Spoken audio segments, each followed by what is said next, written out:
The beautiful dark-haired girl stood there, illuminated by the light of the lantern in her hands. Meredith put her hand to her chest and mentally asked herself not to worry. She continued to reassure herself, saying that today they would only lie down next to each other and that nothing would happen between them. The girl stood in front of the huge white doors, not daring to take even a step forward. Putting her hand on the door handle, she remembered that the person inside the room seemed sick and pale during the day, as if he was about to leave this world. The man's gaze directed at her was tired and shrouded in darkness. When the girl placed her hand in his, she noticed that his royal hands were trembling with awe. The couple stood before the priest, under the gaze of the crowd surrounding them. But the magic of the wedding was constantly interrupted by the man's incessant coughing. Thinking back, Meredith thought that no one had known how serious the emperor's illness was before. Pulling on the handle, the girl convinced herself that it was impossible for a man in such poor health to share her marital bed that night.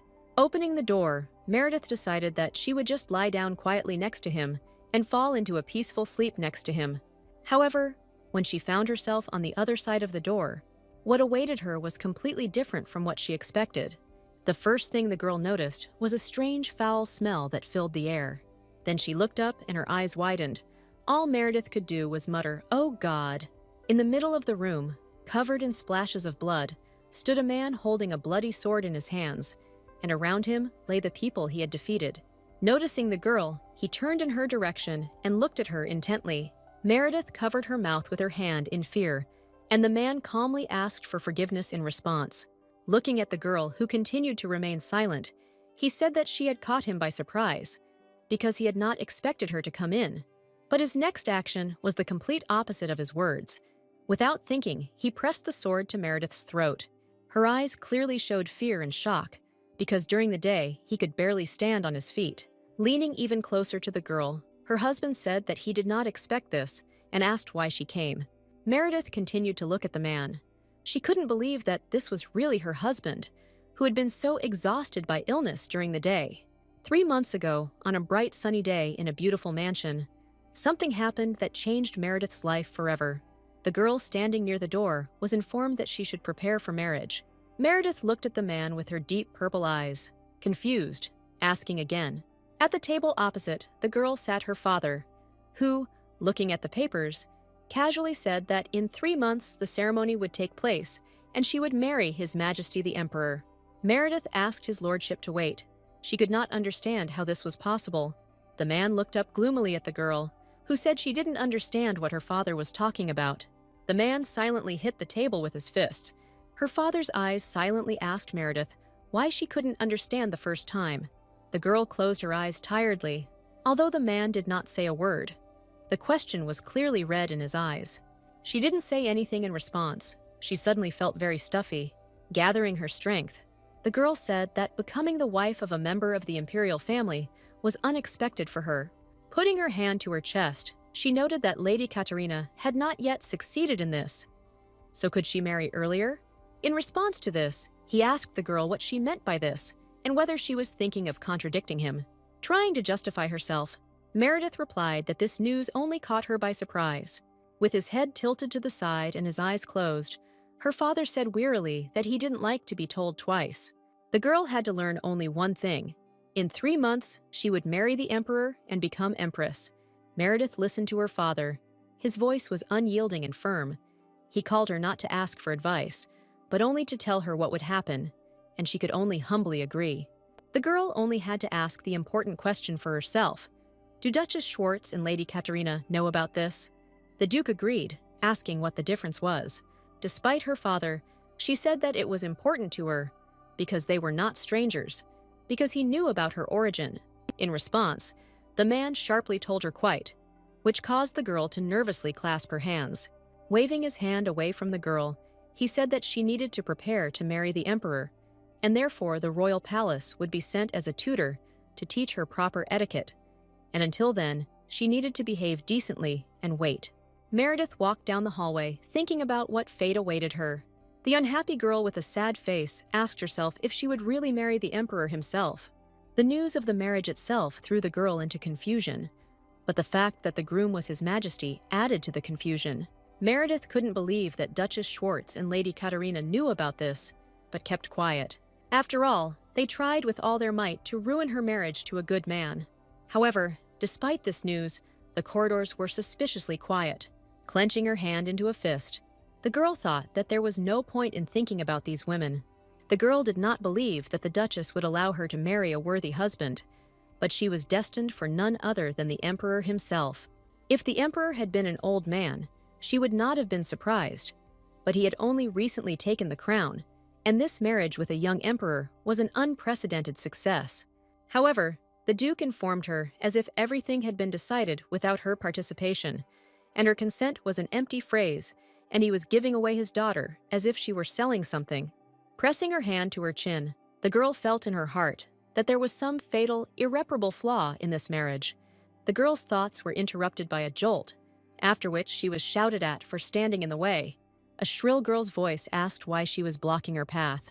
In front of Meredith, holding her dress with her hands, stood Lady Katerina, anger burning on her face. The girl immediately bowed in apology and asked Lady Katerina Schwartz to forgive her. Meredith closed her eyes, thinking about how she was standing on the edge and how Katerina could talk about how she was blocking, looking for a reason to find fault again. She was always restless. With a cold snort, Lady Katerina walked past the bowing girl. However, as she passed by, she suddenly stopped and attracted Meredith's attention. Looking back, the girl asked sarcastically if she had spoken to her father. Meredith asked Katerina, confused, what she was talking about. However, seeing the girl who had turned completely towards her, she quickly leaned down, because it was better to lower her eyes. Otherwise, she would get angry again.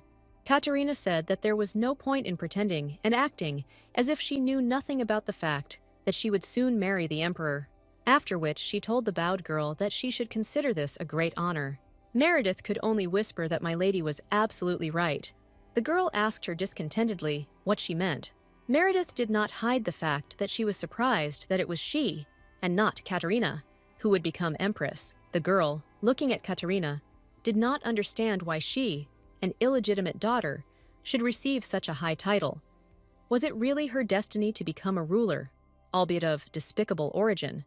The Duke and Duchess of Schwartz are of noble birth, and their daughter Katerina is, of course, also of noble blood. However, there is also Mercedes, the illegitimate daughter of Duke Schwartz. The girl's mother was a woman from a nomadic tribe who came from nowhere, and this fact was the only dark spot in the life of Katerina Schwartz.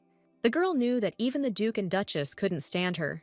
Looking at Katerina, the girl understood that in her eyes she was just a despicable bug. At this time, the girl arrogantly remarked that she had no way of knowing what the adults were planning. Her father always did everything with intent. Mercedes thought about Katerina's phrase about the adults' plans. It was this that caught her attention, making her think about what was meant.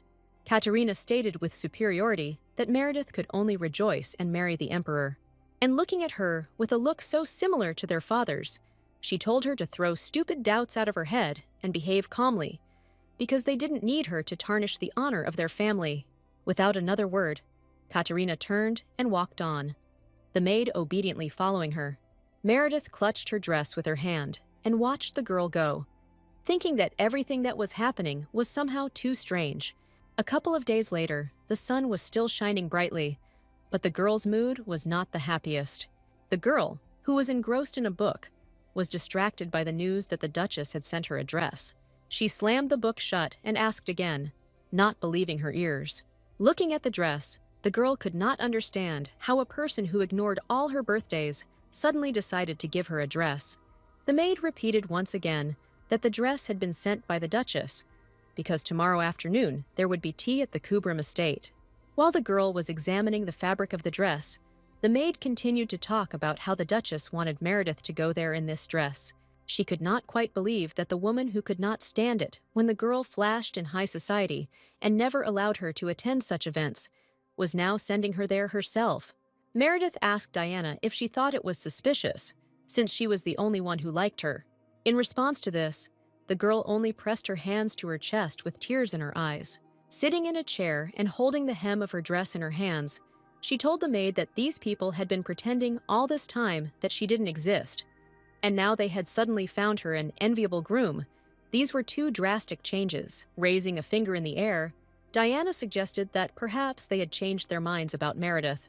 However, she dismissed the suggestion, saying that just a couple of days ago, Katerina had looked at her with the same contempt.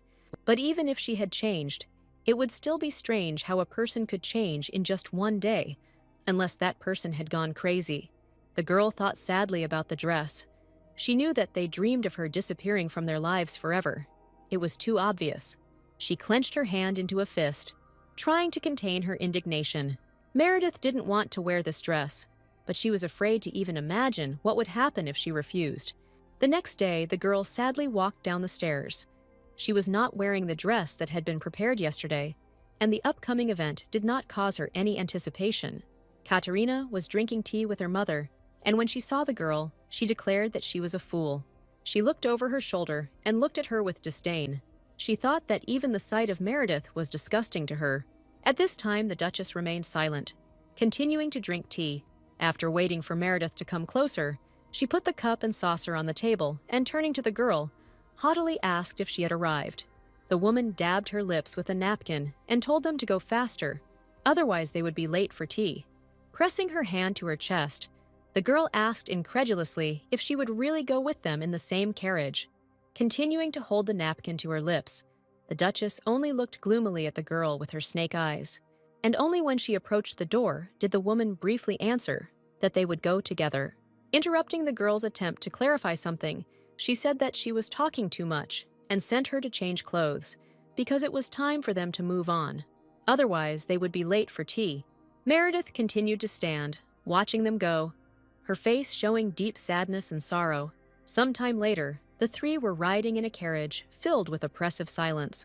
With her arms folded across her chest and her reluctance to speak demonstratively shown, Katerina looked out the carriage window. Suddenly, Meredith was very surprised. Her eyes were wide open and her mouth was slightly open. The Duchess addressed her by name. Casually playing with her fan, the woman announced that from now on, the girl must follow one rule. The fan's movement stopped and a look of disgust appeared on the Duchess's face as she said that the girl should call her mother, not Duchess. The girl, not expecting to hear something like this, looked shocked. Meanwhile, the Duchess, waving towards her daughter, noted that the new rule also applied to her. Now it was necessary to address her as nothing less than sister. Meredith wanted to object, but then she put her fingers to her lips and looked closely at the women in front of her. Looking at Katerina, who silently accepted her mother's decision, I wondered what these women had planned. After a short silence, the girl decided to clarify once again whether she could really call them that, in response to which she heard that from now on, she was obliged to call them that. After which she asked whether today's tea party would be considered the girl's debut in high society. The wheels of the carriage were clattering rhythmically, but the girl's soul was uneasy. Everything had been turned upside down in an instant.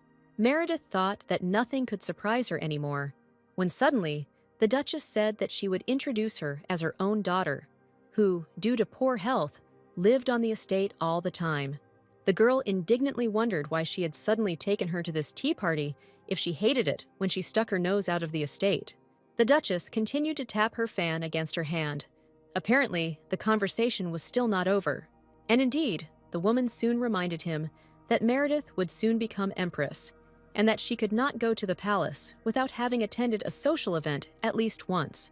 The woman closed her eyes in feigned weariness, ordering the girl not to open her mouth unnecessarily, because while the etiquette teacher from the palace had not yet arrived to teach her, the Duchess doubted that the girl would learn everything too quickly, and therefore ordered her to stay close to her and participate in all aristocratic gatherings.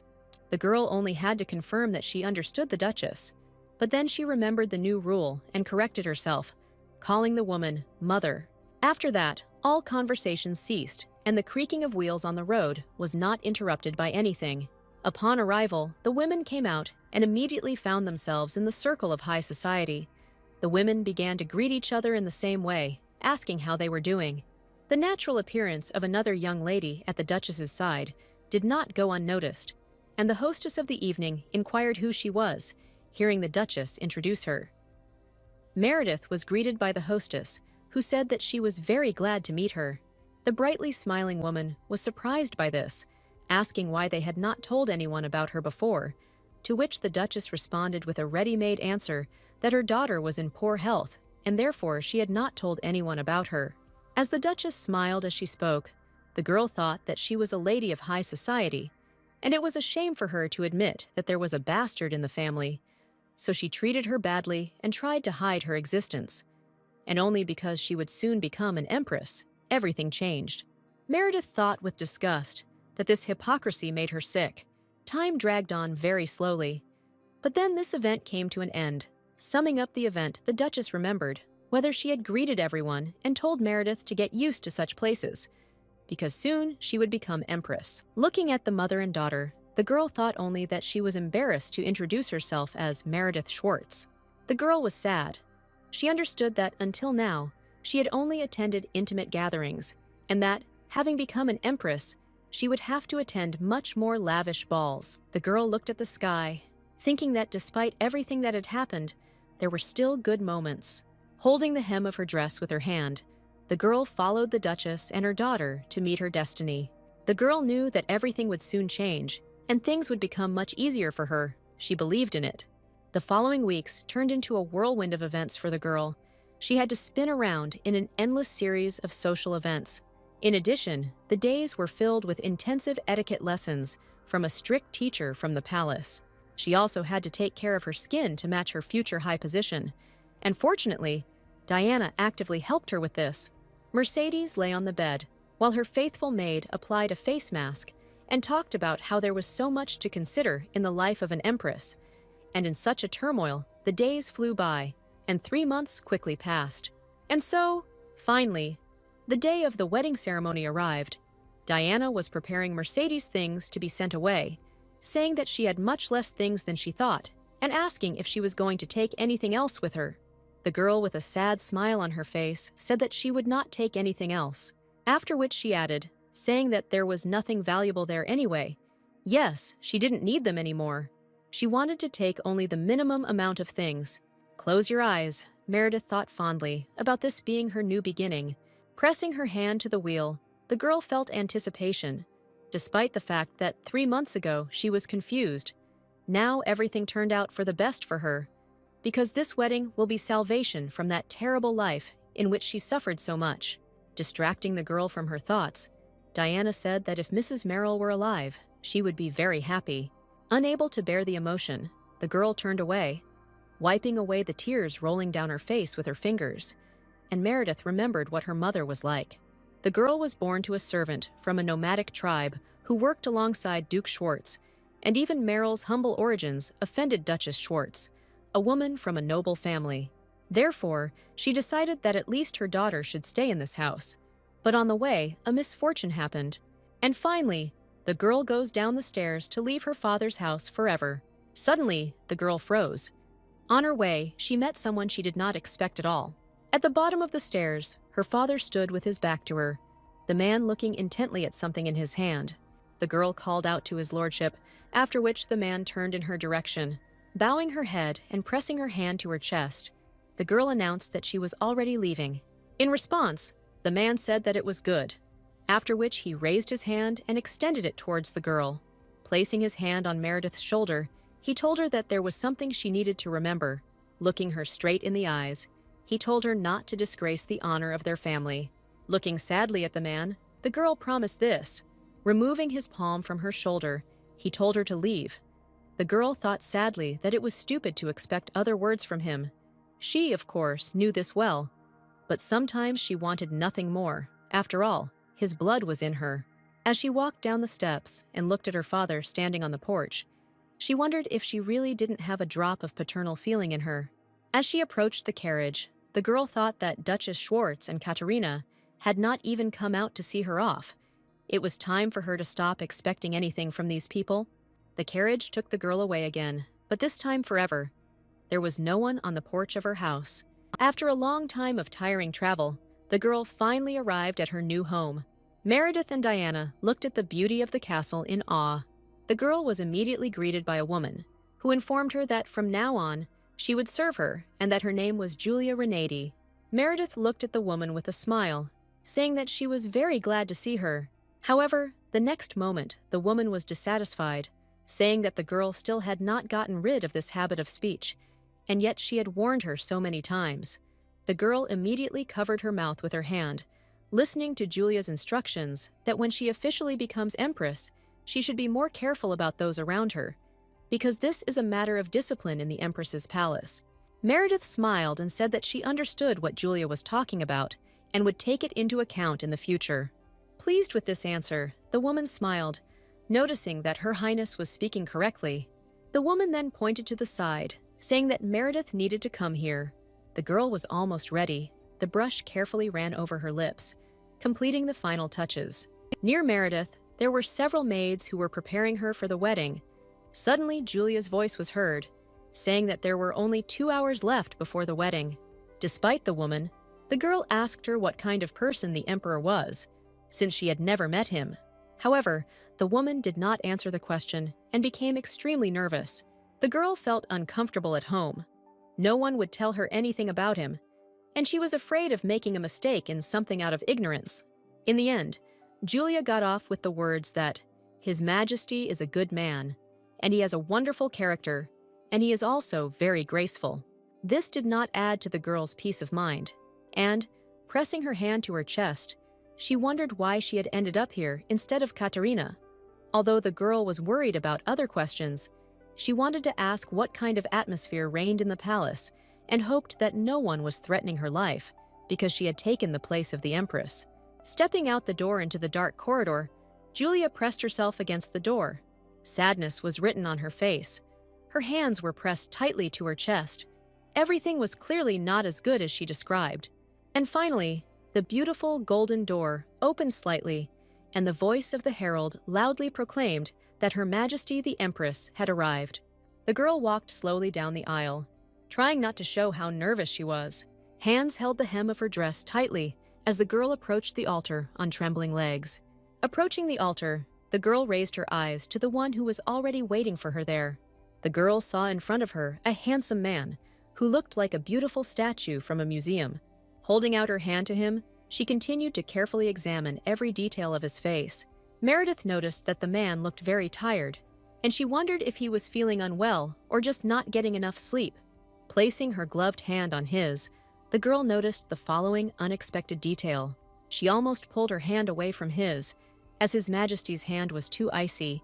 However, this was not the end of the matter, and the man's body was shaken by a strong cough. The man was clearly ill. Saddened by this turn of events, the girl noted that the cough did not stop. The people around them behaved idly, chatting merrily and raising glasses to the emperor and empress. The girl understood that everything that was happening looked too strange. None of those present showed any surprise or concern for the emperor's well-being. Alarmed by this circumstance, Meredith decided to ask the empress about it later. The girl standing at the altar was asked the eternal questions. Was she ready to take the emperor as her husband? Did she swear to love him until the end of her days? To always be there and help? Did she give an oath of consent? Having answered in agreement, she finally understood why no one was interested in his condition and why she was given in marriage and not Katerina. Hearing similar questions as Meredith, the exhausted emperor also answered in the affirmative. The couple, who had joined hands, were officially declared husband and wife to the applause of the crowd and the coughing of the emperor. Instead of joy, there was a grimace on the girl's face. She could barely hold back her tears. She knew before that these people would not do anything good to her, but she continued to naively hope. Her husband continued to cough, prompting the girl to think that they were definitely aware that the emperor would not last long in such a state. Meredith watched as the guests talked to each other, sharing their impressions. Suddenly, someone approached the girl, congratulating Her Majesty on her wedding. Putting her hand to her chest, the girl thanked the lady for her congratulations. Suddenly, the smiling girl decided to add to the congratulations, wishing the girl to create a happy family with His Highness. The events that followed were terribly monotonous, with Meredith thanking each guest for their congratulations. She smiled sweetly at everyone, but she didn't feel any happiness at all. With a tired smile, the girl thought about what a happy family everyone was talking about. A couple of hours later, the guests began to talk about the emperor's condition. One of the ladies noted that His Majesty was very ill today. Chatting among themselves, the guests asked if he was really so ill that he wouldn't even come to the banquet. The girl, who was eavesdropping on these conversations, mentally asked them to stop pretending, because they already knew everything. Some felt sorry for the girl. They believed that the girl's family had deceived her, since she had agreed to the marriage. Others assumed that most likely she knew everything, because how could one deceive one's daughter, who would become empress? Suddenly, someone remembered that the empress herself was ill as a child, and perhaps it was for the best that sick people found each other. But the next phrase made the girl freeze. One of the interlocutors was wondering if they would survive in the cruel palace. The other immediately asked him to be quieter, because someone could hear them, even if it seemed that they were alone. The girl clutched the hem of her dress with her hand and tried to calm down. Only now she realized how careless she had been. The girl pressed her lips together in anger. She didn't know what was known to the entire empire. The Schwartzes hid everything about her. They were silent because she was a bastard. Leaning her back against the door, the girl did not understand what was the point of what she had just learned. She was just a bastard and could not refuse the Duke. Looking at her clenched fists, the girl made the only right decision for her. Since she had become an empress, she needed to rely only on herself. However, when the girl returned to the guests, the next trouble awaited her. The entire Schwartz family came to congratulate her on her wedding, wishing prosperity to the imperial family. Katerina looked at Meredith with superiority. Having clearly read her gaze, the girl looked at her gloomily. Noticing this, Katerina mockingly remarked that Her Majesty did not look very happy, after which she asked if she should not be having fun, having become empress.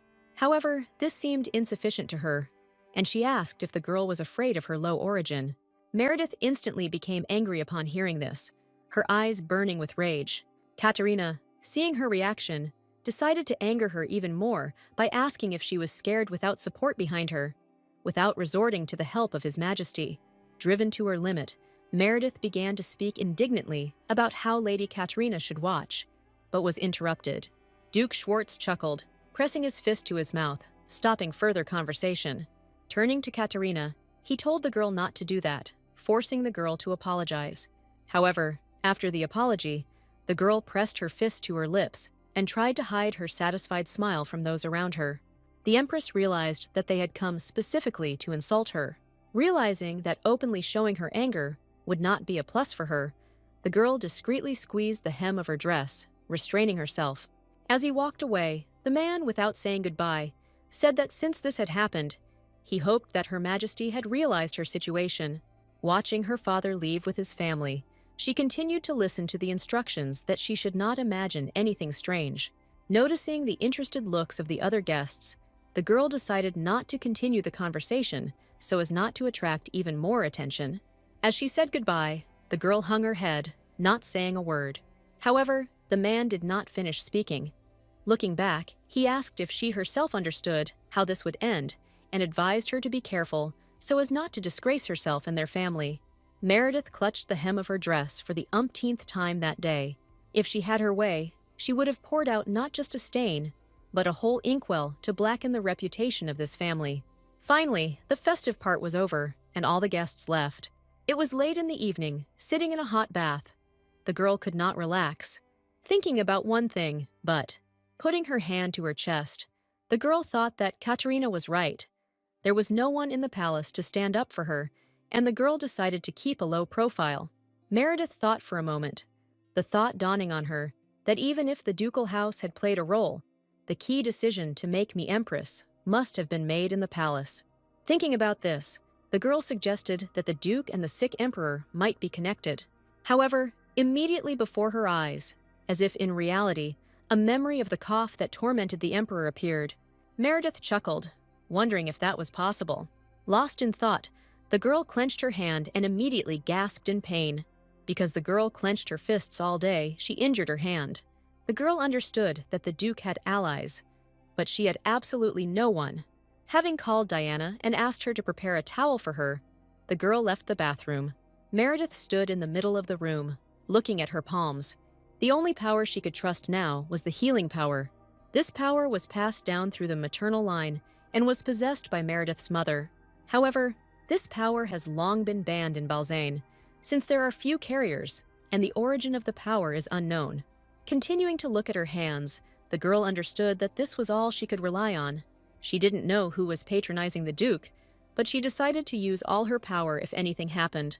The girl turned to look at Diana, who was helping her take care of her hair. The girl smiled, talking about something funny, not noticing that the Empress was deep in her thoughts. Rubbing her hands, she thought about how she had carefully hidden her strength before, but would it be possible to hide it in the palace? Suddenly, there was a knock on the door of the chambers. After asking if it was Julia, she allowed him to enter. The door opened, and a woman entered the room and greeted Her Majesty. Meredith asked her with a smile why she came. Hesitating, she wanted to say something. Meredith looked questioningly, waiting for Julia to finish, and she froze when she heard that it was time for her to go to His Majesty's chambers on the occasion of her wedding night. The woman bowed her head and waited for an answer to her question. The girl smiled and simply called the woman by name. The woman immediately asked what Her Majesty wanted. Meredith replied that she thought His Majesty was not feeling well today and did not appear at the banquet, after which she directly asked why the woman didn't tell her anything if she knew everything. Immediately understanding what the girl meant, Julia bowed deeply and apologized, because she thought she was aware of the events. Without getting up, she said that she thought the girl agreed to the marriage because she knew everything. Julia continued to bow down. She continued to convince that she had no bad intentions. Meredith just took a deep breath, saying nothing in response. She remembered what people were talking about at the party, whether she knew about it or not. Putting her hand to her chest, she thought that everyone thought that she knew, and that would really be the case if she really were the Duke's second biological daughter. Even Julia thought so. With her head down, the girl replied that she knew nothing and therefore felt deceived. Realizing that the girl was telling the truth, she knelt down and swore that she really knew nothing and was sure that she knew everything. With a slight smile, Meredith replied that she understood and said that the woman's confidence was more justified than her ignorance, after which she noted that now was not the time for explanations and they would talk later. Standing up and bowing her head, Julia agreed, promising to report everything in the future. Meredith agreed, but refused to disturb His Majesty because he was too ill for the wedding night. Julia bowed her head, promising to convey this to the main palace. She asked again to accept her apology, promising that this would not happen again. The door closed behind the woman as she left, and a silent silence reigned in the room. The girl just exhaled tiredly with a laugh. Everything that was happening looked ridiculously strange. Covering her mouth with her hand, the astonished Diana asked the Empress whether she was really going to His Majesty's bedroom now. Sitting on the bed, the girl reminded that she had told Julia that she would not go, but if she thought about it, it violated palace rules, and she could just stay nearby. Clenching her fists, the girl happily supported her mistress, saying that it was a great idea and asking if she needed her help to get ready. Meredith did not refuse. As they walked out into the corridor, the girls realized that it would be quite scary to walk along it alone in the evening. However, fortunately for them, there were guards standing in the corridor, instilling a sense of security. Meredith walked, lighting her way with the help of a flashlight. Diana behind her looked around with delight. Approaching the Emperor's chambers, the girl said that she could go, but the Emperor responded by doubting whether she could cope alone. The Empress reminded them that she had a lantern in her hand, and they were in the main palace, so there was no need to worry.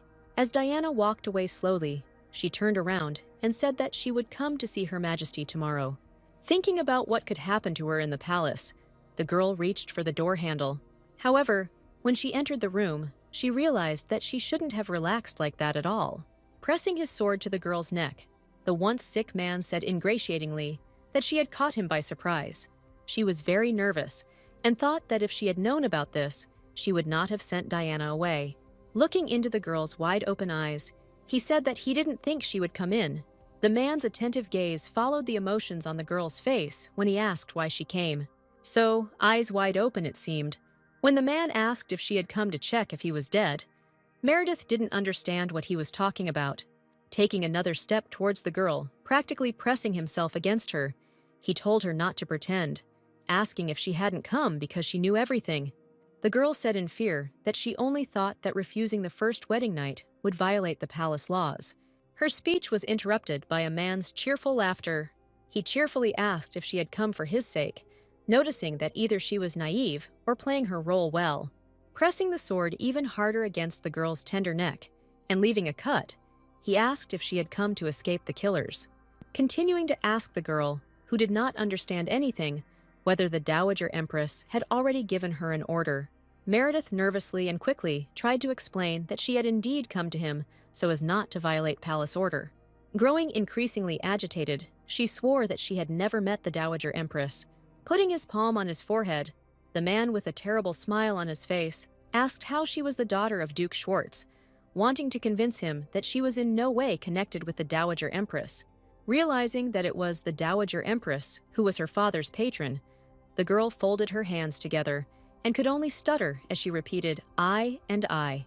The girl tried to calm down, but suddenly turned her head, hearing a man's voice calling His Majesty. The red-haired guard stood with a sword in his hand, asking if the emperor had been attacked by assassins again. But then he froze in confusion, noticing his newly made wife next to him. Surprised to see the guard, the girl heard him ask her what she was doing there. Turning to him, His Highness noticed that he had been expecting him for a long time. He, approaching them, noticed that His Majesty first needed to put away his sword and get out of here before anyone saw him. The guard handed something into the emperor's hands, after which the emperor, putting his sword back into its sheath, silently looked at the girl. As she sank to the floor, exhausted, Meredith realized she was saved.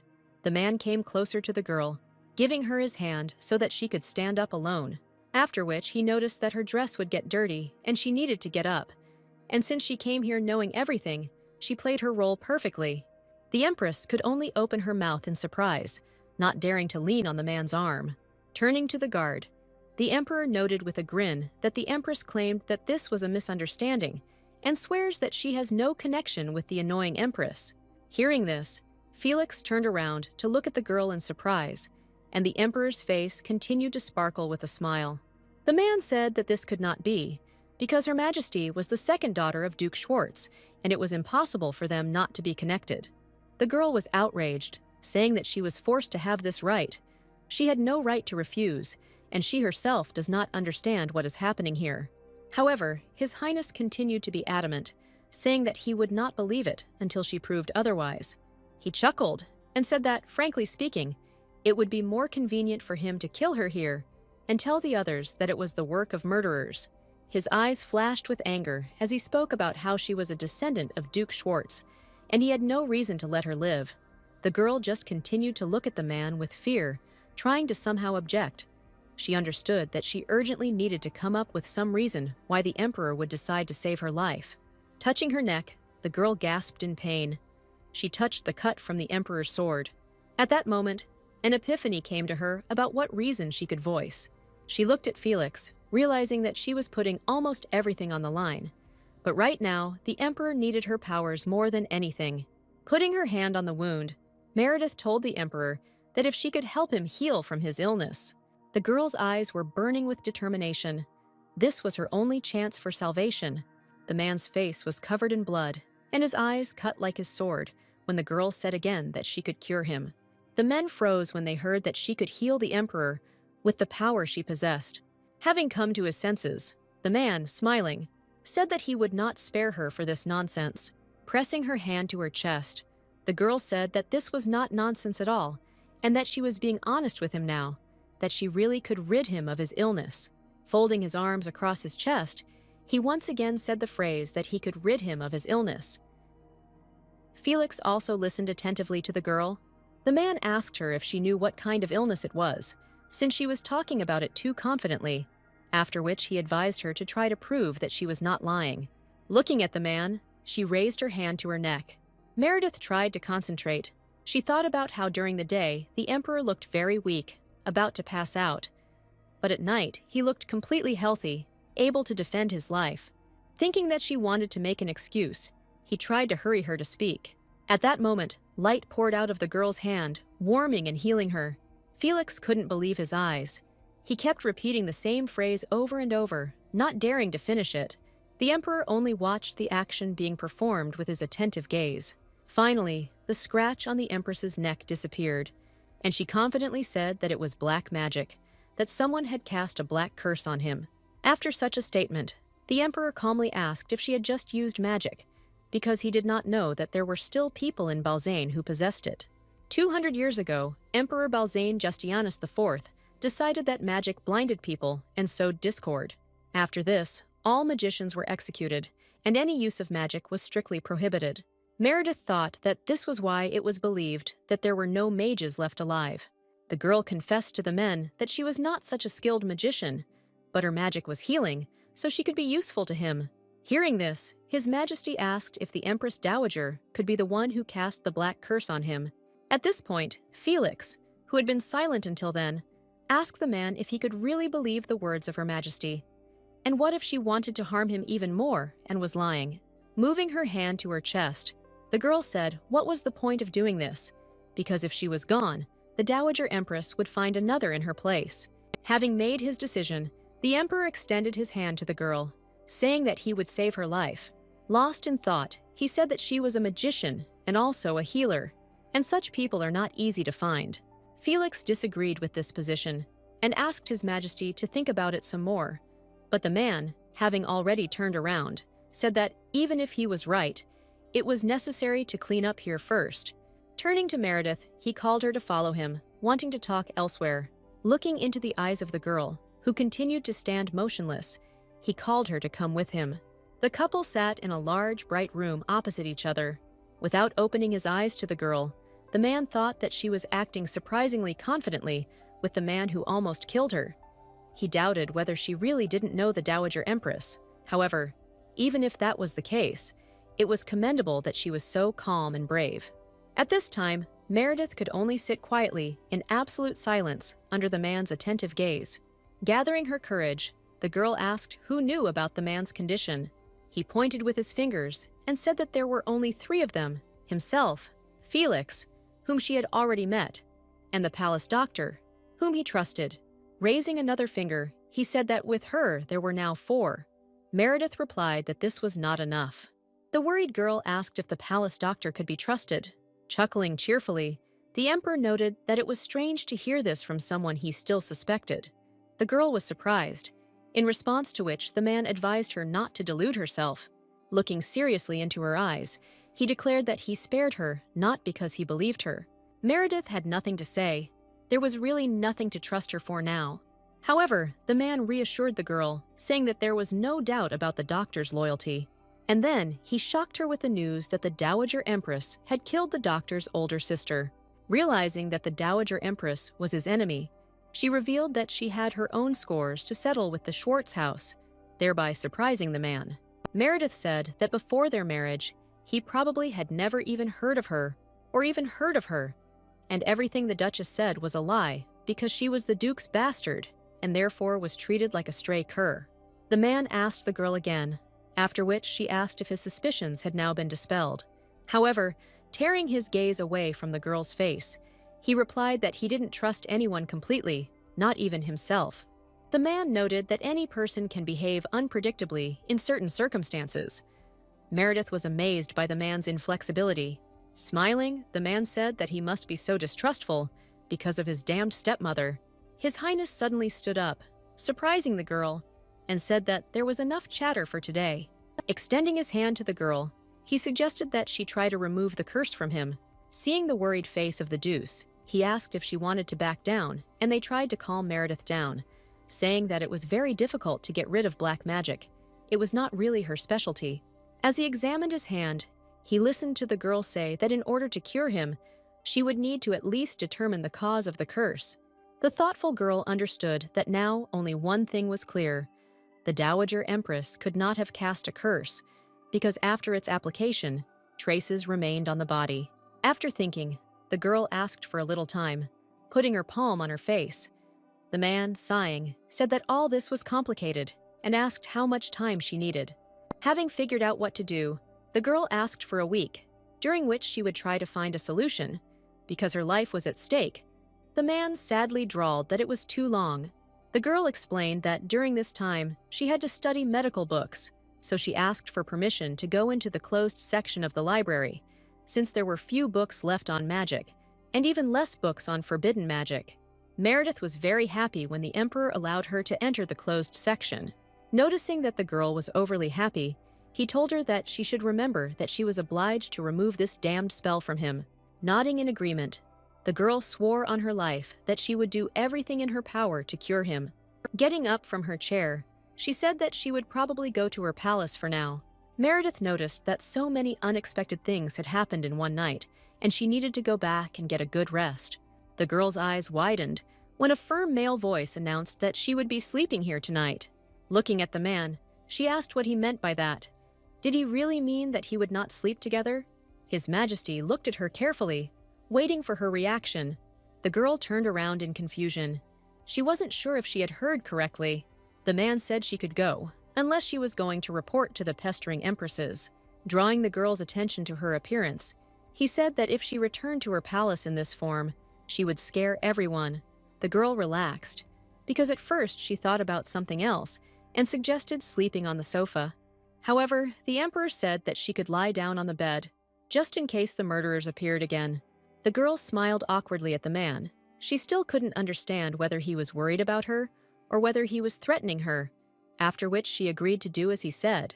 Lying in bed, the girl wondered if the house of Duke Schwartz was really in league with the Dowager Empress. Meredith suddenly remembered the family's wishes for a pleasant wedding night.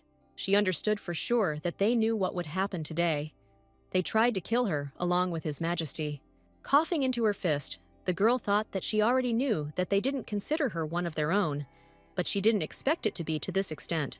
She was so angry that she couldn't even sleep, and was already thinking about counting sheep. Suddenly, the girl froze. A male voice behind her asked if she was sleeping. The frightened girl turned her head slightly, answering that she was not sleeping, and asked why the man was not sleeping himself. Looking at the ceiling, he replied that he usually lies in bed during the day and hardly gets up. Without taking his eyes off the ceiling, he said that he had a question for her. The girl, worried by this, said that she was listening to him carefully. His Majesty said that magic was passed down through the female line, then paused. The girl froze when the man asked if her mother was a magician. Meredith sadly replied that yes, her powers were passed down to her from her mother. Putting his hands under his head and closing his eyes, he admitted that it was amazing that there were still magicians left in their empire, and he still couldn't believe it, even though he had seen it himself. The Empress noticed that she also had a question, and upon hearing this, the Emperor allowed her to ask it. The girl said that her question concerned his well-being. She was interested in whether she had correctly noted that when the sun rises, he becomes weak, and at sunset he becomes courageous again. Hearing this, he smiled, noting that this was an accurate description, and he really was like a vampire, and he was even afraid that in a couple of hours, everything would start again. Turning around, Meredith asked how things were going with the things he didn't have time to do during the day. Raising one palm, the man replied that they had to be done at night. Otherwise, state affairs would come to a standstill. And if he shirks the job, power will very soon pass into the hands of the Dowager Empress, who has been waiting for it for a long time. Remembering the woman's look, I noticed that even if things were going well, she too would suspect something was wrong. He understood this too, and told her that just before he was cursed, he had placed assistants in different places, and now everyone thinks that they work for him. The Emperor noticed that they were really helping him a lot. Imagining the gravity of the situation, Meredith noted that His Majesty must be very tired. Putting his hand on the bed, he noted that he wouldn't even be surprised if he soon became really ill. The girl's eyes widened when she heard movements behind her. Turning to face the girl and looking at her, he noticed that this was precisely why her role in everything that was happening was extremely important. The man's gaze was extremely serious, as he promised to do whatever she wanted if she cured him quickly. Clenching her hands into fists, the girl once again mentally repeated the phrase that he would do whatever she wanted. She remembered herself as a little girl. She spent her whole life in the ducal house, suppressing her desires and passions. She lived her whole life without knowing what she wanted. The girl, who was alone all the time, didn't even know what she wanted to do. Pressing her hands to her chest, the girl thought that now she just wanted to survive and get out of this palace. The girl wondered if she really wanted a divorce, and whether it would be strange if she hinted about it now. Trying to change the subject, Meredith smiled, asking if the guards around the palace hadn't noticed the assassins who had attacked the man. Continuing to look at the girl, The man replied that they had entered through a secret passage straight into the bedroom, and so he ordered Felix to take the bodies out through the same passage and seal it. While the man was talking about other passages, poor Felix was dragging another body through the dark forest. The man paused, then spoke again, worried that he had disturbed Meredith's sleep. In response, she immediately answered His Majesty that he had not disturbed her. Turning away from the girl, the man noted that they needed to get at least a little sleep. Glancing towards the man, she wished him good night. Without turning around to look at the girl, the man seemed to have nothing to say. But after a few moments, he also wished her good night. The girl smiled contentedly as she drifted off into deep sleep. Surprisingly, she felt very calm. However, her sleep was not so long. She woke up to the sounds of a terrible loud cough. Sitting down and turning to the man, the girl asked if he was okay. However, he was unable to answer immediately because he was again tormented by another attack of coughing. The man cleared his throat and asked irritably if he looked like someone who was okay. Meredith didn't know what to answer. The girl quietly apologized. She understood that the emperor was ill. That was why he was so irritable. But she was still amazed at how a person could change in just one night. Kneeling down, the girl asked if she could help him with anything, to which His Majesty replied that he was already accustomed to this kind of thing. Shielding his eyes from the bright morning sun, he asked what time it was. Looking at her watch and telling the time, she heard that the man was glad that the morning after the wedding, there were no morning meetings. Putting her hand to her chest, Meredith noted that this meant that she would have an important mission to go to the Dowager Empress while he was resting. The Emperor smiled, recalling such an order at court, but doubted whether she should go alone. The Empress smiled, telling her husband that she would not fail, so he should not worry. She would try to make sure that this did not turn out to be anything bad for him. Turning around, the man again covered his face with his hand, saying that he was still worried, because that woman was quite a thing, to which the girl noted that she was the only one who could cure him. The couple looked at each other as the girl said that the emperor should consider them partners since they were in the same boat. The tired man chuckled, saying that it was good, because otherwise he had no reason to leave her alive. The emperor looked at his confused wife, after which he said that, as she said, he would consider her an ally. Therefore, he relied on her as a partner. Leaving the chambers, the girl met Felix. Having bowed to Her Majesty, the man asked how she slept. The girl said with a warm smile that everything was fine. The man just looked down gloomily, without saying a word in response. Looking at his reaction, Meredith knew he still didn't trust her. Continuing to smile, the girl informed the man that His Majesty had woken up and that he could come in, and also noted that, as she had told the emperor yesterday, she would pretend that she had not seen anything yesterday. Despite the shocked man, the girl walked past with a smile, saying that they would see each other again. Felix watched his empress go, who was certainly no ordinary woman. On the way, Meredith met Julia and Diana, who were delighted to see the empress. The girl greeted Julia, who noted that Her Majesty should have warned them so that they could see her off. Not realizing what kind of reaction her answer would cause, she said that she had no time, and the women covered their mouths with their hands in shock. Realizing that they had thought something was wrong when Diana suggested washing up first. Smiling in confusion, the girl finally understood why the women were so fussed. Apparently, they were thinking about their first wedding night with the emperor. As she took off Meredith's cloak, she noticed that they were much more optimistic than she was. But contrary to their hopes, she and His Majesty almost had a fight that morning. Looking at the giggling Diana and smiling Julia, she asked if the Dowager Empress had stood up. Having heard that she always wakes up at 6 in the morning, I decided to go to her straight away. Arriving at the castle of the Dowager Empress and waiting for her, she looked around, noting that it was no less luxurious here than in her palace. Suddenly, a maid approached Meredith and asked her to wait a little, saying that she would now bring Her Majesty some tea. When the maid left, the girl closed her eyes, listening to herself, and realized that, strangely enough, she was not worried at all. Apparently, after yesterday's events, she had developed immunity. Suddenly, a voice nearby said that it was surprised that someone had come so early, and the Dowager Empress entered the room and greeted her daughter-in-law with a smile. Getting up from the sofa, the girl looked at Blair Balzane, the second wife of the former emperor, and stepmother of the current one. Smiling back, the girl thought that she was also the mother of Prince Fabian, first in line to the throne, and perhaps the one who sent assassins into the Emperor's chambers yesterday. Meredith curtsied to greet Her Majesty. Waving her hands, she spoke emotionally, calling the girl with her child and asking her not to be so formal and to sit down. Smiling sweetly, Meredith thought that it was somehow awkward to hear herself addressed in such a way. When talking to the maid, the woman ordered her to bring tea and sweets, and also noted that the wedding was only yesterday, and perhaps the girl was very tired. Taking the cup in her hands, Meredith said in surprise that she was addressing Her Majesty, that she had just come to say hello, so there was no need to bother. The Dowager Empress was very sweet, saying that this was Meredith's first visit to her, and so it would be a shame if she did not taste anything.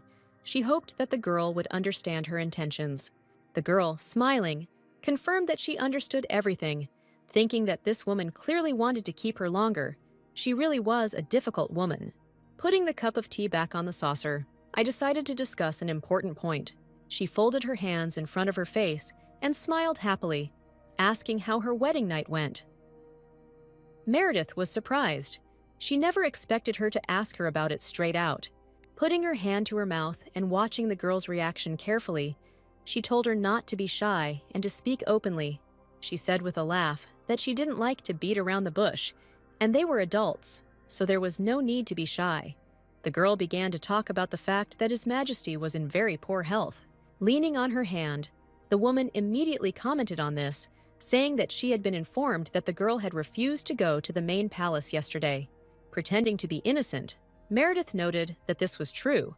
She did not want to disturb the Emperor at night, since he was not feeling well during the day, and did not show up for the banquet. But then she remembered the palace rules, and realized that this was not right.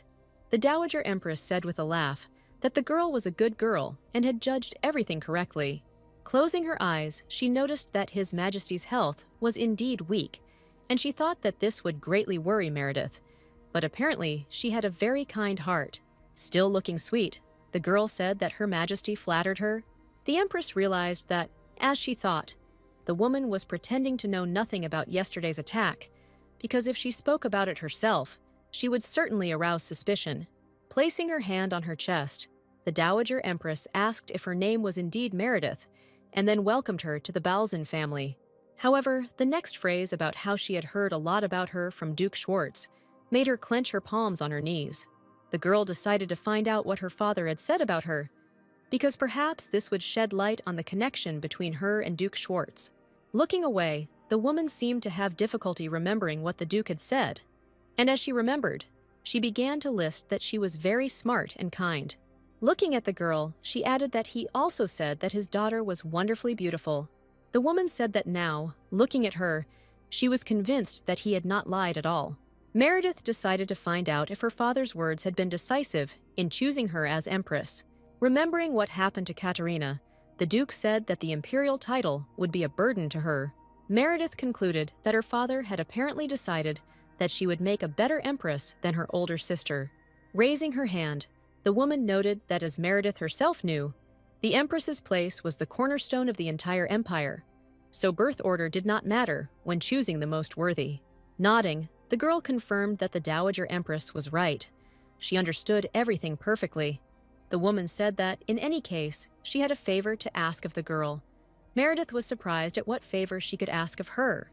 The Dowager Empress said that there was no need to do anything complicated. Firstly, she wanted the girl to feel as free with her as she did with her own mother. With a lifeless smile, the girl wondered what this woman was talking about when she spoke about a relationship like with her own mother. The Dowager Empress noted that they would now live in the same palace, and she would be glad if she called her mother.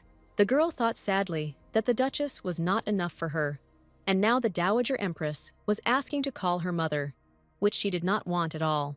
Meredith wondered if she knew she was a bastard, telling the woman that she was doing her a great honor, but she was not yet accustomed to the rules and was afraid that it would be tactless on her part. The Dowager Empress, not expecting such an answer, fell silent. Explaining her answer, the girl said that as soon as she got comfortable in the palace, she would gladly fulfill her wish, after which she asked if there would be any more requests. The woman said that she was very proud of her, The girl, as the empress, would have to spend a lot of time with His Majesty, so she wanted to ask her for something. Meredith listened carefully, waiting for the woman to voice her request. Placing her hand on her chest, the Dowager Empress asked the girl to keep an eye on the Emperor's well-being and report to her regularly. The girl asked again, pretending not to understand what the Empress meant. Looking tired, she told Meredith that she herself could see that the Emperor was in poor health and had even stopped coming to greet her in the mornings. She said sadly that news about him did not reach her often, but if the girl helped, she would always know how her precious son was feeling. The girl smiled, thinking that with simple words, the Dowager Empress wanted the girl to spy for her. She continued to smile, her fingers subtly squeezing her knees. The girl tried to suppress her anger, thinking about what kind of mother would torment her precious son with black magic. But without showing her emotions, she said that Her Majesty was absolutely right. Pressing her hands to her chest, the Dowager Empress asked if the girl would really fulfill her request. Meredith replied with a smile that of course she would. How could she refuse a woman's request with such good intentions? The Dowager Empress laughed joyfully, covering her face with her hand, saying that she was glad that they understood each other. The woman continued to rejoice that another wonderful person had appeared in the palace on whom she could rely, and noted that it was not necessary to come in the morning. She was glad to see the girl at any other time. Meredith happily said that Her Majesty was too kind to her and that she was really cozy, just like her mother. The woman smiled, covering her face with her hand, saying that she was very glad that she had such a lovely bride. The Dowager Empress's last words were that she had great hopes for Meredith. Finally, the girl left the chambers.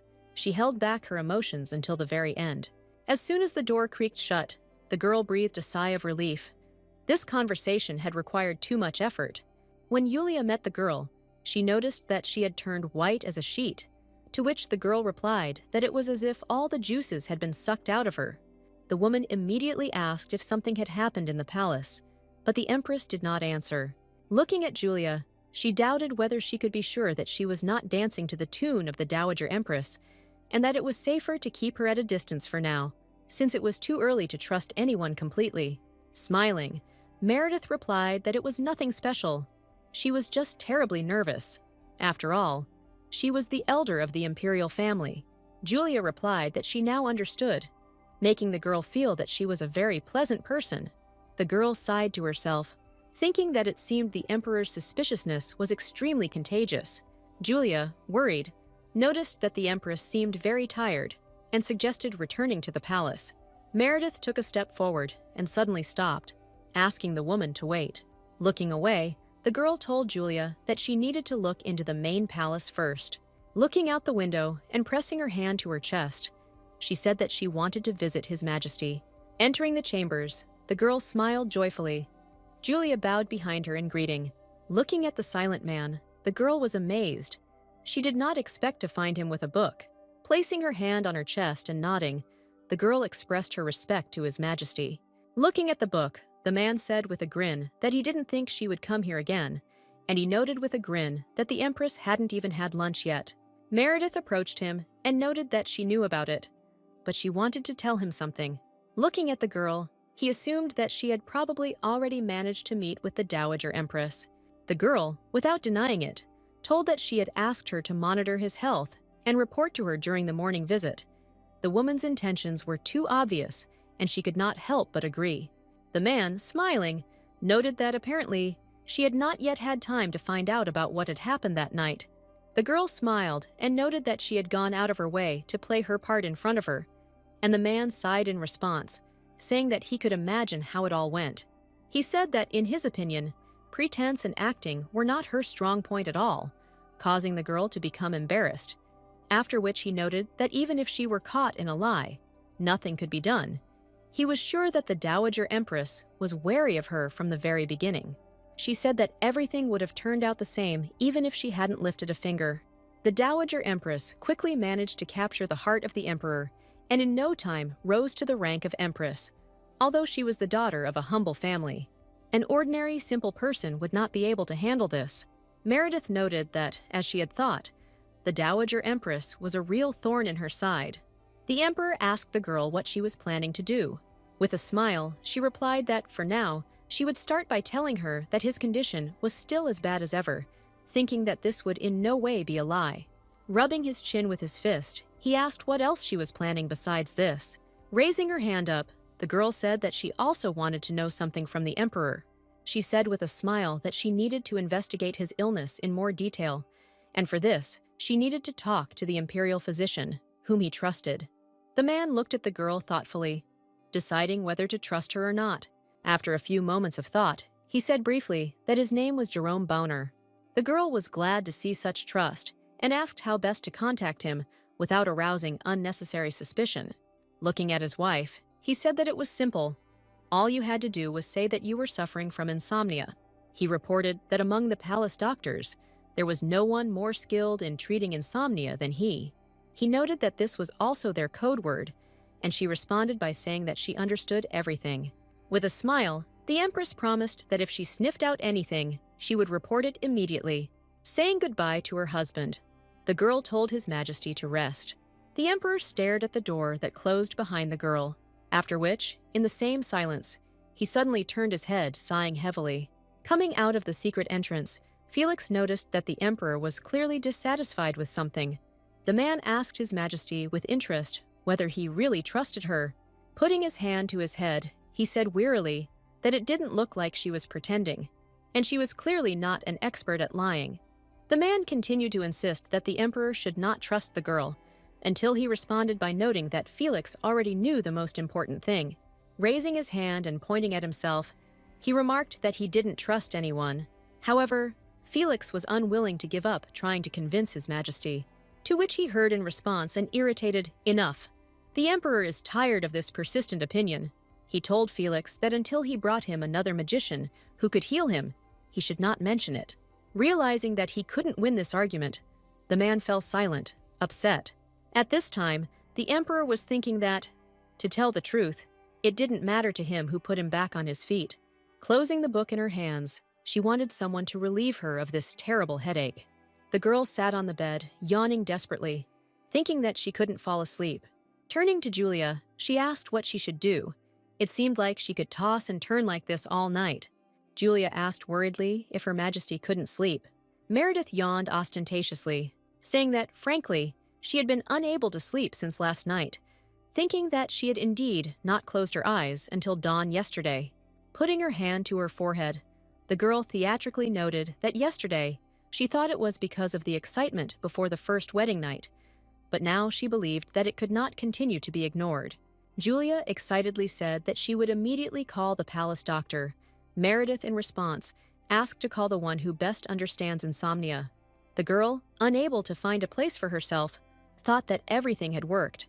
All that remained was to hope that he would understand this secret sign and come to her. And finally, after some time, there was a knock and a man entered the room. The long-haired, fair-haired man bowed, greeting Her Majesty and saying that he was pleased to meet her. Deciding whether the person she needed had really come, she wanted to clarify, but was stopped. The man introduced himself first, saying that he had already received news from His Majesty. Sitting on the sofa and waving her hand, the girl noticed that their conversation would go faster then, and asked how many years the man had been serving in the palace. The man replied that it had been since the time when His Majesty was crowned, thereby giving the girl the impression that it had been quite recently. Leafing through the records, and despite the girl, she said that this was so, and before that he had no desire to be here. Meredith could only whisper, like this. She remembered the emperor's words about the doctor losing his sister. She didn't know the details, but apparently he agreed to work only for the sake of revenge. Looking at the man who continued to look at the papers, she thought that she shouldn't ask him about this, because it would be very tactless on her part. When he finally put the papers on the table, she insistently said that she first wanted to hear more about His Majesty's illness. Rubbing his chin, the doctor said that he had just come to her to explain everything in detail, although she would not hear anything special from him. The girl asked with interest what he meant. The man explained that during the day, His Majesty was in agony, as if he was about to give up the ghost, and he was often bothered by headaches and chills. Another symptom is a terrible dry cough. The doctor informed him that sometimes symptoms such as high fever, dizziness, and ringing in the ears occur. to which the Empress noted that he had a whole bunch of symptoms. Looking at the girl with a gloomy gaze, he said that that was why he didn't know if he could help her figure it out. Rubbing her chin, the girl thought for a moment and asked if there were days when his symptoms eased and he felt better, such as during the full moon. Hearing the last phrase, the man immediately remembered that during the full moon his symptoms subsided, and he felt much better. This was easily explained. On such days, black magic weakens, and in such a case, Meredith could say with certainty that the Emperor's illness was definitely connected with black magic. The girl just closed her eyes, saying that everything was as she had expected. Standing up and bowing, the girl thanked Jerome, because thanks to him, she understood how to treat him. After a short silence, the man said that according to rumors, she was a magic healer. The girl confirmed this, warning that she had little experience, but Jerome still praised her. Looking at the smiling Empress, he said that he was surprised that there were still magicians left in their country. Besides, there had always been few magician healers.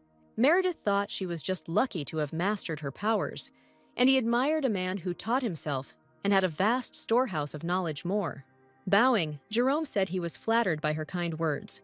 The Empress told him that she felt more at ease knowing that there was a trustworthy physician in the palace, and that she would henceforth rely on him. The man asked in surprise if Her Majesty really trusted him. The girl said that, firstly, he is His Majesty's man. In addition, the girl noted that no one but her could help His Majesty.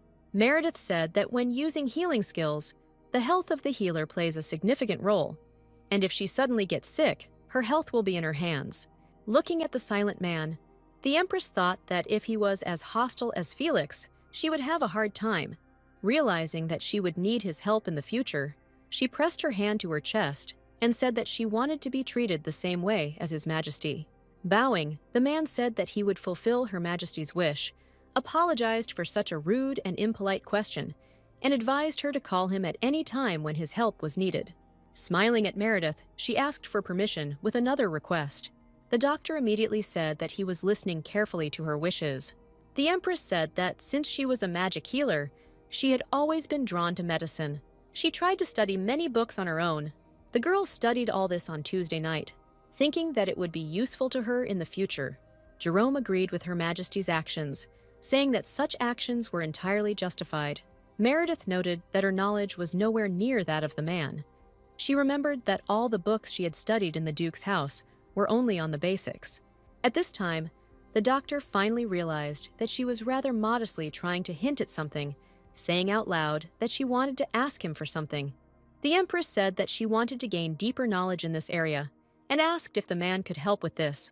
Jerome immediately agreed, saying that it was not at all burdensome for him. He was always in the medical wing of the Imperial Palace, and she could come to him at any time convenient for her. The girl smiled happily, thanking the man, and saying that she had hopes for him. Meredith decided to let the man go, saying that he was free for today. When he said that there was something else, the doctor reminded them that he needed an official justification for his presence here, so they had to pretend that he had prescribed her medicine for her mental and physical health. Bowing at the very door, the man explained that this potion does not cure insomnia, but helps to fall asleep more easily, finishing his recommendations by wishing the Empress a pleasant rest. The girl stood in silence, continuing to look at the closed door. With a sigh of relief, she sat down on the sofa, thinking that she needed to start treating the Emperor as soon as possible to earn their trust. Looking up, she thought that the treatment would be completed. She would no longer be a burden to the Emperor, and therefore she would like to get it all over with as quickly as possible without unnecessary complications. Suddenly, there was a knock on the door of the chambers, and a female voice announced that it was Julia who had arrived. When the Empress gave permission to enter, the door opened and Julia entered the room.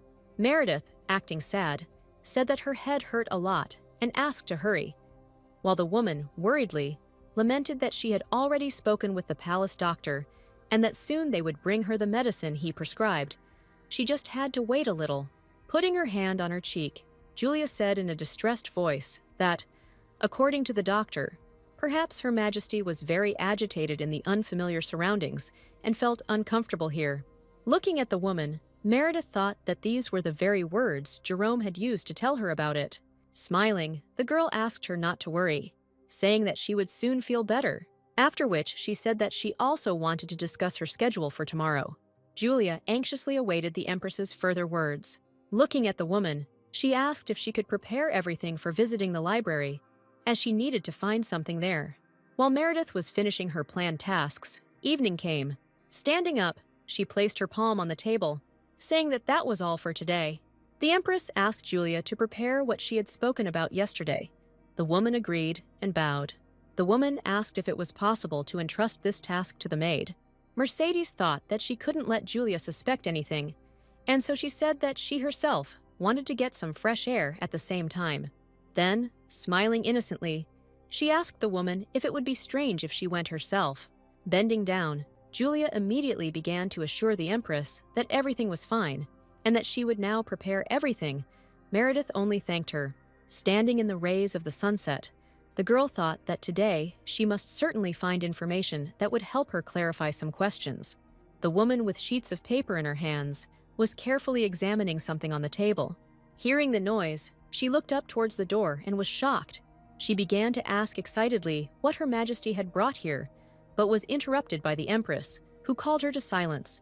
Smiling, she told the librarian that she just came to read, that's all, so there was no need to worry about her. Looking at the shelves, Meredith thought that she wasn't allowed into the restricted section now, but at least here she could find out more useful information than in the ducal library. Turning to Julia, the Empress asked her to wait for her here, as she had not enjoyed reading alone for a long time. Julia was surprised and tried to object, because it was her responsibility to look after Her Majesty. Walking towards the shelves and turning slightly, Meredith interrupted the woman, asking her to sit down and rest or read a book, because nothing terrible could happen in the library. Janina looked sad as she bowed her head in agreement with the Empress and said that since this was her wish, then of course she would wait here. To somehow smooth over her words, she told the woman that if she needed anything, she would definitely call her. Meredith sighed with a relaxed smile.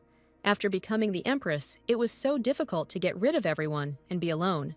Looking around, she wondered where she should start, because for now she shouldn't take books about magic, as this might arouse suspicion. Trying to decide which shelf to start with, the Empress looked around, after which she took the first book she came across. Opening the book, the girl smiled, which was to be expected from the palace library. She did not think that she would immediately come across a book about magic. Looking up, she noticed that there were no books about various curses to be seen anywhere. But suddenly, she noticed these books on the very top shelf. The girl looked there in amazement, wondering how she could get in there. She didn't understand why they made such huge cabinets that couldn't be reached. Looking around, she noticed a mobile ladder to bring books down from the upper shelves. Having moved it to the right shelf and standing up, the girl reached for the books, continuing to repeat that she needed black magic. A happy smile blossomed on the girl's face. She had finally found what she was looking for. Rising up on her toes, the girl tried to reach the desired book, but her hand couldn't reach it. Finally, his fingers reached the rough cover and caught the spine. However, while pulling out the book, happy that she had finally reached it, she did not notice how her body began to lean back. And then the girl flew backwards, realizing that there was no way she could save herself. She closed her eyes and waited for the blow, but it never came. Meredith realized that she was in someone's warm embrace. Opening her eye, the girl called out to His Majesty with distrust. The man asked if she was okay, but his gaze was clearly asking her when she would get off his hands. The girl, realizing the situation she was in, quickly jumped from the Emperor's hands. She blushed deeply, thanking him for his help. Suddenly, Meredith realized who exactly had caught her.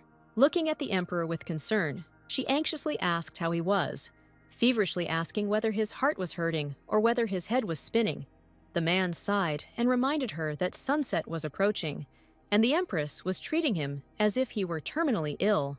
The indignant girl reminded him that during the day he really did look terminally ill, but the man remained expressively silent, asking the girl if she had seen Jerome and receiving an affirmative answer, because he had given her clear instructions. Hearing the question of how he ended up there, remembering how just recently he had stood leaning against the wall and watching her attempt to get the book, he told the girl about it, saying that she not only didn't know how to pretend, but was also completely unvigilant. He said that now it became clear to her, and she thought that she had not thought about vigilance. The emperor said with a smile that if it weren't for him, she would have suffered, after which he again asked if she was okay. Bowing, the empress thanked the man, appreciating that thanks to him, she was safe and sound. But even if she had been injured, she would have healed herself so that no problems would arise. His Majesty noticed that she was quite an optimist, after which he remembered something. He asked if she wanted to get a book called The Truth About the Prohibition of Black Magic, after which he handed the girl the book that caused the commotion. Taking the book into her hands, the girl said that it was so.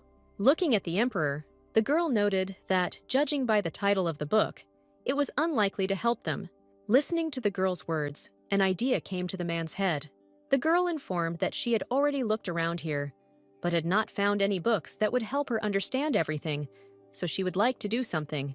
Nodding and sighing, he asked if she wanted to search among the forbidden books, and immediately heard the girl's consent. His Majesty noticed that all the forbidden books were kept not here, but in a secret room. He folded his arms across his chest and smiled contentedly, saying that only one person had the keys to this room. Him. The girl clapped her hands and remarked that this was excellent, after which she said to lend her the key. Extending her palm towards the man, she literally demanded that he give her the key right now. The emperor looked at the girl in silence, and then, without moving, said that she was asking for the key as if it were hers, but it was not a trinket that could be passed from hand to hand. Rubbing the bridge of his nose with his fingers, he suggested that they go there together. She pressed her hands to her chest and asked what he was talking about. Seeing that the girl did not understand, looking away, he said that they would go there together at night. Finally realizing what was said, the girl urged herself to mentally collect herself, because he was not hinting at anything. Meredith tried to object, telling His Majesty that she could go herself. Covering his eyes, because the girl was so slow-witted, he noticed that, firstly, if she showed up there alone and late at night, she would certainly arouse suspicion. Showing 2 fingers, he said that, secondly, only he has the keys to that door. Folding his arms back across his chest, he said that, thirdly, he didn't trust her completely yet. Meredith listened silently as His Majesty summed up by saying that even one of these reasons was enough for him to accompany her. Pressing her hand to her mouth, the girl still tried to object, saying that if she went alone, she would be much less likely to catch someone's eye and attract attention. He sighed heavily and reminded her that he had already told the Empress that she was not only a worthless pretender, but also lacked vigilance. The girl thought that the man kept repeating the same thing over and over again, and she was worried about whether she was really so hopeless. Looking the girl in the eyes, he said that if he was nearby, they would have an excuse. Everyone would think that they had come on a date. The girl said in confusion, what kind of date could take place at night in a closed library, without explaining to the girl he just coughed. Looking away, said that he could at least justify himself like this. He told them about a secret passage that would help them avoid prying eyes. It was in the main palace, and it would be better for them to go from there. It would be safer. Meredith said that in that case, she would tell the maids that she would go to the main palace today. His Majesty confirmed that this would be a wise decision. Bowing her head and sitting down, she said goodbye to His Majesty and said that they would see each other in the main palace a little later. The girl walked away, not noticing the man's intent gaze, who followed her without stopping. Sitting in her chambers, the girl was nervous, wondering whether it was time for her to move out. Coming out of her bedroom, she told Julia and Diana that she was now going to go to the main palace. The women smiled happily. They didn't expect this. Meredith smiled and admitted that she wanted to get closer to His Majesty as soon as possible, so she intended to spend as much time with him as possible. Julia noted that this was an excellent idea and that they would really become closer soon. Diana, too, smiled happily, telling the girl that she would bring Her Majesty a shawl in a moment. Looking at Julia, the girl felt uneasy in her soul. There was a feeling as if she was lying to them. Meredith thought with a smile that it would be nice if the reason for her trip was really so joyful.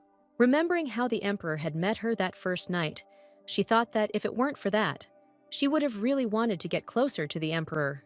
Noticing that Yulia continued to see her off, she said that she would go on alone. The woman was worried whether the girl would be okay. The Empress thought that she was now forced to go there by force of circumstances. Walking forward, the girl met Felix. The girl told the man with a smile that they were seeing each other again. Greeting the empress, he bowed, expressing his respect to her and wishing that she would always be accompanied by peace and prosperity. The girl said that she had come to see His Majesty. In response, the man pulled the door handle, asking her to come in. Meredith walked through the door looking forward. The girl's mouth opened slightly as she looked at the picture that appeared before her. The emperor looked extremely relaxed. Sitting on the edge of the table and holding sheets of paper in his hand, he greeted the girl. Meredith was embarrassed that the emperor was in his night clothes, although she herself was in her pajamas. But it could not be strange, because it was already night. The empress greeted the emperor, but he asked her not to follow the ceremonies. Watching the man examine the papers, she asked if they would be sent soon and received an affirmative answer. The girl remembered how His Majesty had spoken about going through a secret passage and began to look around, trying to find him. Suddenly, the man came close to the girl, placing his hand on her shoulder. I pressed my palm lightly on her shoulder and noticed that it was not there. Raising his hand, he invited her to wait here. Turning slightly and looking at the man, she remained silent. He had frightened her too much. Looking at the man's desk, I noted that they apparently had a lot of work to do. Standing behind the man, who had returned to his work, she only chuckled. The girl once again tried to beg permission to go alone, promising to try to make sure that no one noticed her, but His Majesty again refused. He reminded that, as he had already said, if they were suddenly caught together, they would have an excuse. Closing his eyes, he noted that if she had a good reason for not wanting to go together, then he was ready to listen. But the girl replied that she did not have one. Meredith smiled, but all she could think about was how uncomfortable she felt walking with him. The man concluded that if there were no reasons, then she should wait for him, after which he asked how she was living in the palace, whether she was coping. Thinking about why he suddenly became interested in her life, she replied that today was only the third day, so it was difficult to draw conclusions yet. In response, he stated that the first impression leaves an indelible mark. Meredith replied that if you consider it that way, then so far she has lived well, and she wishes that all the serenity would last longer. Meredith said just 2 words, quietly and calmly. Raising his gaze and looking at the girl, he noted that he also wanted this. Looking at the man, the girl remained silent, but thought that if she remembered how the murderers had broken into his chambers, there could be no talk of serenity. It even made her feel somehow sad. The emperor continued to do his business. When the clock struck the hour, he rose from his seat. He stood up from the table, rubbing his neck and saying that they could go now. Meredith immediately began to ask where they needed to go, and His Majesty pointed in the direction with his hand. The girl followed the man, not understanding where they were going.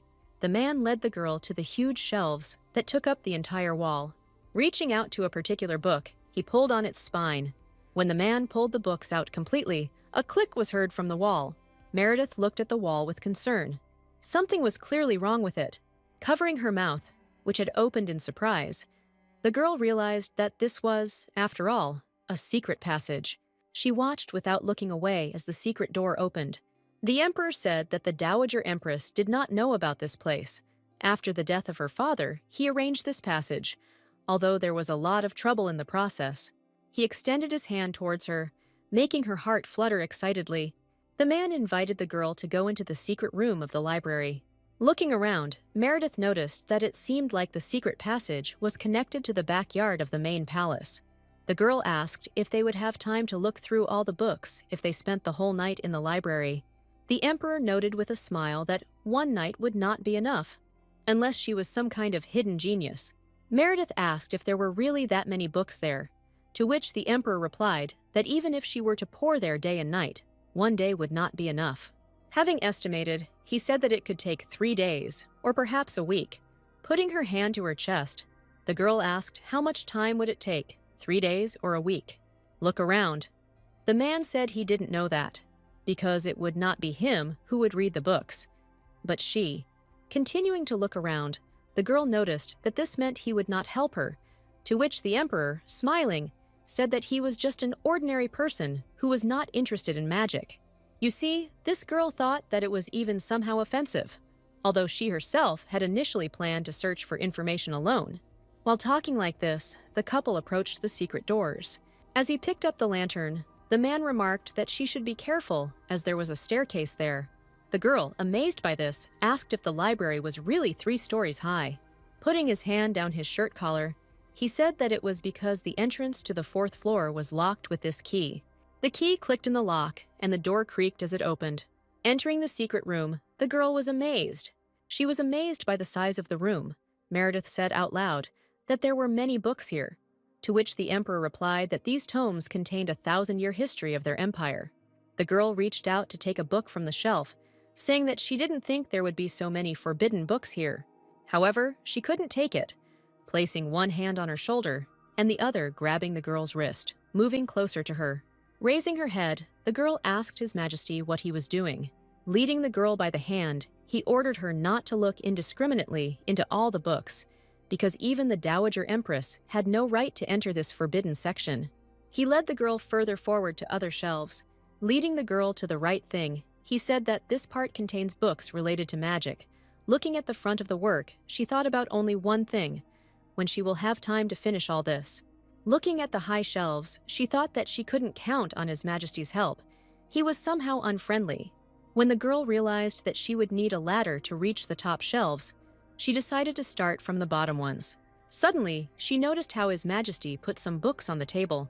Looking at the man, she suddenly realized that just recently, these books had been on the top shelf.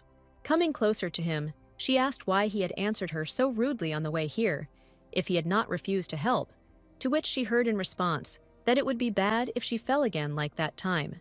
Looking at the girl, the emperor replied that it would be bad if she fell, after which he tried to understand whether she was angry. Meredith laughed, saying she wouldn't fall, and noting that she hadn't been serious when she asked him for help. After some time, His Majesty asked the girl if she found the books he had taken from the top shelf useful. She began to answer that if yes, but he immediately interrupted her, saying that if she needed help, then she should ask him. Holding the book in her hands, the girl was shocked by such behavior from the man, who had previously been completely cold. When she gave the book to the man, she said that he knew more about his illness than anyone else, so by reading the books she would select, he would be able to figure everything out very quickly. Pressing her hand to her chest, she asked him to try their best together. Turning away, Meredith went back to the shelves to look for the next book. His Majesty looked after her thoughtfully. Opening the book, he began to read what the girl gave him, while she carefully looked at the rest of the shelves. A couple of hours later, the girl was tired. Rubbed her forehead, she was very tired. Looking up and around, she wondered how much time had passed and whether His Majesty was okay. Seeing him, the girl realized that he was sitting in the same position as a couple of hours ago, and there was also a large stack of books around him, which he had already managed to read. Fighting sleep, she thought that she should not lag behind him, and decided to bring more books. She reached again to the top shelves, trying to get a book. However, she couldn't do anything. Her eyes just wouldn't stay open. The girl was already standing, holding an open book with her eyes completely closed, slowly drifting off to sleep. Her body relaxed so much that it was already starting to fall. The emperor raised his head sharply when he heard a loud knock. Her Majesty sat on the floor among scattered books, rubbing her head. The men laughed, closing the book, telling the girl that that was enough work for today. The girl looked up at the man in confusion. In her state, she did not clearly understand what he said. The girl noted that at this rate, they would barely be able to get through the titles of the books in a week, to which she heard that, "Man, you can't heal yourself by condemning someone else to illness." Looking at his watch, he said that if this continued, she herself would get sick. It would soon be dawn, and it was time for them to go back. The girl could not understand the emperor, because yesterday he had said that he asked to be cured as soon as possible. Leaning on the edge of the table, she thought that, if anything, he had become a little kinder since their first meeting. However, with his next phrase, he refuted her proposals, saying that if she got sick, his recovery would also be delayed. The girl asked sarcastically if he was really saying that she didn't belong to herself, after which she said that she was very afraid that if his treatment dragged on, he would start to strike her with death again. Sighing, the man turned away, saying that he hoped she understood that he had only been forced to do so back then. Having put the lantern on the table, the girl asked if His Majesty was tired. Taking the flashlight from the girl, he said that he simply didn't show it, but he was really tired. Looking at the girl, he said that that was why they needed to go faster. He saw that she was also tired. Not expecting such care, the girl simply watched the man. After which, unable to contain herself, she laughed merrily, trying to muffle her laughter with her hand. The couple walked out of the secret room together, lighting their way with a lantern. The tired couple walked very slowly down the corridor, trying to fight off their fatigue. The girl felt terrible. Her head was spinning. The only thought was that they had finally arrived. The man took the sheets of paper in his hands, and turning to the girl, froze in shock. She was lying on the bed, and her eyes were already closed. Not realizing that she was already practically asleep, she thought that she needed to wish His Majesty good night before she herself fell asleep. Looking at the tired and sleeping girl, he silently thought about something, after which, covering her with a blanket, he said that it seemed she was very tired. Finally covering the girl, he thought about why she was so careless. Without realizing what he was doing, he gently ran his fingers down the girl's cheek, tucking her hair behind her ear. Realizing that he was doing something wrong, he snorted, thinking that it would be better for him to go and work some more. Meredith was sitting in a chair, holding a cup of tea in her hands, when she heard the words that she looked pretty tired lately. Looking at Julia, she heard that it seemed to her that her condition had worsened compared to the first day when she first arrived here. Tilting her cup slightly in surprise, she said that perhaps she seemed so tired because it was already night. However, the woman did not give up, saying that this morning and every day she looked exhausted. As she lifted her cup to drink some tea, the girl thought that she was simply tired, since she hadn't really slept for the last 3 days. Pressing her hand to her temple, she said that in fact, as soon as night falls, the symptoms of His Majesty's illness begin to worsen. Pressing her hands to her lips, the woman asked in horror if Her Majesty was not getting enough sleep because she was looking after the Emperor at night. The woman was surprised that she didn't even know about it. Meredith could only embarrassedly talk about how it happened. Meredith looked away, covering her mouth with her hand. She thought that this way Julia would consider her a wife who was taking care of her sick husband, and not a woman who was spending the first days of her marriage carefree. Placing her hand on her chest, she said that this was not right, and she would convey that the Empress would not go to the main palace that night. Not expecting such a reaction, Meredith stood up, asking what Julia was talking about. The woman, folding her arms, spoke with worry about how she could not sleep normally at night, and that at this rate she would soon become ill. Julia nervously continued to talk about the fact that many people, not just his wife, were watching over His Majesty's health, and if the master and mistress of the palace fell ill, then the imperial family would find itself in a critical situation. Meredith agreed with this. The girl, with a warm smile, admitted that as soon as she thought that she could be of use to His Majesty, and he would soon get back on his feet thanks to her care, it was as if she got a second wind. The woman, touched by these words, literally cried. At this time, the girl thought that she never thought that the day would come when she would speak such hypocritical words. She felt sick of herself. The Empress said that it was okay that she was not getting enough sleep, and that the speedy recovery of His Majesty was much more important to her, to which Julia responded that her devotion to the Emperor was so deep, and she still had a long way to go to reach it.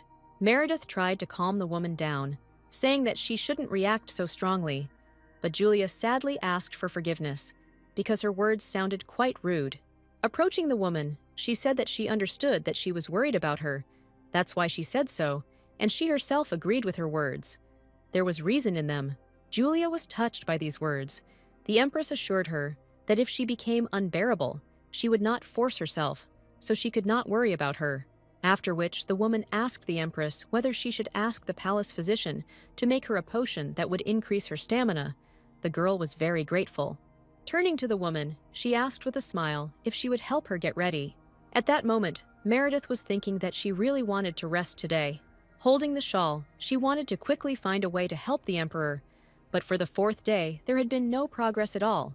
If magic had been allowed, they would have been able to find a solution to this problem much faster. Already approaching the door, she thought that, despite this, she had still learned a lot of useful things thanks to this incident, and decided to look at everything with optimism.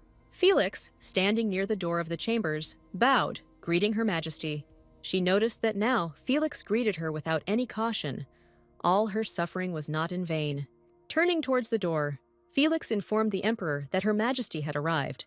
Sitting at the table, the man greeted the girl, seeing the girl's excited state with a question. I looked at her and asked what she wanted. Meredith suggested that the man go straight to the library. Reaching for the book to open the secret entrance, she thought that she had a good feeling today, as if they would learn something today. However, her hand, reaching for the book, was intercepted by the emperor's hand. Raising her head slightly, she looked into the eyes of His Majesty. The girl asked excitedly what had happened, if something was wrong. Slowly, releasing the girl's hand, he ran his thumb over her wrist, after which, hesitantly, he began to say that perhaps they needed to do something.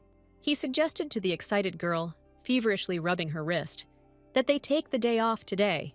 Thinking about something else, the girl became agitated and asked if her husband was healthy and whether she should call the palace doctor.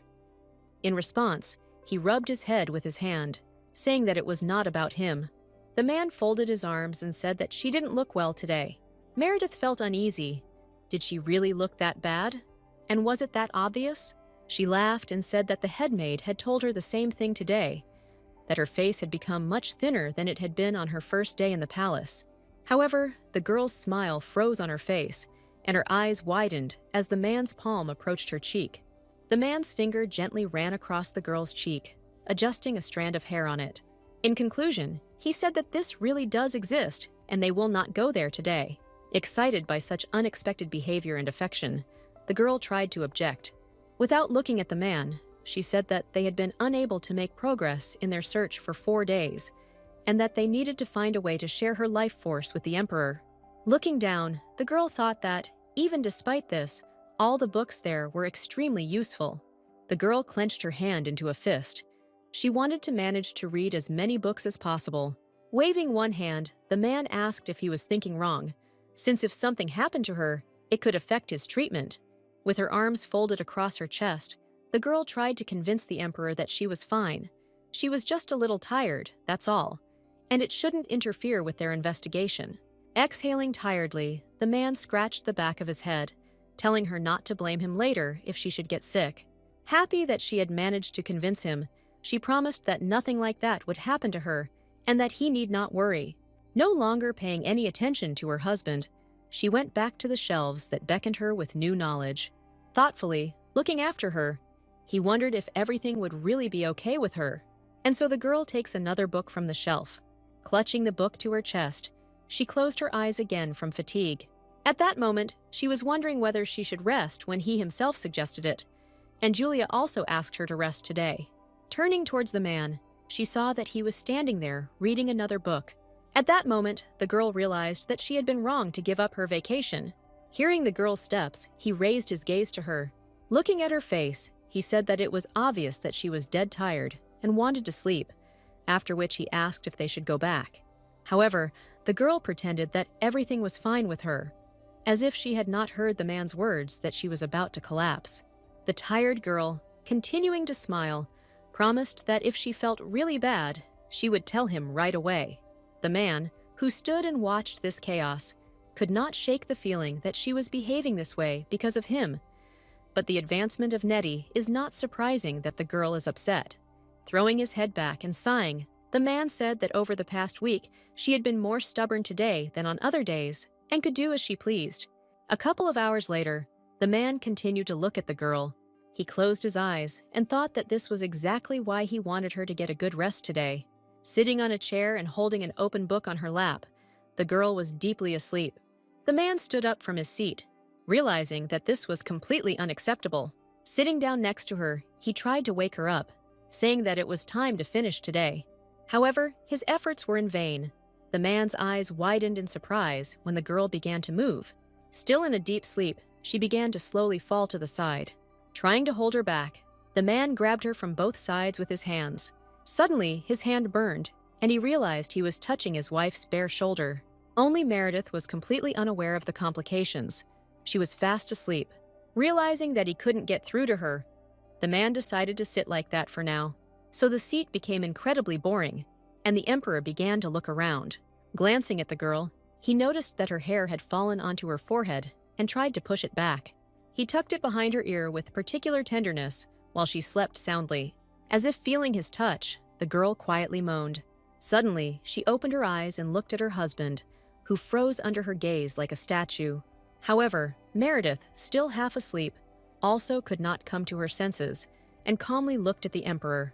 Finally waking up, the girl realized that their faces were too close and jumped up. Clearing his throat nervously, the man looked away, asking the girl if she was fully awake. As usual, pressing her hand to her chest, the girl asked to be excused. She did not even notice how she fell asleep. He coughed again and said everything was fine. Scratching her head nervously, the girl asked how long she had slept, after which she stated that he should have woken her up. Looking at his watch, he said that only 20 minutes had passed, which in fact was quite a lot. Closing the watch, he said that in principle, it would not be long, after which he asked if your fatigue had passed. Meredith nodded, smiling, thanking the man, and apologizing again for what had happened. Deciding to record this as an act of mercy, the Emperor asked if there was enough work for today. However, he was shocked when the girl said that it was not enough for today. A short nap helped her to perk up. The girl nodded, after which she suggested taking up the books again. But this man turned away at this and briefly agreed. Rubbing her forehead, the girl could not understand how she managed to fall asleep. And even on His Majesty's shoulder, now she had no sleep in either eye. While looking through another book, the girl remembered something and glanced at the Emperor. The man carefully studied the books the girl had put aside, paying no attention to anything at all. Meredith remembered that before she fell asleep, His Majesty was sitting opposite her. However, when she woke up, he was there and lent her his shoulder. The girl wondered if he really felt sorry for her, but she immediately scolded herself, thinking about what difference it made to her where he was sitting. Resolutely returning to the book, the girl convinced herself that now everything else was completely unimportant. She needed to find answers as soon as possible. After some time, the girl's eyes, which were studying another book, opened wide. Noticing her violent reaction, the man immediately asked what was wrong. Biting your finger thoughtfully, girl. What were you thinking about? His Majesty stood up excitedly and approached the girl, asking if she had really found something. Not fully believing it, the girl, smiling, said that yes, she really did think she had found something. The man sighed and said that the girl looked sad. Was his illness really incurable, and was there no cure? Meredith began to wave her hands excitedly, saying that this was not so. Fortunately, there was a way to be cured. But the problem was different. The Emperor looked at the girl expectantly. He was impatient to find out what the problem was. Meredith said hesitantly that he wouldn't like the treatment method. The man impatiently urged the girl on, asking what kind of method it was. He no longer cared. The girl shook his hand nervously, not knowing what to tell him. Gathering her strength, she told him that she could transfer her life force to him through physical contact. Trying to explain it more simply, she said that, in other words, they should hold hands, kiss, or do something else. His Majesty impatiently urged the girl on, asking what she meant. Sighing, not daring to look at the man, she replied that they should sleep together. His Majesty was completely shocked. He did not expect that the treatment for his illness would be like this. Waving her hands, the girl tried to explain in a popular way that the principle of treatment was as follows. The larger the area of physical contact, the more life force she could transfer to him. That is, at night it would be enough that they would sleep holding hands. Embarrassed and looking away, she replied that they didn't have to do anything else. The man remained silent. The girl did not understand how he reacted to the news. Nervously, Meredith continued to say that this was the most effective way to heal him with her magic. It would be more effective to find the black sorcerer who cast this curse on him, but in the long run, this method will also help to heal. Suddenly, the man interrupted her, asking what about her. The confused girl did not understand what he meant by asking this question. Looking closely at the girl, His Majesty asked if she would have any health problems. Struck by such an attentive attitude towards herself, she said that he alone was enough for her strength. Smiling, the girl explained that her vitality would be restored if she slept and ate well. The man nodded several times, realizing what was said. However, he was immediately shocked when the girl honestly said that she did not think that he would worry about her. Clenching her hand into a fist, she said she couldn't even believe that just a couple of days ago he almost killed her. After listening to her, the man said that he should not allow his healing to harm her health. The emperor pragmatically stated that it would be very difficult if he needed her help again in the future, and she was gone. Hearing this, the girl replied that her life was also extremely important to her. She asked the embarrassed man not to worry about her. Realizing he had been caught, the man cleared his throat a little, claiming he was not worried at all. At this point, Meredith decided to ask the next question that was important to her. Would the man really be okay with this kind of treatment? The emperor closed his eyes, sighed heavily, and asked why he should be against it. I was very worried. The girl, looking away, explained that they would have to sleep holding her hand, and if he didn't want to, then, however, she didn't have time to finish. I'm nervously losing my neck, and despite the girl, he said that he has no right to be capricious. After which, looking at the girl, he said that they were not going to do anything else, but would simply hold hands. Meredith mentally agreed with him. Now this was the only way to overcome black magic. The girl was glad that they still came here today. Taking the lantern in her hand, she said that they now knew the way, after which she asked if he would agree to go back and try. Having agreed to her proposal, the man followed the girl to the exit of the secret room. Sitting on the bed, awkwardly patting it, the girl told His Majesty to go to bed quickly. Folding his arms across his chest, the man noticed that the girl was too excited, and it would soon be dawn. Meredith excitedly said that she wanted to give him as much life force as possible before the morning. The man coughed again. He didn't understand at all why the girl was so naive, saying that this was not the issue at all. Not understanding the man's hints, the girl patted the bed again, telling him to lie down quickly. She had to try to heal him. With a sigh, the man lay down next to the girl. Turning to the emperor, Meredith smiled and asked him to give her his hand. Having agreed, the man calmly extended his hand to the girl, after which Meredith gently placed her hand on his palm. The girl smiled contentedly, feeling the life force flowing into her hand and draining away. Turning to the man, she said she thought they had found the answer, but he felt nothing at all. Hearing this, she reassured him, saying that she felt her power transferring to him, and then suggested that perhaps he would feel all this when he woke up. Continuing to smile, the girl told him to go to sleep quickly, because it was important for both of them to stay in shape. His Majesty looked at the girl again attentively, without saying anything in response. After a short silence, he turned away, saying that she was absolutely right, and closed his eyes. Seeing this, Meredith also closed her eyes with a sigh. However, she immediately opened them when she heard His Majesty talking to her. Looking at the girl, he noticed that the Empress had worked hard today. Having said this, he immediately turned his head to the side and no longer looked at the girl. Covering her mouth with her hand, the girl remembered that, if she thought about it, he had been helping her every day from the very beginning. Turning towards the man, she said that His Highness had also tried and wished him good night. Having wished her the same, the man fell silent. The male and female hand continued to lie on the bed as one whole. A couple of hours later, the girl woke up with the sun shining brightly in her eyes. Gathering her strength to stand up, she yawned a little. However, suddenly remembering the events of the night, she perked up. Sitting down and turning to the man, she checked their hands. To her surprise, the man was fast asleep. Meredith let out a sigh of relief, realizing that they had held on well and their hands had not separated. As she sat down, the girl realized that she felt a little sluggish, but this meant that she had transferred her life force to him. She glanced at the man, trying to figure out how he was feeling. Meredith noticed that his breathing had become regular. Hold on to your chin.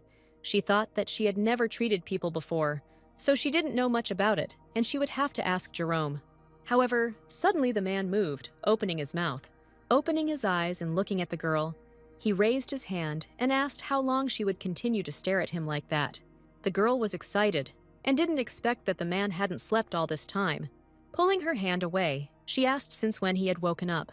Closing his eyes again, he told the confused girl that he had been awake since she had started looking at him, after which, looking into her eyes, he stated that he knew that his appearance was mesmerizing, and asked if she didn't find it impolite on her part.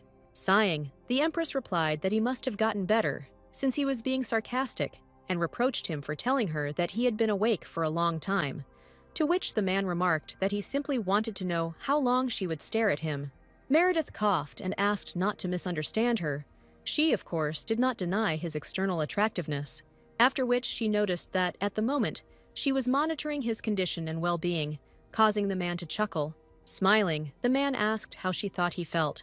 Pointing at him, the girl said that it seemed like he was feeling much better than before. She noted that his breathing had evened out, so she thought that this method was quite effective. Hearing this, the man put his hand on his throat in disbelief. The man chuckled, asking if she had noticed his previous breathing, to which the girl sarcastically replied that it was hard not to notice when he coughed violently every morning. Trying to calm the girl down, he said that he was just joking, after which he noted that it was funny that she reacted to every word he said, and that's why it was funny to make fun of her. Sighing heavily at these words, the girl asked how he felt. Clenching his hands into fists, he replied that as she had said, he felt much better, which was truly surprising. Smiling, the girl said that she was very afraid that nothing would work out, and therefore she is very happy. Hearing this, the man looked closely at the girl, after which he noticed that she was trying her best for him. The empress explained that her life depended on it, and of course she had to try. The man bowed his head and asked if she really thought he was in league with her. Nervously, the girl sadly asked a counter-question. "Aren't they in cahoots?" Looking at the man, the girl thought that his question sounded offensive. She thought maybe she should have held back.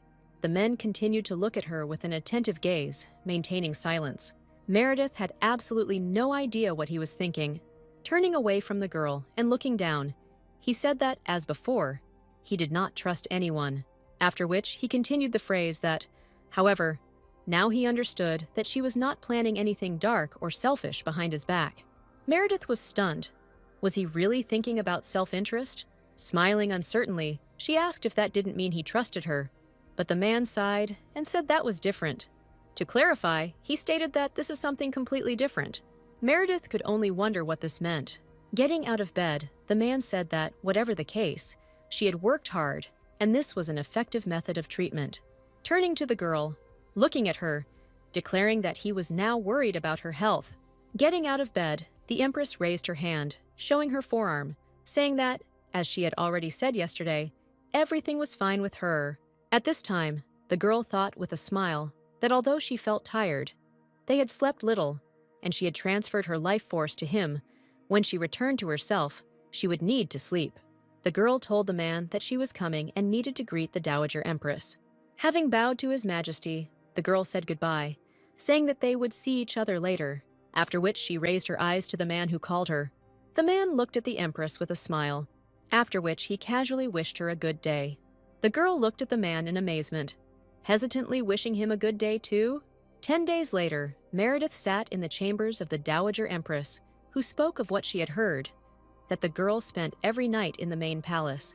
The women's hands reached out to take the cup. Holding the cup in her hands, Meredith looked at the Dowager Empress in confusion. She, in turn, drank tea and, carefully watching the girl's reaction, asked if it was true. Meredith replied with a smile that it was true, to which the Dowager Empress responded with excitement and said that she was worried that they would not have marital consent. Covering herself with her hand, the woman noticed that the girl looked happy, after which she asked her to tell her what had happened. Putting the cup on the table, Meredith reminded herself that she shouldn't be led by a sly smile, because now the most dangerous thing for the Empress would be if she suddenly gave birth to an heir for the Emperor. Lowering her head, the girl sadly announced that she had something to say. Raising her hand, the woman asked what she could tell her everything about. Meredith pressed her hands to her chest and said that every time she visited His Majesty, she informed her of his condition, after which, shaking her head sadly, she said that, unfortunately, his health had remained unchanged since they got married. The girl remembered their recent conversation with the Emperor, when she said that she saw that he was getting better, but it was better to continue to hide it, pretending to be ill. The man agreed with the girl, saying that it would be better for him if the enemy relaxed his vigilance. The main thing was that black magic would not be cast on him again. Hearing this, Meredith explained that if the sorcerer tried to cast a spell on him again, then regardless of his powers, he would pay with his life, as would the one he dared to attack. She explains that the karma of his evil deed will turn against him. The girl explained that to prevent this from happening, they would try to find another sorcerer, but even then, if they got wind of his recovery, they would still have a hard time. Raising the man's hand, he asked if it would be dangerous if he cast the spell on him again. The girl said that even if he were a direct descendant of the god Balzain, he would not be able to survive the black magic that directly affected his life. At best, he would survive, but he would become crippled. Sitting on the bed, the man promised to take this into account. Remembering this, the girl snorted sarcastically. She had discussed this with His Majesty in advance. Meredith put her hand to her lips and sadly looked away from the Empress, after which she said that she was very upset that she could not live up to the Dowager Empress's expectations regarding the future. Putting her hand to her lips, the woman also said sadly that she was very sorry. She looked at the girl with excitement, deep sadness burning in her eyes. Putting the cup on the table, she said that she heard that the girl spent every night in the main palace and began to wait for good news from her. Looking at the sad girl, who continued to press her hands to her chest, she said that she thought that His Majesty's health had improved. Meredith sadly admitted to the woman that if there had been even the slightest improvement in his health, she would have rushed to her with the good news. With a sad smile, the girl admitted that she enjoyed caring for the Emperor and spending the night with him, falling asleep next to him in the same bed. The girl continued to mentally rejoice that, after she found a way to heal him, 10 days had already passed since they slept holding hands, and he clearly felt better. Thinking that, although there was a curse, it could not be gotten rid of instantly, the girl told the Empress that she was happy with her current life. Looking at the woman, she assured her that she did not abandon the hope that the Emperor would soon recover. The Empress Dowager looked relaxed as she sipped her tea, saying that the Emperor must of course recover since he still had no heirs. Meredith looked at the Empress silently. Hearing that she was addressing her, she waited attentively to hear what she would say next. The Dowager Empress admitted that she had something she wanted to tell her. In response, the girl could only say that she was all ears. The woman said that almost a month had passed since her coronation, after which she said that she was worried about whether she cared about social events. Bowing to the woman, Meredith asked for Her Majesty's forgiveness, explaining that she had been so busy mastering the palace routine and looking after His Majesty's health that she had not even thought about it. In response, the woman waved her hand casually, telling her not to apologize. She said that she herself thought that the girl would need a month to get used to it, because life in the palace is always difficult. Looking at the girl, she said that as an empress, she had certain responsibilities, and she needed to be given time to get used to them. The girl expressed her gratitude to the Dowager Empress. Smiling happily, she said that, fortunately, thanks to her help, it didn't take her as long to get used to it as it would have if she had been coping with everything on her own. Looking at the woman smiling contentedly, I thought about how she had not delegated her authority to her, citing incompetence and inexperience, but now the most important thing was not to quarrel with her. Sitting back down on the sofa, she said that she would definitely take today's comments into account and would immediately organize a social event. Upon hearing this, the Empress said that this was an excellent idea. Rubbing her hands, she told Meredith that she wanted to be recognized not only by the courtiers, but also by the noble ladies of high society. Looking closely at the girl, she seemed to say in secret that only in this way would she not have problems in managing palace affairs. Bowing her head, the girl thanked the Dowager Empress, noting that her advice was invaluable to her. Without raising her head, she thought about how she could not understand what the Dowager Empress was planning. Sitting opposite the woman, she thought only about how tired she was of all this. A couple of days later, the girl, as usual, entered the Emperor's chambers. Hearing the Emperor address her, she looked up, tucking her hair behind her ear.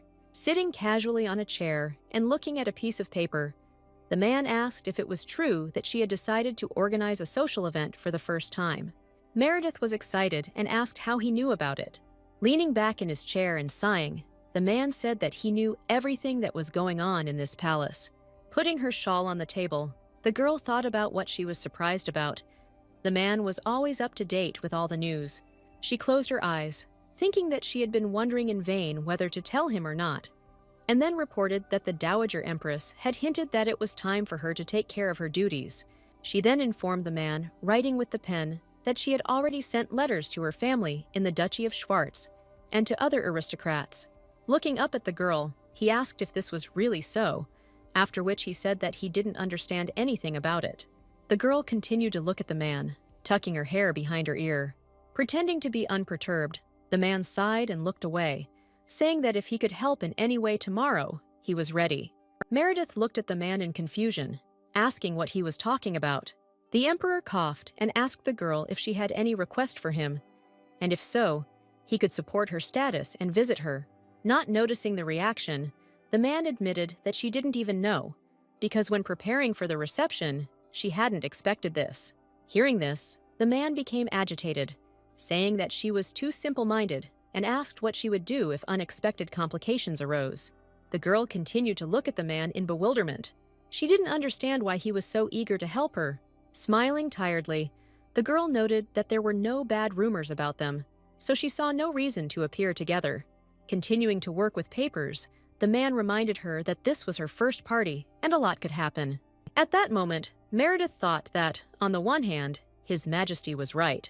She waved her hand and told the emperor that she didn't have such a bad reputation that she would get into trouble right away, so it was okay. Without looking at the girl, the emperor noted that it was difficult to even call this naivety. Standing up and pressing her hand to her chest, the girl noted that if he was very concerned about this issue, he might show up at tomorrow's reception. Rubbing his chin, the man noted that it sounded good. He had a political meeting tomorrow, after which he would stop by. Meredith smiled happily. In her thoughts, everything was supposed to be very rosy. Suddenly, the girl asked the emperor if she was imagining that he had really become much kinder.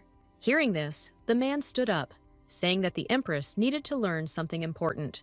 Clenching his hand into a fist, he declared that his authority was her authority. The man explained clearly that this was the only reason he was helping her. In response to these words, the girl put an artificial smile on her face, after which he pressed his hands to his chest and thanked him for the answer. Meredith noted that if he said that, then he should give it his all tomorrow. The emperor announced to the girl that he was a little tired and suggested that she lie down.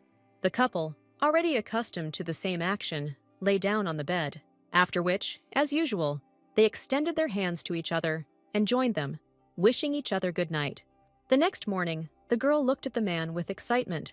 The girl looked at how peacefully he was sleeping, noticing that his breathing seemed even. Meredith couldn't understand why he wasn't waking up. Did he really have a headache? She wanted to wake him up, ask, but she thought it would be better for him to get some sleep. The girl was glad that she had learned about His Majesty's symptoms from Jerome in advance. The man had written down all of the emperor's symptoms on a piece of paper. The girl came out of the chambers and ran into a surprised Felix. Bowing, he greeted the empress, noticing that she had risen early, to which the girl noted that Felix himself had risen early. Turning to him, she asked if he could check on His Majesty's well-being when he woke up. The girl explained that now everything seemed to be fine with him, but it was unknown how he would feel after waking up. The man promised to fulfill her request, after which the girl wished him good luck. Suddenly remembering something, the man extended his hand, trying to stop Her Majesty. Turning to face him, she looked at him attentively, waiting for his question. The man said that according to rumors, her first social event would soon take place, and the girl confirmed this, saying that the rumors had already spread. Felix, embarrassed, said that he knew she could do it just fine, but he still wanted to support her. Meredith was shocked by this attitude from Felix, who hardly spoke to her. She couldn't believe that Felix had just supported her. Pressing her hand to her chest, the girl thanked him for his kindness. Smiling, she remembered their first meeting. She couldn't even believe that in just a month, his attitude towards her had changed beyond recognition. Bowing once more to the empress, Felix noticed that she was very busy and asked for forgiveness for keeping her late.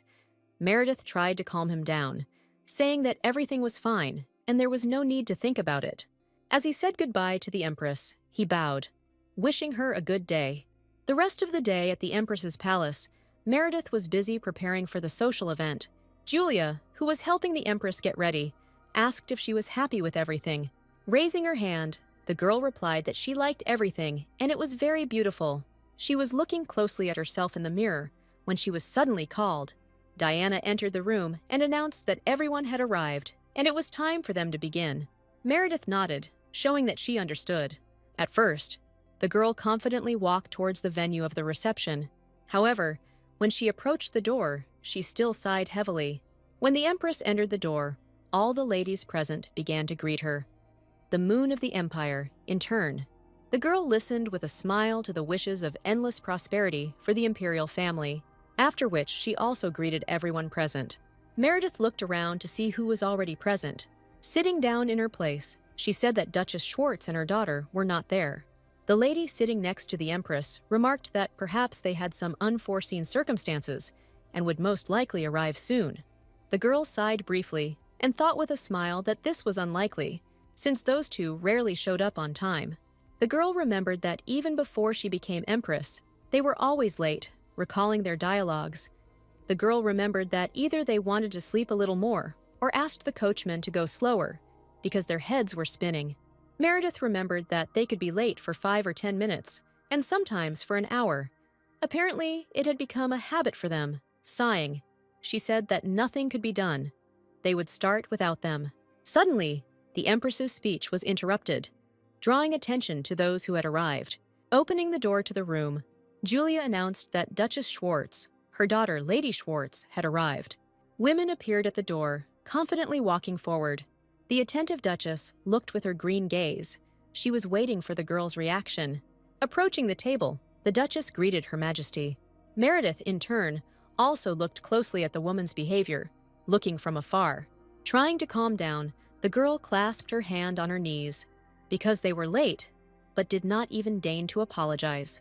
Looking at the Duchess and her daughter, the girl continued to think whether to get angry at them or not. She thought, although it was not to her advantage to show others their strained relationship, the situation was still wrong. The Empress folded her arms across her chest and called loudly for Duchess Schwartz. Due to her high position, she could not let this slide. Being late was disrespectful. Covering herself with her fan, the Duchess glanced at the Empress when she heard the phrase that she was late for the meeting.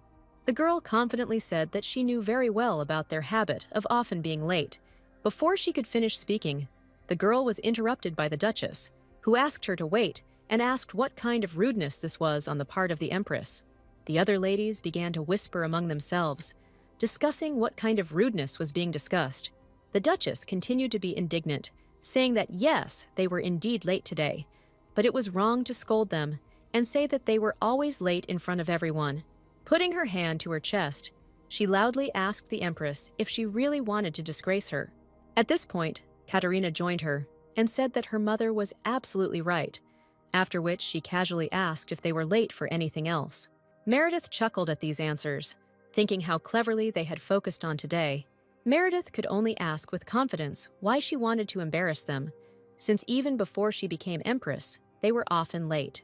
After which she shocked the women, recalling their phrases that when she hurried them, they answered that it was okay, because no one would dare to express dissatisfaction with members of the Schwartz family.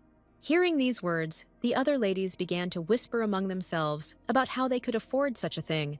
Getting up from the table, the Duchess indignantly asked Her Majesty when she had said such a thing. In response, the girl calmly asked if she really was claiming that she had made it all up. Suddenly, Katerina screamed, insisting that her mother would never lie. Suddenly, a third voice entered their argument and said that Lady Schwartz had better stop. Meredith froze in shock when she saw who it was. Duchess Wilkins joined the conversation and repeated once again that Lady Schwartz had better stop. Meredith remembered that this was a noble lady of the family, to whom Schwartz was not inferior in status, and now she stood up for her. The woman said she heard that the Schwartz family had been late to a birthday party for the Bennett family's daughter a week earlier, causing them to delay the cake cutting for an hour. Katerina put her hand to her chest and tried to object, but she was immediately interrupted by a woman who declared that everyone knew perfectly well that she and Lady Benoit were friends. So not only she, but others as well, were well aware of their antics. After which she explained to the irritated girl that since they were late for the first reception that Her Majesty organized after the coronation, they should at least apologize, and asked what kind of rudeness they were allowing themselves to have towards her. Trying to get out of this situation, Katerina tried to argue that they were family. Meredith chuckled when she heard Katerina say that there was no need for her to apologize for such a small thing and put up walls between members of the same family. Sighing at the stupidity she had heard, the Duchess told Katerina that she was a little mistaken and therefore should listen to her carefully. The Duchess placed her hand on her daughter's shoulder to comfort her, as the woman said that, before being her younger sister, she was the mother of their empire, and she was the empress of Balzain. To sum it up, she concluded that if she had given her reception to the Dowager Empress, she would have been very severely reprimanded for such an outburst. The next phrase caused a whisper from the other ladies. The woman asked if it was really the case that their family adopted selective observance of etiquette in relation to different people. The Duchess tried to restrain her daughter, but she continued to shout loudly, asking what Lady Wilkins was doing and that she should watch her words, because they did not act like that. Another lady, turning to Katerina, asked her to stop and not to forget herself, because they were in the presence of Her Majesty. The Duchess coughed contentedly. This was exactly the effect she expected from her words. However, Katerina continued to be indignant, asking what was wrong in general, why they had become silent and were avoiding talking to her. Did they really think they could argue with her? Realizing that she could not be dispensed with, Meredith loudly demanded that Lady Schwartz stop behaving like this. Continuing to sit in her seat, the girl coldly noted that their event hadn't even really begun yet. The Duchess and her daughter turned angrily towards the girl. Katerina was literally shaking with rage. Her face did not hide her emotions when she thought about what she was allowing herself. Could it be that since she took the place of the Empress, she imagined who knows what about herself? The girl remembered how a month ago Meredith didn't dare look her in the eye. An insect like her would always remain an insect. She remembered how she laughed at the girl at every opportunity. However, she was brought out of these thoughts by her mother, who firmly grabbed the girl's hand. She mentally urged him to keep himself under control.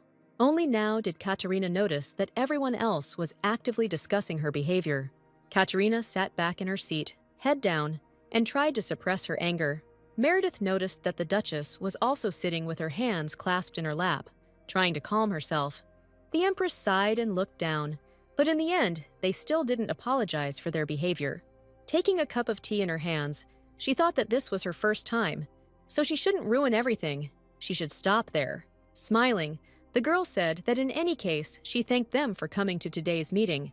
Pointing to the cup and seemingly not noticing the looks of her family, she remarked that she hoped they would like the tea. The Duchess silently watched how the girl behaved.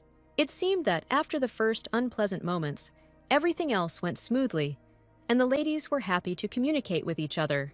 However, suddenly the woman put the cup on the table, turning to the Empress. Duchess Schwartz asked sarcastically how her relationship with His Majesty was going. There was absolute silence at the table. The other ladies were also interested to know about it, but the way the question sounded was inappropriate. The girls looked at each other. No one dared to say anything. Meredith seemed not to notice the ambiguity of the question and smiled calmly. Putting down the mug, the girl said that they were an ordinary married couple, but the place was not suitable for such a conversation. Hearing such an answer, Katerina chuckled. She thought about why Meredith was so confident. She didn't even have any arguments in her defense. She was right about this, because everyone present knew that the Emperor was seriously ill.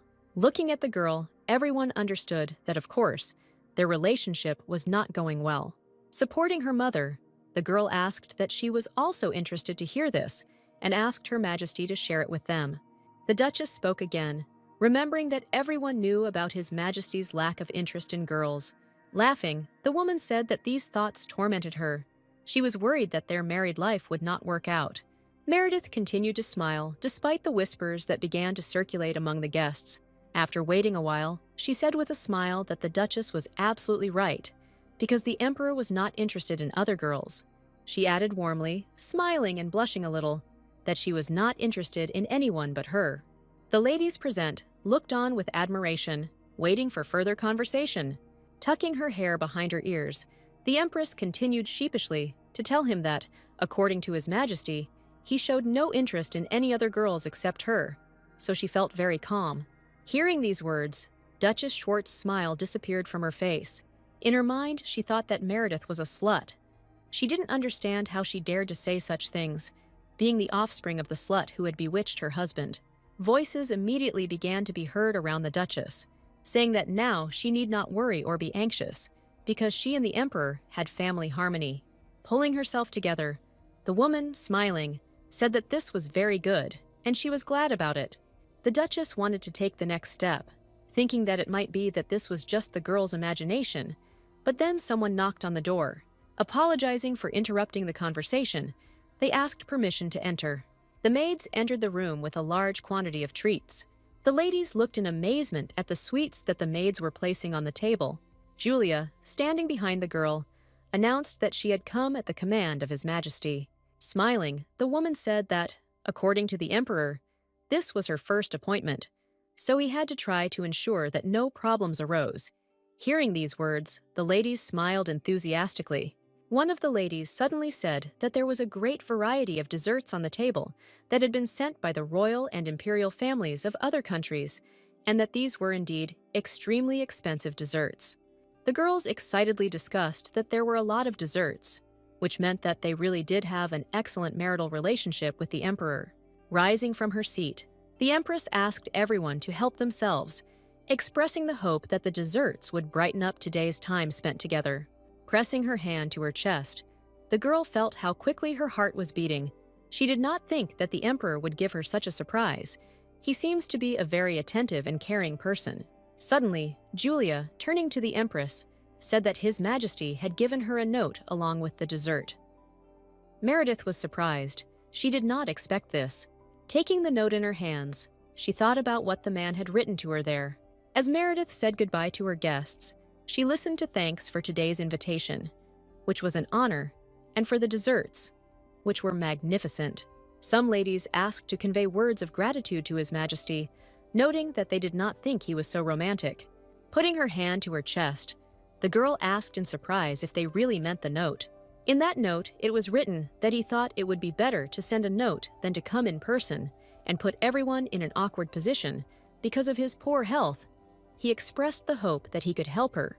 The girl was happy. It was not easy for them to hide their health condition, and yet he managed to find a way to help her.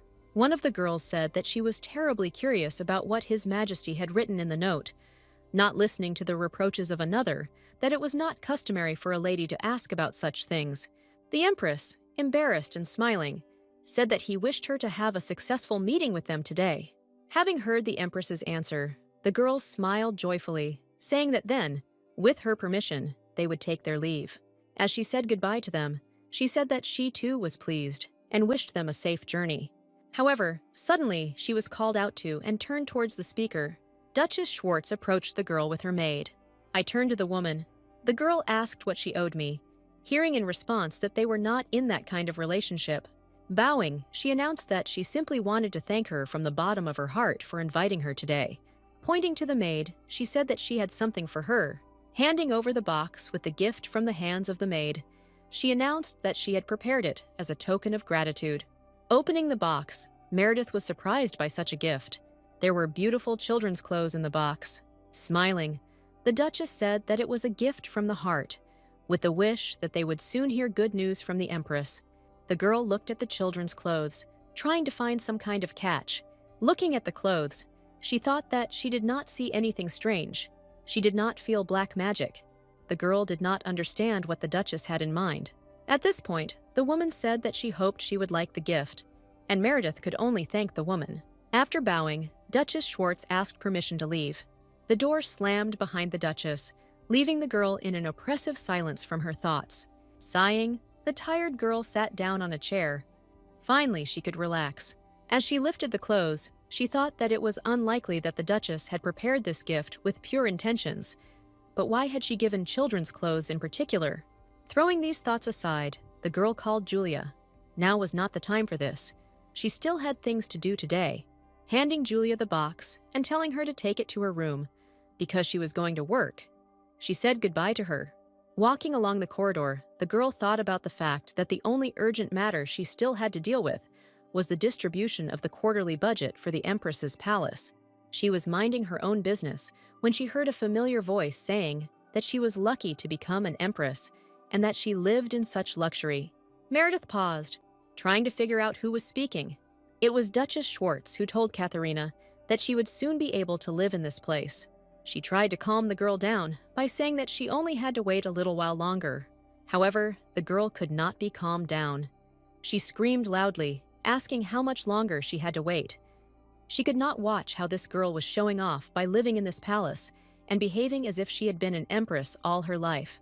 The girls were disgusted by the idea of living in a palace in which this dirty commoner lived. Hugging the girl, the Duchess reassured her, saying that when she became empress, they could move the palace to another place. Meredith, leaning against the wall, listened to the Duchess's words about how there were plenty of palaces here worthy of Katerina. Closing her eyes, the girl thought that what else could one expect from them? It could not be that this woman sincerely wished her well. At that moment, the girl realized that she was getting out. She gave her these clothes to mock her. The girl thought that since they found out that she had a good relationship with His Majesty, they would not be able to ridicule their married life. At this time, Katerina said that her mother was absolutely right, and her future husband would also understand her. Suddenly, the girl asked her mother about that very thing. She didn't think that she would give it to her so soon. Smiling, the woman said that she had not planned to give that gift today. However, watching her smile, she was outraged that this scoundrel was making fun of her as if she were noble. The woman laughed and was indignant at how she dared to behave, being the daughter of a slut. And that was why she had given it to her earlier, to teach her a lesson. Katerina agreed with her mother, saying that she could never change her lowly origins, after which she asked her mother if the girl understood what kind of gift she had received today. After which she heard the answer, that she hardly guessed that these clothes were sewn by her late mother, and moreover, she was preparing these clothes for her unborn younger brother or sister. Hearing this, the girl froze in amazement, the same question repeated in her thoughts. What did they say? At this time, the Duchess, smiling, said that the girl could not know about this, because she did not even know that she had killed her pregnant mother. Hearing this, the girl's legs literally gave way, and she leaned against the wall, exhausted. The grief-stricken girl feverishly clasped her hands to her mouth, holding back a scream, while the Duchess proudly said that this was the last thing left of her mother, and expressed the hope that the girl would not tear it to shreds. Waving her fan, she said that she had wanted to get rid of this rag for a long time, but she was lucky to find a use for it.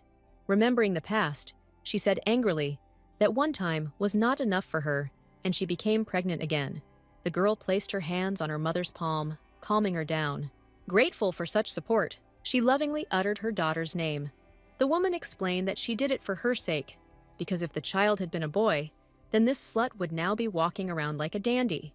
Supporting her mother, Katerina said that she would have gotten rid of them herself and asked her mother to wait a little longer, because as soon as she became empress, she would provide her with a luxurious life. The Duchess looked at her daughter with a warm smile. Hugging her, she said that she was her support and that she lived for her sake, after which she promised to do everything possible to make her empress.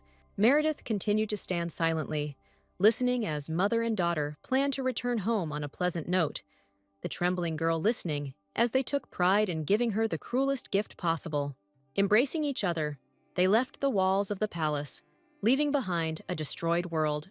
Meredith's fingers dug into the ground painfully, sobs racking her.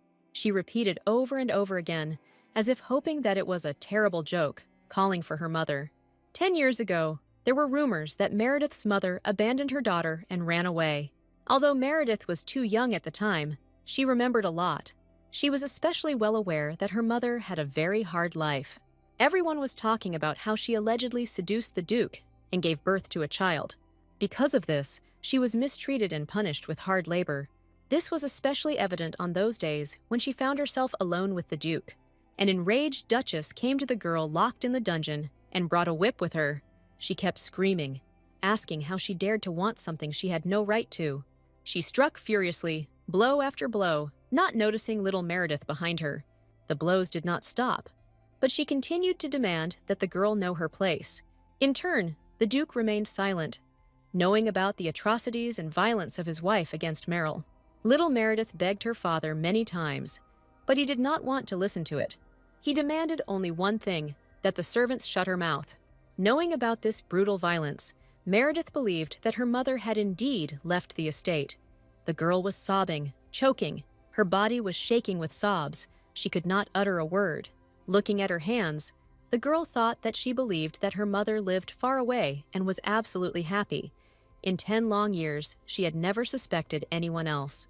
Meredith was practically curled up on the floor, clutching her head with one hand, which was bursting with guilt, biting her lip until it hurt, The girl continued calling for her mother.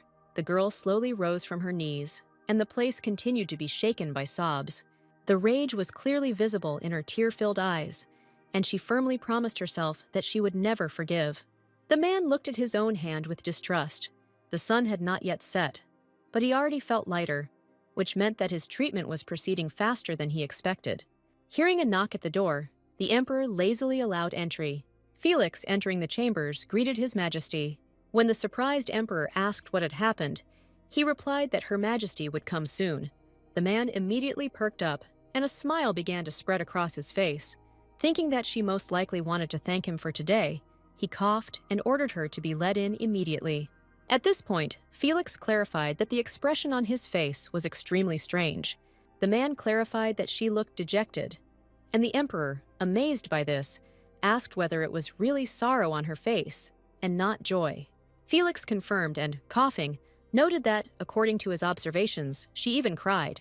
Hearing this, the emperor immediately asked if anything had happened at today's tea party, having only managed to say that nothing special was happening. On the contrary, the atmosphere was very friendly. They heard Meredith's voice asking for permission to enter. The men exchanged silent glances, after which His Majesty allowed her to pass. Looking at the girl entering the office, I immediately saw confirmation of Felix's words. The girl looked exhausted. Looking at her eyes, it immediately became clear that she had been crying. The man firmly asked what had happened. Bowing her head, the girl quietly said that she had something to tell. His Majesty looked at the girl carefully and said that he was listening to her attentively. The girl stood silently for a while, clasping her hands to her chest, and then said that the matter concerned the Schwartz family. Looking up and at the man with sad eyes, she asked him to help her destroy the Schwartz house. Hearing this, the man immediately asked if something had happened at the tea party. Meredith briefly said that the meeting ended on a pleasant note, but something happened afterwards. Looking into space and once again recalling what happened, she admitted that she heard something terrifying, for which she would never forgive the Schwartz family. In conclusion, Meredith told the man, who had been listening to her attentively while leaning on his hands, that she wanted them to be left with nothing. Looking at the girl, the emperor thought that even on her wedding night, she did not look so desperate. He was interested in what happened. The man chuckled, realizing that they weren't close enough to talk about it. Leaning his hand on the table, the man said he had warned her it would be a deal if he helped her destroy the Schwartz house. Getting up from the table, he asked what the girl would do for him. Meredith explained that if House Schwartz fell, then the Dowager Empress would also lose her superior influence. The man noted that the girl was confident that the Schwartz family and the Dowager Empress were closely connected. Meredith spoke about the woman's plans to place her own son Fabian on the imperial throne, but the man firmly said that words were not enough. The man asked the quiet girl if she had any substantial evidence of their conspiracy. In response, she said that the reason for the conspiracy was the desire to make her elder sister empress. The man was shocked by the girl's further words.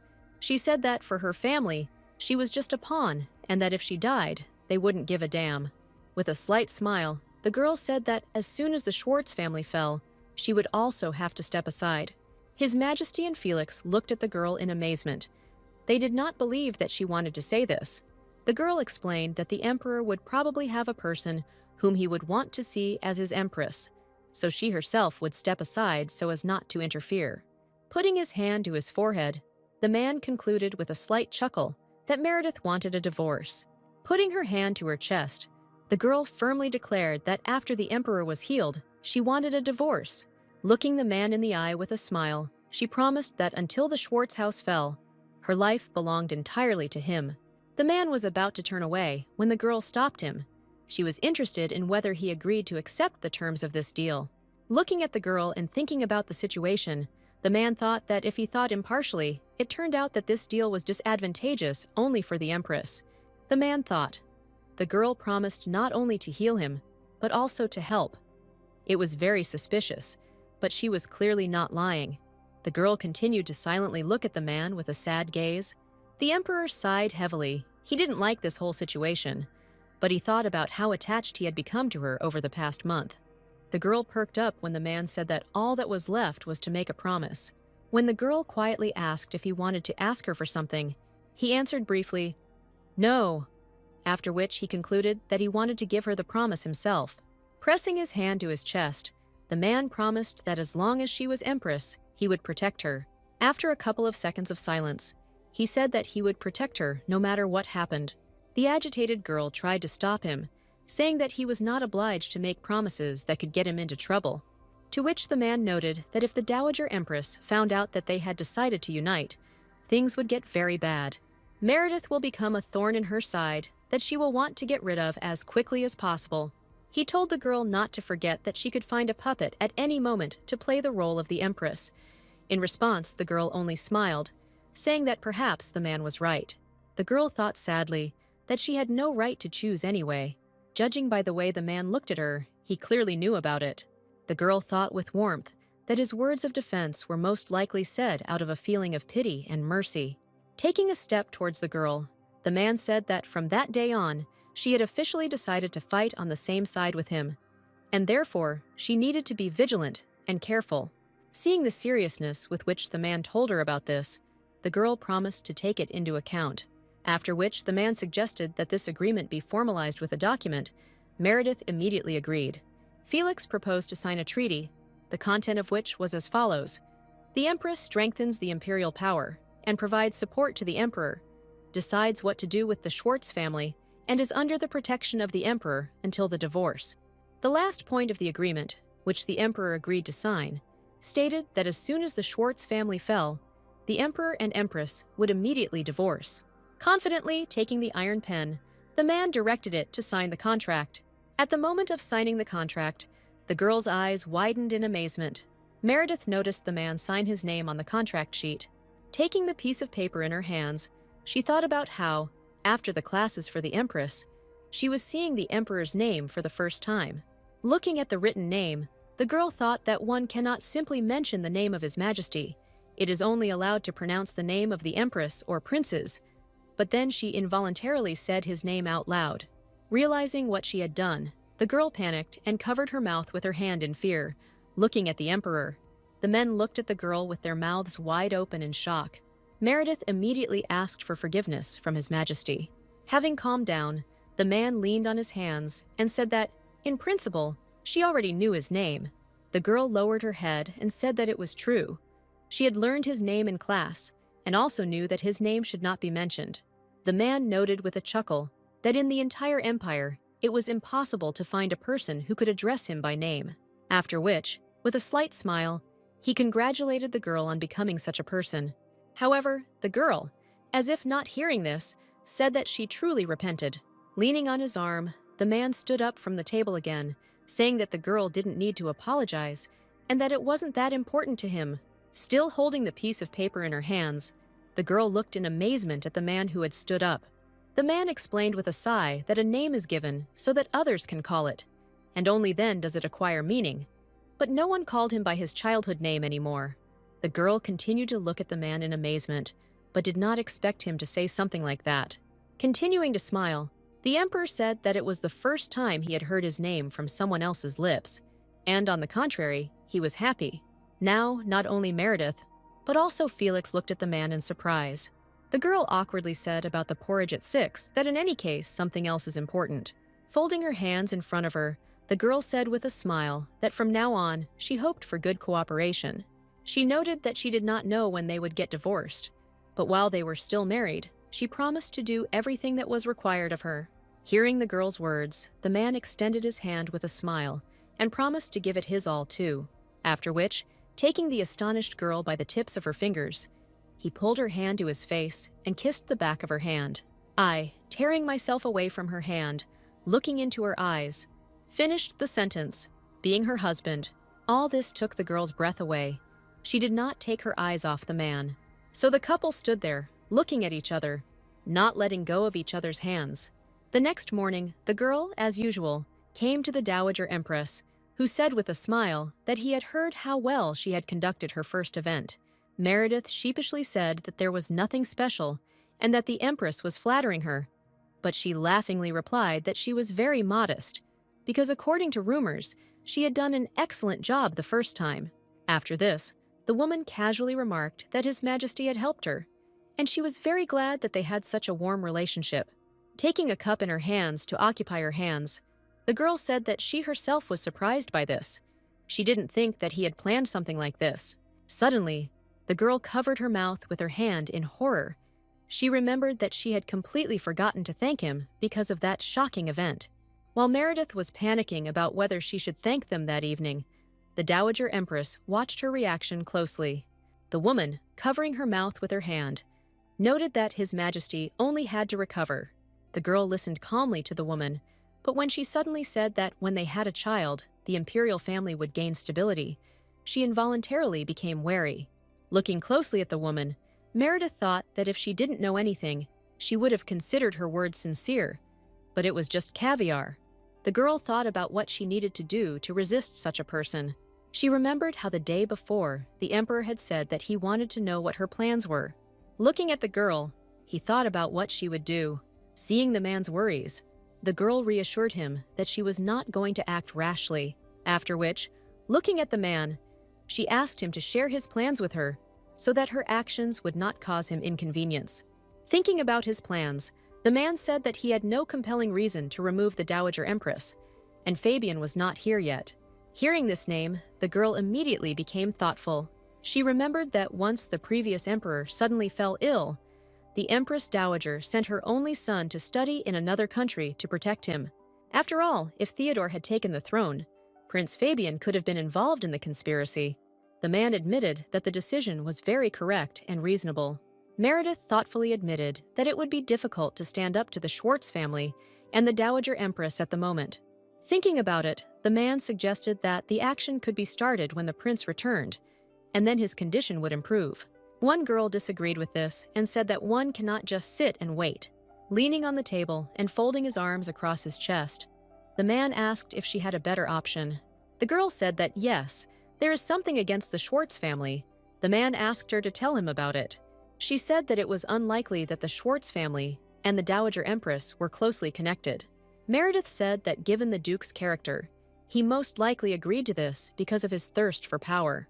To sum up, I noted that a relationship built on greed will disappear when the first cracks appear. Hearing this, the man asked if she really wanted to be the cause of this very crack. The girl noticed that there was only one person who knew the Schwartz family well and was in close proximity to the Dowager Empress. And this person, standing between two fires, is herself. The man looked at the girl carefully, waiting for what else she would say. The girl continued, saying that she was sure that they did not fully trust each other, and if something went wrong, they would immediately commit betrayal. Sighing, the man thought that it sounded convincing, but it would be difficult to carry out such a plan. The girl was too self-confident, after which he asked the girl if she needed help, and she immediately said yes. Putting her hand to her chest and closing her eyes, the girl noticed that Duke Schwartz did not want to drag other people into this war, which is why he seated her in the Empress's place. Meredith knew that if she didn't act the way they wanted, or put her heroism in danger, they would try to get rid of her as quickly as possible. After telling the man about this, she said that he would have to protect her in this case. Placing his hand on his head, he wearily noted that of course he wanted to protect her, which was why he had made that promise to her. Hearing the girl say that this made her feel calmer, he noticed that this was why they had signed the documents. The man smiled and asked if it wasn't enough for her that the contract had the Emperor's signature. But the girl, not noticing the man's amusement, said that she hadn't been talking about that at all.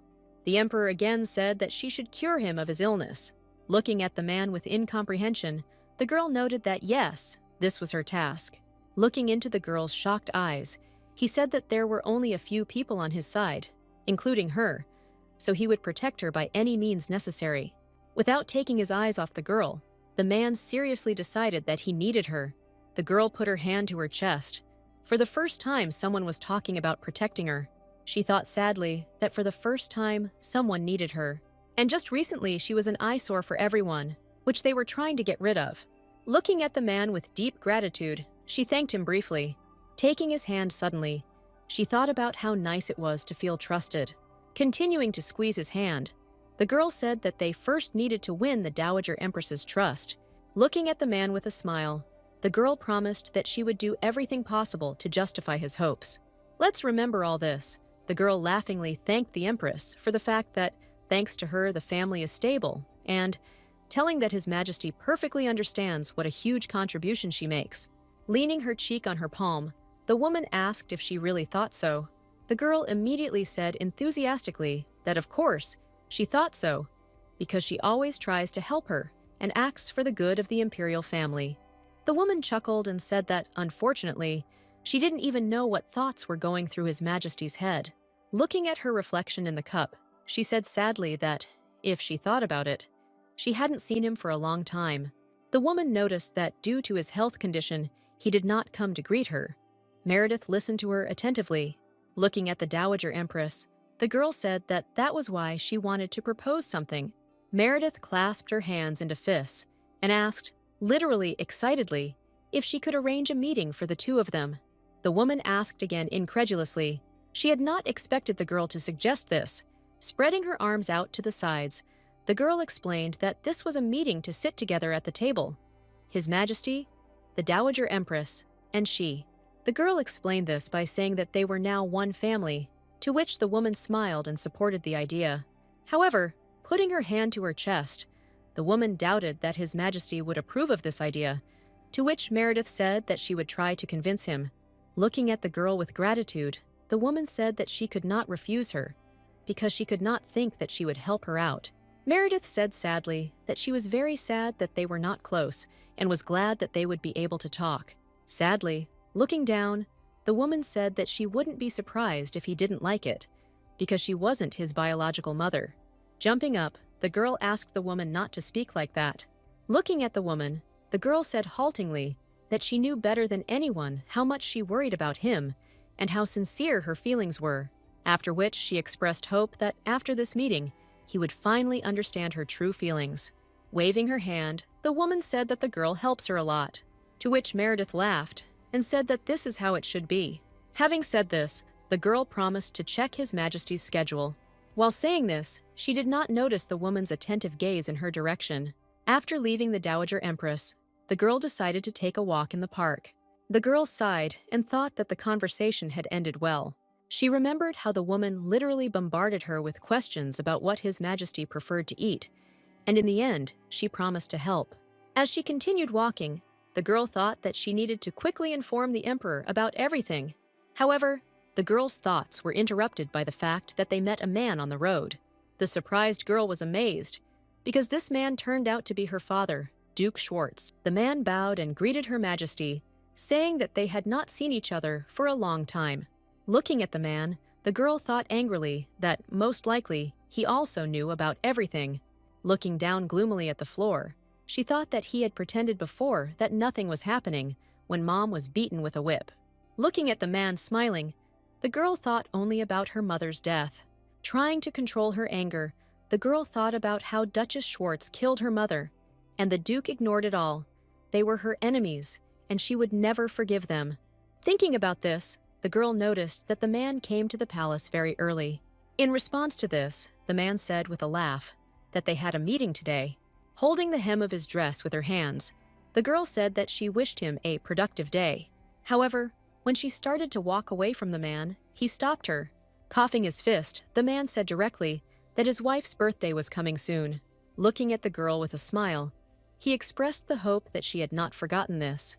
Holding back with all her might, the girl listened as the man asked her, as a sign of respect for his mother, to come and congratulate her. Unable to bear it, the girl gave a short laugh. Looking at her father, all she could think was that he was a thick-skinned hypocrite. Clutching the hem of her dress with her hand and holding back her anger, she couldn't believe that he was asking her to come to a party in honor of her birthday. After which, looking the man in the eye, she firmly reminded him that she was an empress. She waved her hand and said that she could not take part in such events for personal reasons.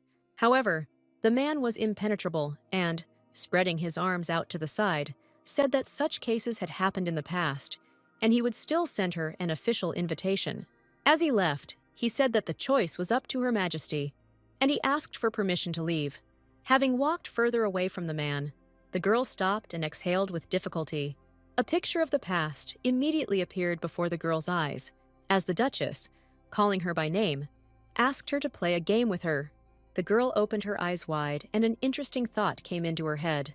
She smiled and turned to the Yule and said that if an application came from the duchy, she should immediately inform her about it. Yulia said that they would do everything, but at that moment the girl thought that, as a sign of respect for her mother, she would definitely come to congratulate her. A week later, the day of the dinner with the Dowager Empress arrived, and the girl carefully prepared for it.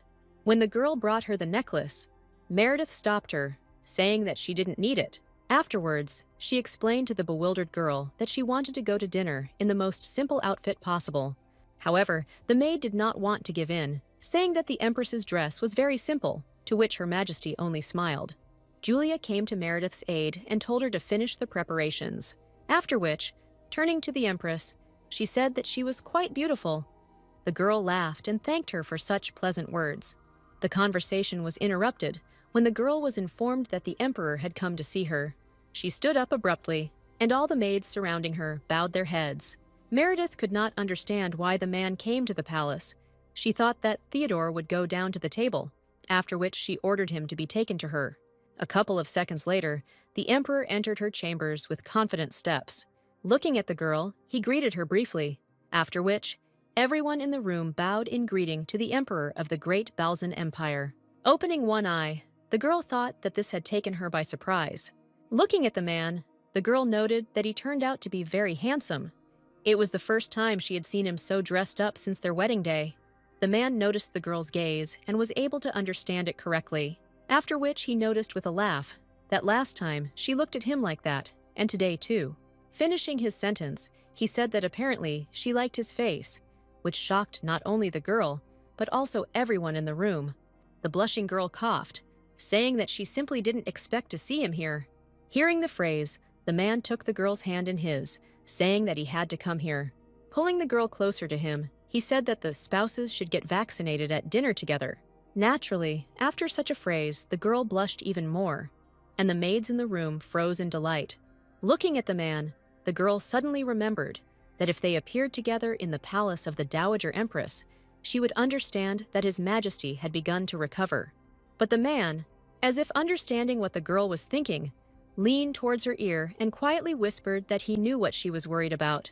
Meredith raised her head excitedly in the silence, looking at the Emperor. While the man was saying that they would ride in a carriage to the palace of the Dowager Empress, the maids continued to look at the couple with admiration. Looking at the girl with a captivating gaze, the man said that they would do it because he was still sick. The excited girl looked at the man with wide eyes. She didn't understand why no thoughts had ever occurred to her before when she fell asleep with him, holding hands. But now that he was holding her hand, everything had changed significantly. The girl, standing almost right next to the man, looked intently into his eyes and wondered why she felt awe. Finally, the Emperor and Empress waited for their carriage. The girl sat down on the seat and looked thoughtfully out the window. Turning to Theodore, she asked him if this was probably his first time meeting the Dowager Empress since sunset, to which he laughingly asked if the girl was worried that the Dowager Empress would find out the truth. After which, he asked the angry girl whether she would help him if he made a mistake. Hiding her smile with her hand, the girl thought that just recently he had reproached her for not being able to pretend. But she said that, judging by the confident tone of his voice, she shouldn't worry about it. However, from the next phrase, the girl froze. The man said that if you think about it, he really is worried. Looking out the window, the man noted that he had not felt so healthy for a long time, and he was sure that the Dowager Empress was very concerned about his health. Hearing this, the girl wondered what they could do. After thinking for a bit, she came up with a brilliant idea. Looking at the man, who folded his arms across his chest, the girl said that if he was worried, there was something he could do. After which, putting her hand to her mouth, she said in a quiet voice that she could cast relaxation magic on him. The amazed man asked in surprise if she could really do that. Leaning towards the man, the girl quietly said that, of course, she could. But then, in a serious tone, she quietly said that she was joking, after which she laughed merrily, saying that it wouldn't be necessary. She was sure that he would cope perfectly. The man looked at Meredith laughing in amazement, after which he exhaled briefly and smiled weakly. Finally, the couple arrived, and the Dowager Empress was informed of this. The woman at that very moment ordered the maid to quickly take them inside. And finally, Meredith entered the room, looking at her husband with excitement, supporting him by the arm. Coughing into his fist, the exhausted man greeted the woman, saying that he had not visited her for a long time. Looking at him, the Dowager Empress ordered him to save his strength and sit down, as he did not look well. As Felix pulled out a chair for the Emperor, Meredith asked excitedly if he was okay, to which the man replied that he felt better now. The eyes of the Dowager Empress followed this whole picture closely, after which she thanked His Majesty with a smile for visiting her and expressed the hope that he had arrived without any incidents. The man reassured her by saying that he was accompanied by the Empress, so everything went well, but he should thank the woman for the invitation. Placing her hands on her chest, the Dowager Empress noted that they were gathered together as a family for the first time in a long time, and that, as his mother, she was very happy. In response, the man said that due to his health, he rarely gets to come here, and he asks for forgiveness if he has offended her in any way. Looking at the Emperor with concern, the woman replied that she understood that he had a reason. Smiling, she asked him not to worry about it. Meredith followed the dialogue closely the entire time, ready to come to the rescue at any moment. Raising her glass, the Dowager Empress noted that even within the same family, people can become distant if they do not meet and talk to each other. The attentive gaze of red eyes stared at the man's reaction through the crystal glass. Continuing to look through the cloudy glass, she said that this could lead to some misunderstandings. After drinking from the glass and putting it on the table, she remembered that she had completely forgotten what she had to say to bring them food. Clapping her hands, the woman said that they would talk over the meal. A few minutes later, a rich reception was arranged on the table. Looking at all this, the girl thought that these dishes were too much for 3 people, and was amazed that it seemed like the woman had prepared all the food that she offered. Meredith noted that she had prepared a magnificent table, on which there were many dishes that His Majesty loved, to which the woman sheepishly said that she had prepared everything that the girl had advised her to. Putting her hand to her face, the woman asked the Emperor if he liked such a treat, since he had not been to a banquet for a long time. Placing his hand on his chest, the man noted that he shouldn't have asserted himself like that, and he was grateful for the concern. Still smiling, the Dowager Empress said that his wife should be thanked for helping with the preparations, and then suggested that they begin the meal. Taking the utensils in his hands, the Emperor wanted to begin his meal. However, before they could even begin eating, they were stopped. Turning to Felix, who had come up to the table, they asked what had happened. In response, Felix said that before eating, it should be checked. When you hear this phrase, there is absolute oppressive silence in the room. The face of the Dowager Empress clearly showed strong displeasure. Jumping up from the table, an indignant Meredith loudly asked what Felix was talking about. She asked the man what kind of impudence this was, since the table had been prepared by the Dowager Empress. However, the man only bowed calmly, apologized to Her Majesty, and said that it was his responsibility to follow all the rules. The girl again shouted the man's name, but was stopped by the Emperor's hand. "Raise your hand, tired man," Felix said too. Looking at the woman, he said that he trusted the Dowager Empress, but his servant always followed the rules, and nothing could be done about it. In response to this, the woman sarcastically asked whether he would have acted the same way if this banquet had been prepared not by her, but by the Empress. To which the man, raising his hand, said that, of course, yes. Felix was simply doing his job. There was no need to be angry about it. Putting her hand to her chest, the woman said that if this was so, she would not resist. Only after this did Felix receive permission to check the food. Coming closer to the plates, the man picked up a special rod, after which he began his work, checking each dish. Meanwhile, the Dowager Empress looked at the maids, who were quietly whispering to each other. She was extremely angry and had no intention of hiding it. The Emperor closed his eyes tiredly, and Meredith looked at what was happening with excitement. At this time, Felix was joined by one of the maids who helped him with the check. "Put the stick down on the next plate." The girl opened her eyes and mouth wide in panic. My panic was so strong that soon the stick fell to the floor. Noticing the strange situation, Felix leaned closer to the fallen stick. The feeder looked at her carefully and said that this could not be. Realizing what was about to happen, the Dowager Empress stood up, waiting attentively. Showing the woman the wand, Felix asked the woman to explain how this could have happened. The irritated woman said she had no idea, and then asked him if he thought she was trying to poison His Majesty. The man objected that he had proof of what had been done in his hands. The woman lowered her head when the man said they would question the cook who prepared the food. When Felix said that the Dowager Empress should try to justify herself, the girl could not stand it and stood up asking him to stop. Meredith raised her hand, noting that it was unwise to interrogate the Dowager Empress in this manner. When Felix tried to object, she raised her hand to stop her. She promised that she would prove the woman's innocence in this matter, as if she did not see how she looked at her in surprise. After which she asked the man to give her a silver stick. Mercedes walked up to the man and took the universal poison detection device from his hands. Turning towards the Dowager Empress, she asked for forgiveness. The woman looked at the girl with confusion, not realizing what she wanted to do. The next moment, the girl lowered her chopstick into the Empress's plate. After a few moments, the stick began to darken before everyone's eyes. Immediately, a whisper was heard from those around that poison had been found in Her Majesty's soup. Everyone was interested in what was going on. To sum it up, the girl noticed that not only the Emperor's food, but also this soup contained poison. Turning to Felix, she noted that he was unlikely to insist that she wanted to poison both the Emperor and herself. The man tried to justify himself, but the girl immediately interrupted her, saying that something else needed to be done.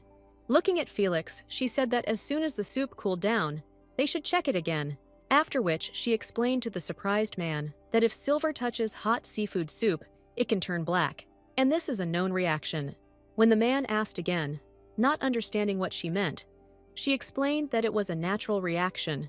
Finally realizing what she meant, Felix bowed, saying he would check again when the soup cooled. All this time, the Dowager Empress was closely watching the situation before her eyes. A couple of minutes later, Felix checked again and said that Meredith was right, and this time the silver had not changed color. Summing up, the man said that this meant there was no poison in this dish. The girl confirmed his conclusions. The Dowager Empress turned around at the sound of a man's voice calling out to her. Felix bowed down and asked for forgiveness, saying that he had been rude to her. Putting her hand to her chest, the woman said that she was confused and did not even know what to say. However, at this time, the Emperor spoke up, saying that Felix was doing his job. Bowing his head down, he explained to the woman that there had been some unpleasant incidents in the palace lately, and so he had become very careful. Looking up at the woman, he apologized for his rudeness. Looking at the man with a cold gaze, she said that if so, then she forgives him, because his safety should come first. After which, turning to the girl, she said that she planned to forgive Felix because of her daughter-in-law. Bowing, the girl smiled warmly and said that the woman was very kind to her. With her hands folded in front of her face, the Dowager Empress said with a smile that she was glad that everything had been clarified. Having said this, she looked at the maids, ordered them to bring a new portion of soup, and suggested that they begin the meal.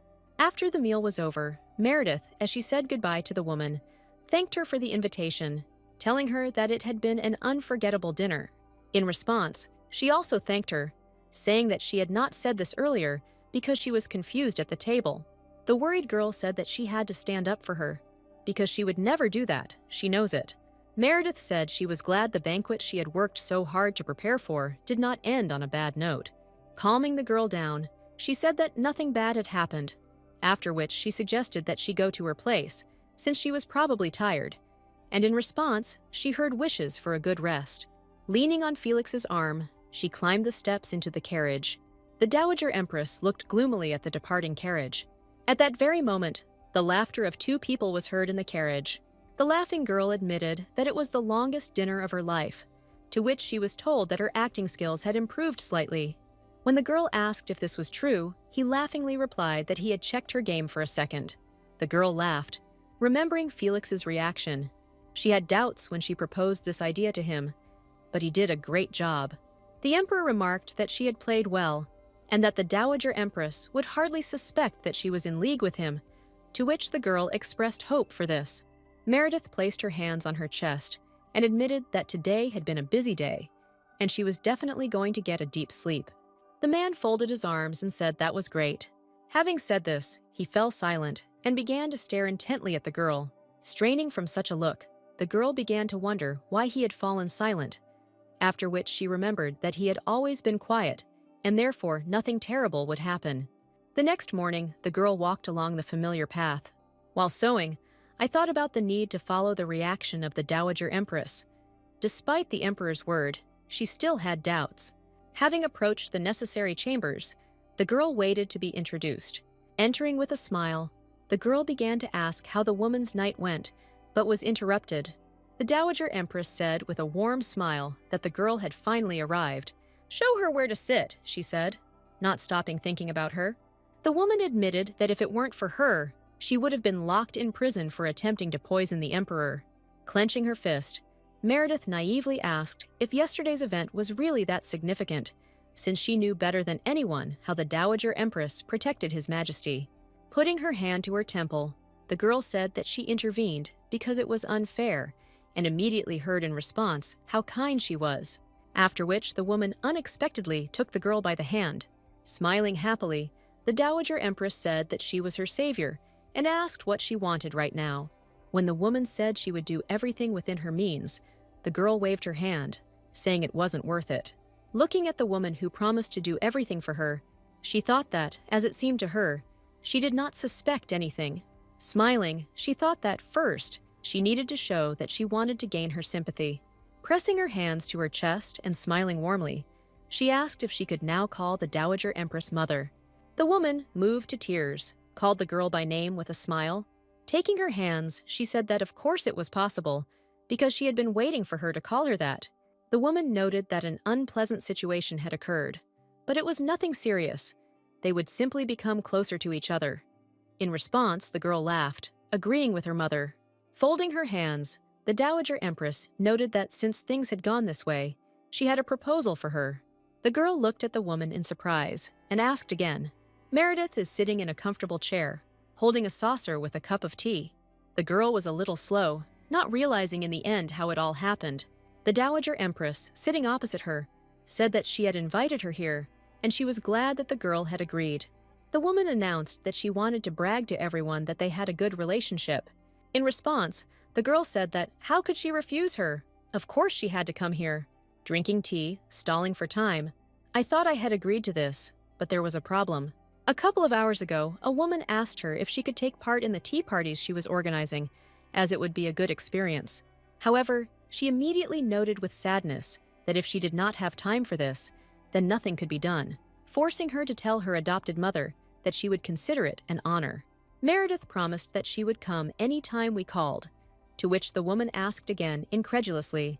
Without waiting for an answer, she said that if that was the case, she would be waiting for her at tea after dinner and hoped that she would come. And now, sitting at the tea party, I couldn't even imagine that it would take place today. Suddenly, the girl was pulled out of her thoughts by the words of Duchess Schwartz, who asked why Her Majesty had come here. The woman rested her fan on her chin and announced that she had not heard that she had been invited to tea. Looking at the woman, the girl did not understand why she was sitting opposite her. Putting the cup on the table, she mentally noted that she had arrived late for her tea party, but today she had arrived early. Another lady sitting next to the Duchess remarked that they did not expect to see her there, and it seemed that this was the first time the Empress had attended a tea party hosted by the Dowager Empress. Meredith pressed her hand to her chest and tried to explain, but was interrupted. Coughing to attract attention, the Dowager Empress announced that she herself had asked Her Majesty to come. The woman announced to everyone that because of the incident that happened yesterday, they became even closer. One of the ladies asked excitedly about yesterday's incident, and then wondered if something had happened during dinner with His Majesty. Having informed those sitting at the table about yesterday's situation, she said that therefore she remained indebted to the Empress and was very grateful to her. Duchess Schwartz looked on with displeasure, while the other ladies whispered enthusiastically about how smart Meredith was. Showing her hand to the girl, she said that she comes to greet her every morning and that she is very happy about it. Another lady folded her arms and said that she had heard about it too, and that it commanded respect. In response, Meredith laughed sheepishly, saying that she was simply doing her job. Looking at the Dowager Empress, she said that she was very glad that this helped her get closer to Her Majesty. After these words, the girls surrounded her, actively asking about everything. The non-duchess sitting opposite her continued to glare at her darkly. Looking at the girl, she mentally called her a disgusting girl. As she put down her cup, she wondered how she had managed to please the Dowager Empress. But it turned out that she had simply been lucky enough to be in the right place at the right time. Looking at her daughter, she noted to herself that Katerina could do it too. Katerina, who was listening to this conversation, clicked her tongue in displeasure. Suddenly, a lady sitting next to the Duchess turned to her with a question, asking if she was upset. Looking at Meredith, she noticed that her beautiful, intelligent daughter had left her and come to the palace. After which, looking at the woman, he said that most likely she was a great daughter in her own home. The girl continued drinking tea, watching the dialogue attentively. Pulling herself together, the Duchess smiled, saying that, of course, that was how it was. The girl had had poor health since childhood, and she was worried about her, after which she explained to the other ladies that this was precisely why she raised her in a special way, causing admiration among those around her. However, the woman immediately winced when the girl said that she could not be a good daughter for them. Look angrily at the girl. She was thinking about how she dared to put in her 2 cents into the conversation. Waiting for the woman's reaction, Meredith calmly drank her tea, looking at her with a smile. Remembering the past, the girl thought about what would have happened if the Duchess had become a good mother. Remembering herself as a little girl, the girl did not at all dream that the Duchess would treat her and Katerina equally. Thinking back to the Duchess and her daughter, she wished she had simply been kind to her. Putting her hand to her chest, she thought that if she had shown kindness then, she would not have thought about destroying the Schwartz family. Unfortunately, however, the Duchess was never kind to her. Pushing her hair behind her ear with her hand, the girl admitted that she was unable to become a good daughter due to her poor health. Pressing her hand to her mouth, the lady said that this could not be, and that she thought she had been a very kind daughter. The girl looked down and said sheepishly that the Duchess had not come to visit her when she lived in the duchy. Seeing the anger on the Duchess's face and the shock on the lady's face, I noticed that she was apparently busy with her own affairs. Looking at the woman, Meredith waited for her to make a move, and he did not keep himself waiting when the woman noted that she was in poor health, so she thought he would disturb her. Watching the girl calmly drink tea, she said that she considered the extra noise to be greatly interfering with her recovery. The girl asked with a smile if she had been mistaken when she thought that she was not bored. Putting her hand to her chest, the woman, with difficulty hiding her anger, answered excitedly, "How could this be?" The Duchess was furiously wondering why she had to answer the girl's questions. She didn't need her to agree with her words. Testing her patience, the girl sadly said that she needed her mother's attention more than solitude and silence. Meredith summed it up by saying that it would be nice if she loved her a little more, causing the woman to clutch her dress with her fingers and mentally call her a bitch and ask how dare she say such a thing in front of strangers. The woman was absolutely furious that the girl had dared to put her in an awkward position. Suddenly, Katerina spoke up, telling Her Majesty that this was too much. The girl said excitedly that her mother took great care of her. Looking at her daughter, the woman mentally rejoiced that she stood up for her. This was her only joy, which would always come running to her aid. Katerina said sadly that she had seen with her own eyes how her mother tried her best to look after her, and she thought her words were unfair. Pressing herself against her mother, she noticed that her mother was now so shocked that she had nothing to answer with. The women combined their strength and looked at Meredith together. Leaning on her daughter, the Duchess said sadly that she too thought that she had tried, and had no idea that the girl had such an opinion of her. Looking down sadly, Meredith said that the Duchess thought so. Taking advantage of this, Katerina said that even her father said that her mother was very protective of her, and she regretted that she did not feel her mother's love. Closing her eyes, the Empress thought about how it was possible to feel something that was not there, because they were simply mocking her. Suddenly, breaking the atmosphere, the Dowager Empress turned to her and asked how she was feeling now. The woman asked if the girl had fully recovered, after which there was silence at the table. Sighing, Meredith thought that if the Dowager Empress had a problem with Duke Schwartz, then she knew very well how terribly they had treated her since childhood, and thus hinted that that was enough for today. Looking at the woman with a smile, the girl admitted that as soon as she arrived at the palace, she began to recover quickly. The woman noted that she was glad to hear this. However, due to the fact that she had been ill for a long time, it is possible that there were still consequences of the disease. Pressing her hands to her chest and looking at the girl with love, she said that, despite all this, she was looking after His Majesty and paying attention to her. How could she not be proud of her? Hearing the words of the Empress Dowager, the other ladies noticed that she was right, and they admired the Empress's loyalty. However, not everyone was as happy. The Duchess and her daughter looked at what was happening with anger. Walking down the corridor, the woman asked with displeasure why the Dowager Empress was covering for her. She thought that they were pretending to be close, and that was okay. But she didn't understand why it irritated her so much. Trying to support her mother, Katerina advised me not to think about it and remarked that it was good that today had passed without any problems. The Duchess noted that the girl was right, but she did not like that the Dowager Empress and Meredith had become so close. Katerina indignantly said that she was just lucky and the Dowager Empress treated her well. So Meredith thought that she would be supported and began to snap at them. To calm her mother, the girl said that Meredith was not capable of anything else, thereby convincing her mother that her imagination was simply running wild. Katerina asked how the girl could insult them in front of the Dowager Empress, after which she promised to put her in her place next time.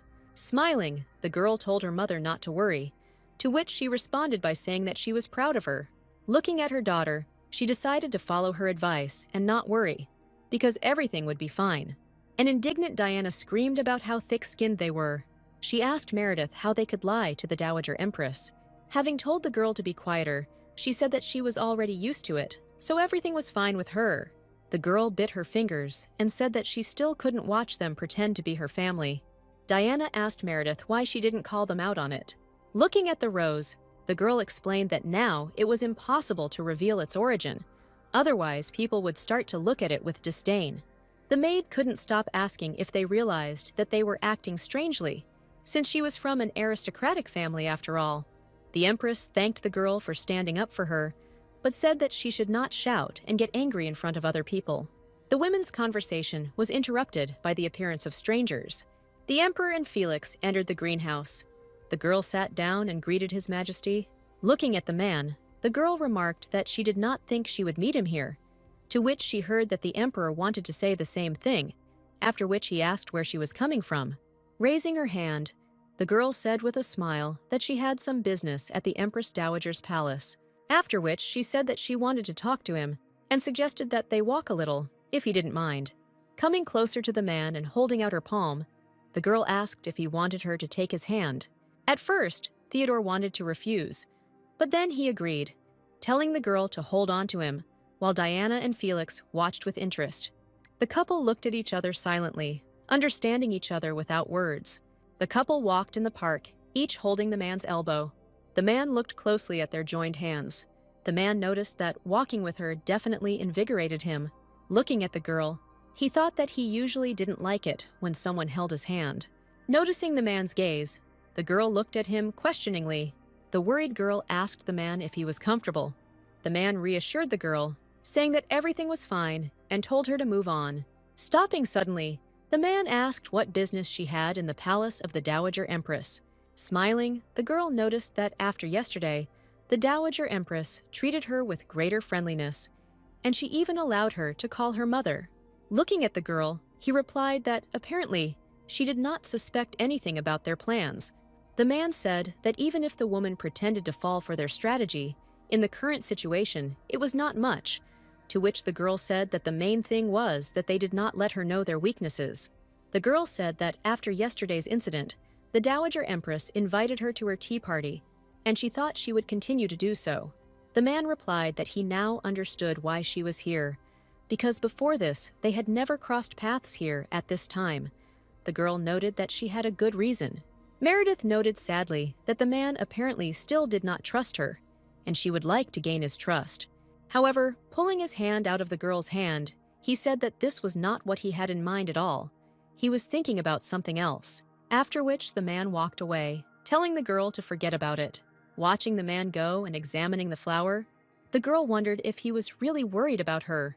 Continuing to look at the man, the girl thought that he had become very kind lately.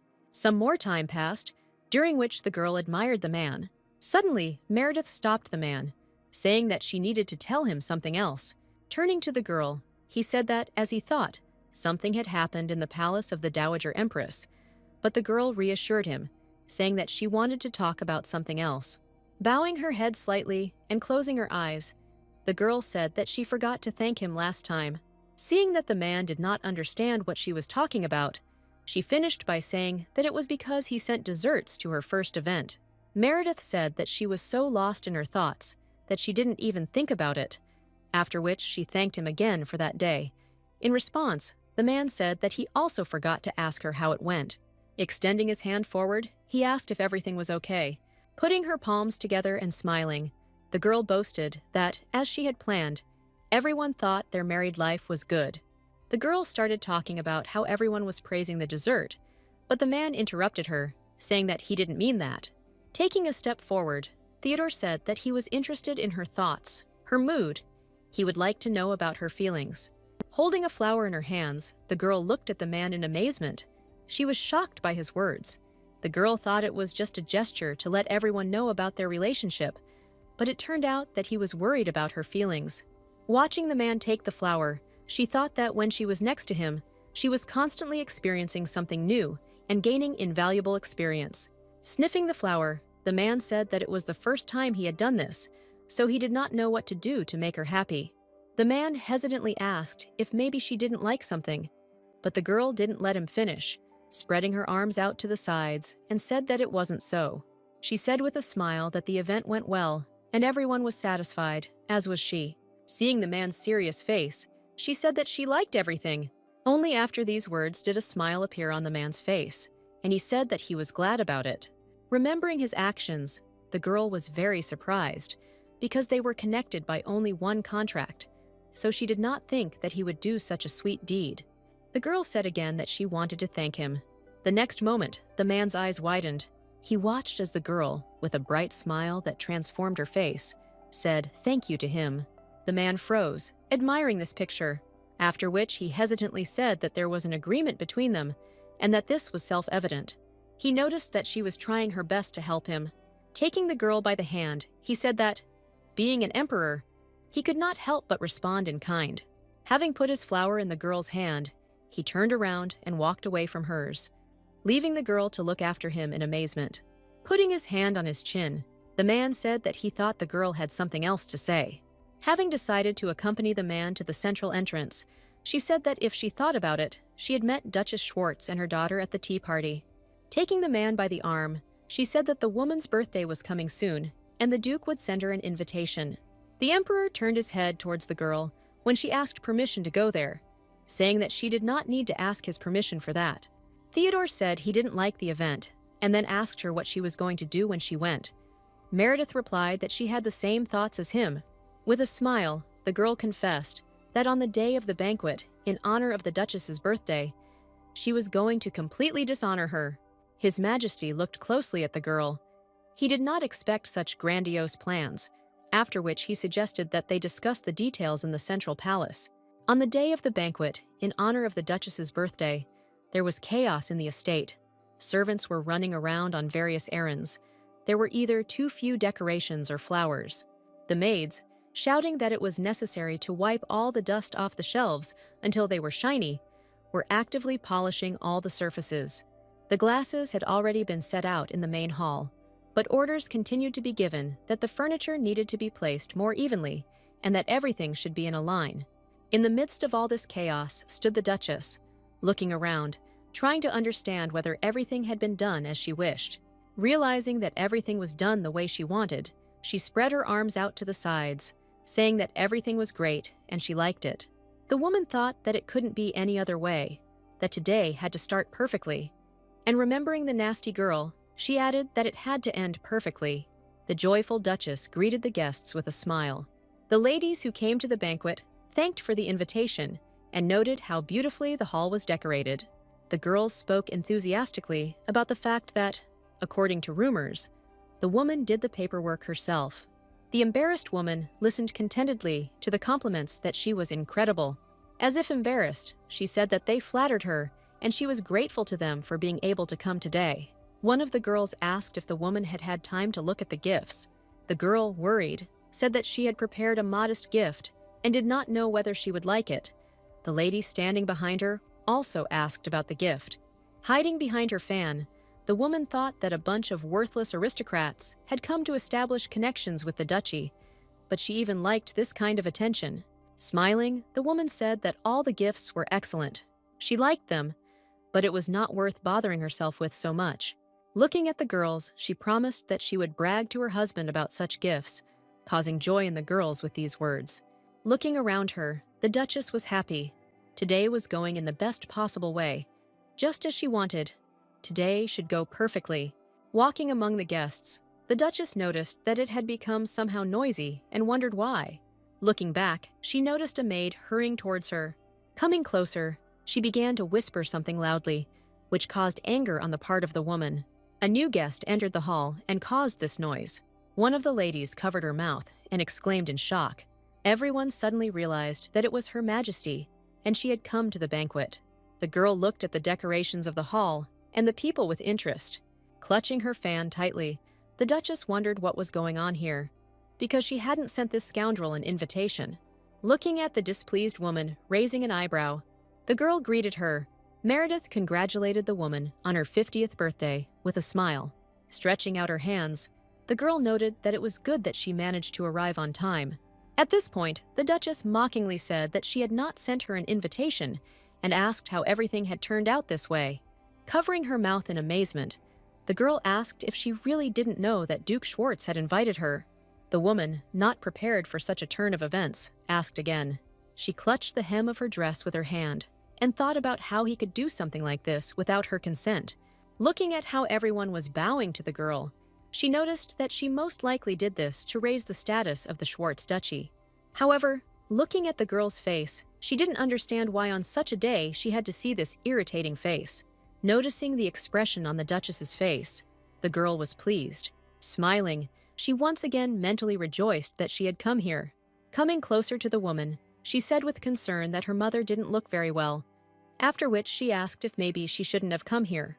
Looking around at the guests who didn't understand anything, I noticed that of course not. Spreading her arms out to the sides, she said that she was simply surprised, because she thought that she would not come because she was very busy. Putting her hand to her cheek, Meredith said with a smile that today was her birthday. How could she not come?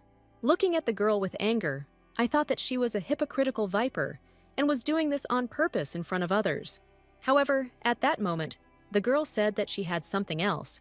Taking the box from the maid's hands, she said that she had prepared a gift for her and wanted to give it to her personally. The Duchess said sheepishly that she shouldn't have, but she mentally said that the best gift would be if she got out of her house. The woman bit her finger and thought angrily that she didn't know what he wanted to give her and decided that she would never open it in front of the guests. Suddenly, one of the ladies approached them, asking for forgiveness for interrupting them. She pressed her hand to her chest and said with a smile that she was glad to meet Her Majesty, the moon of the empire. Meredith told the Marchioness of Elos that they had not seen each other for a long time, which surprised her, and she responded that it was an honor for her to be remembered. The Marchioness said enthusiastically that the girl had come to her mother's banquet, after which she told the Duchess that she had raised an excellent daughter and that she envied her. Once again, the lady apologized and asked for forgiveness for interrupting and reminding him that they were talking about something. Remembering what had happened, the girl once again told the Duchess that she had prepared a gift for her, which delighted the Marquise. A moment later, the other ladies approached them, saying that the gift was personally from Her Majesty and they were interested to know what was inside. When the Duchess was asked to open the box and satisfy the ladies' curiosity, she looked angrily at the smiling girl. Handing over the box, Meredith said it was nothing special, and if they were interested, they could open it. Still holding the box, the girl asked if her mother agreed with this. The Duchess was furious. She understood that she would not be able to change the situation. Resigned, she said that since everyone was eager to know, she would open it. The woman accepted the gift from the girl's hands. The guests, frozen around them, saw that there was a red fan inside the box. Holding a fan in her hand, the Duchess could not understand what the girl had in mind. Looking at the woman's gloomy face, Her Majesty asked how she liked the gift. Not hearing an answer, the girl took a step closer and asked if she liked him, and had she really forgotten completely. Leaning towards the Duchess's ear in a whisper, she asked if she remembered what the woman had done to her with that thing. 10 years ago, a woman ran quickly down the corridor of the estate. She thought that even if he was busy, How could he leave her alone? When they were at an event where there were many high-ranking guests, the man suddenly said that he had some business to do and would go, thereby embarrassing her in front of everyone. The woman bit her finger and thought about how, as soon as she got rid of Meryl, he became very cold. She was glad that she was no longer looming before her eyes, but she had no one to take it out on, and she didn't know where to put this anger. But he saw a girl running past. At first, the Duchess did not understand who it was, but after looking closely, she realized what kind of child it was. Meredith lived on the Schwartz estate for 20 years as an illegitimate child. Over the years, Duchess Schwartz not only treated her coldly, but also bullied her mother. With her hands pressed to her chest, the girl asked the woman what she was doing in her room. Looking at the girl, she thought that the replacement was right before her eyes, but she did not notice it. And later, everyone pretended that they did not notice anything. Not understanding anything, the girl asked if the woman wanted to meet her mother. The woman replied no, explaining that Meryl was no longer on the estate. The Duchess told the child that she was in a bad mood today, but no one wanted to cheer her up. The woman said that her mother always encouraged her, but that the naive child replied that he never knew that her mother helped her. Looking thoughtfully at the woman, the girl noted that for some reason, her ladyship was behaving differently today. The kind child decided that this was her chance to befriend her. I approached the woman and asked if she could lift her spirits and what she needed to do this. The Duchess put her hand over her mouth, holding back her laughter, thinking that she didn't even have to strain herself and that Meryl's daughter would be the perfect replacement. Thinking about this, the woman asked the girl if she could play a game with her. Looking at the happy child who asked if she wanted to play with him, she thought that her husband's indifference, the stain on her reputation, all happened because of her and her mother. Raising her hand high and clutching the fan, the woman swung. The frightened child looked at the woman in horror as she said that it was a very simple game. Meredith recalled that in those days she couldn't even cry because she didn't want to make her even angrier. Clutching the hem of her dress with her hand, she remembered curling up into a ball and waiting for her pain to subside. Remember all this, the girl told the Duchess that it was at that moment that she learned that a fan could be a dangerous weapon. Leaning closer, she said that it was at that moment that she realized something important.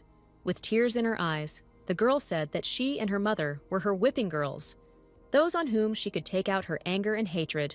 Without looking at Duchess Meredith, she asked her what would happen if today she told everyone about the atrocities she had been subjected to for the past 10 years.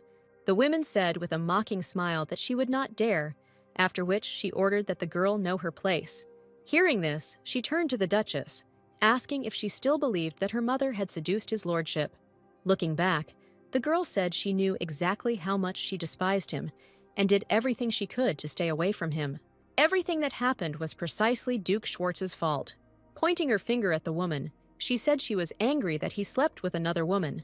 Looking into the woman's shocked eyes, she said that she was so petty that she took it out on her with her mother. And to sum it up, she said that she was an unhappy woman. Suddenly, some of the guests turned around, hearing some strange noise. The rest of the guests, who were standing in close proximity to the Duchess and Empress, looked at what was happening in shock. The woman waved her hand and screamed at the girl, "How dare she!" After which she publicly slapped the Empress.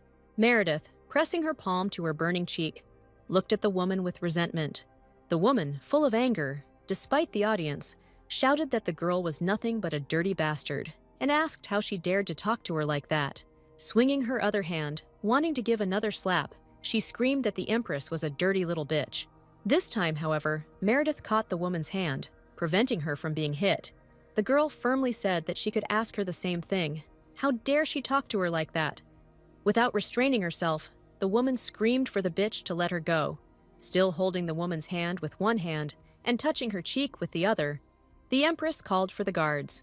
When the guards surrounded the Duchess in front of the astonished public, they ordered her to be taken to prison. Trying to break free, the woman asked what they were doing and asked them to wait. Turning to Meredith, she screamed that she would not get away with this and ordered them to let her go. Suddenly, a cry was heard from behind the Empress, asking what all this meant. Katerina ran towards them, pushing people aside, and, getting confused in her address, turned to the girl. She was outraged, asking Her Majesty if she had gone mad and ordering her mother to be released immediately. Pressing her palm to her cheek, the girl noted that it was not she who had gone mad, but her mother, and it seemed that the girl had no idea what the Duchess had done. The Duchess was led away, but she continued to shout at her dear Katerina not to listen to the girl and to quickly bring her father. Her last cries were for her father to save her. The girl tried to push other people away with her hands, screaming that she would not let them take her away, and they would only do it over her dead body. A voice tried to stop Katerina's hysteria by telling her to be quiet. Turning around, the girl looked at Meredith, who, holding her cheek with her hand, said that the Duchess not only insulted her, but also dared to raise her hand to her, and insulting a member of the royal family is a serious crime. Looking coldly at the girl, she asked in a heavy tone if she was ready to give her life for her. Unused to hearing that tone of voice from Meredith, Katerina froze for a moment. However, soon realizing who and what had said to her, her face distorted into a grimace of rage, and she growled. Seeing the girl's reaction, the Empress said, although again, she does it best. Her Majesty said that Katerina is always just the sides enjoying the show. Recalling the past about how the Duchess beat her as a child, Meredith noticed that she had not changed at all and was still standing aside and watching as she was beaten. Then it was the same. The girl, covering her head with her hands, looked towards the door. Katerina stood in the doorway, smiling and covering her smile with her hand, watching what was happening with pleasure. Now the situation was repeated, and the only difference was that now they were not separated by a half-open door. Listening to Mercedes, Katerina could only clutch her dress with her hands in rage and helplessness. Realizing that they couldn't cope on their own, she started running around among the guests, loudly calling for her father. The girl, who had left the estate, was immediately told that her carriage was ready. Adjusting her hair, she thanked them. Heading to the carriage, she ordered to go to the palace. Katerina screamed loudly, not understanding how they could lock her mother in a dungeon. She refused to believe that this could be possible. Looking at her unperturbed father, she demanded that he do something. Seeing that her demands were being ignored, she began to desperately beg him to save her mother. The man, tired of the girl's screams, told her to stop. The Duke pinched the bridge of his nose and closed his eyes, explaining to his daughter that he was trying to think, so she should remain silent. However, she did not want to calm down and continued to shout, asking how he could sit there calmly. The man said that first they needed to find out what happened during the banquet, but the girl didn't need to do anything. After that, he fell silent, thinking that Meredith may not have any real power, but she is an empress, and insulting members of the royal family is a grave crime. And not only that, Duke Schwartz remembered how the girl standing there calmly announced that, according to the laws of the empire, Duchess Schwartz would remain in prison. Only the man who had come down the stairs heard Her Majesty say that all the guests at the banquet were witnesses to her crime, and therefore they needed to sit quietly and await the trial. Looking at her father, she asked incredulously if they really expected her to let her go, especially when so many people had seen her slap her. The man clenched his hands and gritted his teeth in anger, saying that the girl was a dirty slut. Leaning her palms on the table, Katerina screamed that her mother would not last a day in prison. She did not understand whether her father could not pull the strings and get her out of there. Unable to bear the girl's screams, the man slammed his fist on the table, calling his daughter's name. Getting up from the table and pointing with his hand towards the door, he said that he had no time to listen to her whining and immediately sent her to his chambers. The girl, not expecting to hear the screams, froze, after which, turning sharply, she ran out of the office. Closing his eyes and enjoying the silence, the man exhaled heavily. Frowning, he thought he would have to swallow his pride and handle this matter himself. The Dowager Empress, sitting on the sofa, looked down boredly, asking what they wanted from her. The man bowed low in greeting to the woman. The Duke explained bluntly that everything was heading towards his wife being tried and punished for her actions. Closing her eyes, the woman said in a relaxed tone, "It seems so, because insulting members of the imperial family cannot go unpunished." Smiling awkwardly, he said that if a member of the Schwartz family were tried and convicted, it would put her in an awkward position. The woman listened to the man's speech with a frown. However, she then shocked the man by laughing merrily. Continuing to chuckle, the Dowager Empress explained to the surprised man that it seemed he did not understand something. The man, spat on his pride, said that he did not understand. Pointing at the man, the woman reminded him that it was he who came to her and swore allegiance, after which she reminded the man, who bowed in response, that she did not remember that she had sworn allegiance to him. The man clenched his teeth in anger, and sweat began to run down his temple. Looking at the relaxed woman, he asked her for forgiveness. The man stood up and cleared his throat, his eyes closed, saying he had not meant to offend her. The man coughed and said he was worried that if his family's reputation was damaged, the lawsuit would mean they would no longer be able to support her financially and therefore would not be able to keep their promise. The woman, leaning on her hand, looked gloomily to the side. The man continued to stick to his guns, saying that he was asking her to understand him correctly and that he did not want to offend her. The Dowager Empress sighed and said that she was sure he had not meant to do it. Tapping her finger on the upholstery of the sofa, she said that, to sum it up, he wanted her to save his wife, who had raised her hand against the Empress. Looking at the man, she noticed that this was difficult, even for her. You see, things are going well. The man decided to suck up, saying that she is the most powerful person in the empire. After which he said that, according to rumors, he heard that she had become close to Meredith. Looking at the gloomy woman, he said that if the girl would listen to anyone, it would only be her. However, the Dowager Empress, taking a cup from the table, said that she was not sure about this. Holding the cup in her hands, she asked with a smile what she would get if she did this for him. Bowing, the man said that if she saved his wife, the Schwartz family would be eternally faithful. However, the Dowager Empress reminded the bowing man that he had already sworn allegiance. Having said this, the woman continued to drink tea, waiting for other offers, after which she laughed cheerfully, saying that there was no need to worry so much, and she was just joking. Looking at the puzzled man, she said that they were in the same boat, and she would try to help them. The man bowed again, thanking Her Majesty for her help. However, the woman coughed and told Duke Schwartz to remember her words. She told the head-down man that with or without his help, she would be fine. But if his family fell apart, another would be found to replace her. To sum it up, she hoped he understood what she wanted to say. Standing up, the man assured the woman that he understood, thinking that she was telling him not to cross red lines again. Gesturing that it was time for him to leave, she said that she would try to save the Duchess, but could not guarantee anything. Looking coldly at the man, she reminded him that, after all, she was not an emperor. Bowing again, the man thanked Her Majesty and left. Looking gloomily at the closed door, the woman thought that the man who had just left was a stupid idiot. The Dowager Empress did not like that the man began to behave as if he was her equal. All this made her think about changing her partner. Remembering the girl who asked permission to call her mom, she thought about it. While calmly drinking tea, I thought that the Empress did not at all resemble an obedient fool. In making her decision, she thought that perhaps she should wait and see what happened. The man leaning on the table was told that Her Majesty wanted to see him. Closing the book in his hands, the man ordered her to be let in. A girl entered the office. She looked sad and did not look him in the eyes. After waiting for her to come up, he said that he had already heard about her cheek. Bowing, the girl greeted the venerable son of their empire.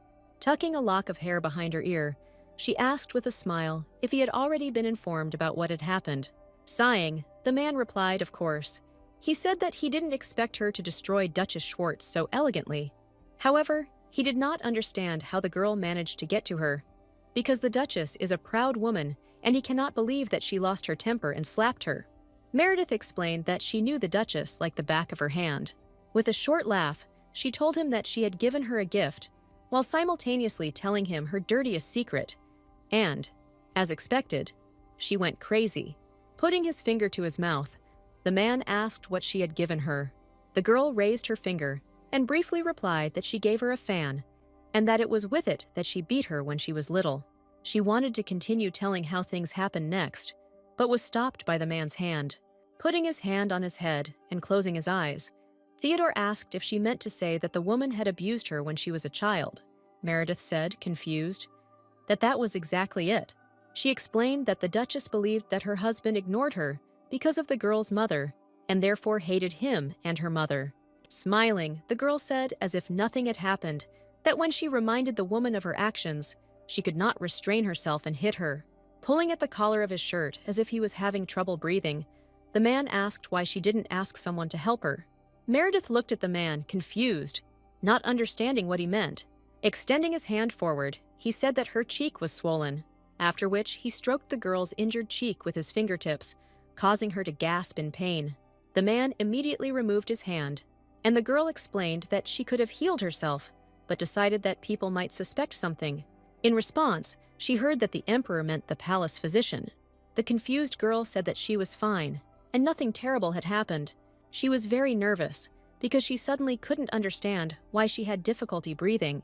Looking away, the man summed it up by saying that she had been bullied when she was a child, and that was why she had been so careless about what had happened.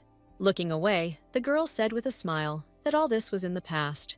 But then the man grabbed her chin with his fingers and, lifting her face towards himself, said that this did not change the fact that she was being abused. Continuing to look into her eyes, he said that it didn't change the fact that she was used to pain. The man's attentive eyes did not move away when he said that she thought there was nothing wrong with it, because she had to endure pain until it became a part of her life. Removing his hand from the girl's face, he asked if she was sure that she was okay. Looking at the man, she couldn't believe it, because no one had ever asked her if she was okay. The girl said with a smile that she was fine. However, her eyes immediately filled with tears as she mentally screamed that she was not okay at all. Of course she was not okay, because she never had the chance to defend herself, because she was nobody and she had no one. The girl clasped her hands to her chest and bent over, sobbing, thinking that she had been suppressing her emotions, forcing herself to believe that everything was okay. The girl told His Majesty out loud that she was not really okay and continued to cry. Hearing these words, the man began to approach his wife. Thinking about why she was like this, he grabbed the girl and held her tightly to himself. Continuing to hug her tightly, the man told the confused girl that he would be okay, after which he quietly told her not to hold back her tears. Relaxing in the men's arms, Meredith admitted that she was not allowed to cry. She told the man who was hugging her tightly that if she cried, the Duchess would beat her even harder, and soon holding back tears became a habit. The man moved the girl away a little and, looking into her eyes, asked if she remembered his promise. Seeing his wife's lack of understanding, he added that this was the promise he had given her on the day they signed the contract. However, the girl admitted that she still does not understand him. Taking a step closer, the man reminded her that he had promised to protect her, literally hypnotizing her with his gaze. He said that he would do everything so that no one else would hurt her. Looking at the man, the girl thought that he seemed angry. Meredith couldn't figure out whether the man sympathized with her or felt sorry for her. Looking the girl in the eyes, he said that everything would be okay now, after which he added that she could no longer hold back her tears. The girl lowered her head and could not understand why he was so kind to her. However, feeling him hugging her, she was not at all against his warmth. Pressing the girl even closer to himself, the man declared that from that moment on, he would do everything to ensure that she never cried again, while the girl thought that when she was basking in his warmth, everything seemed fine to her. When the girl had finished crying, she sat down on a chair, after which the man asked her if she had calmed down. Raising her eyes, the girl looked at the emperor with gratitude, thanking him for his care. She could not believe that she was crying in his arms like a child. Suddenly, the girl realized that this was their first hug. Theodore, not noticing the girl's embarrassment, said that there was no need for gratitude, and it was not difficult for him. Smiling tenderly, the girl said that thanks to His Majesty, she felt much better. The man cleared his throat and said that it was time to make a decision, but not understanding, the girl asked what they needed to decide. But the man said that the girl knew what he was talking about and asked what she would do with Duchess Schwartz.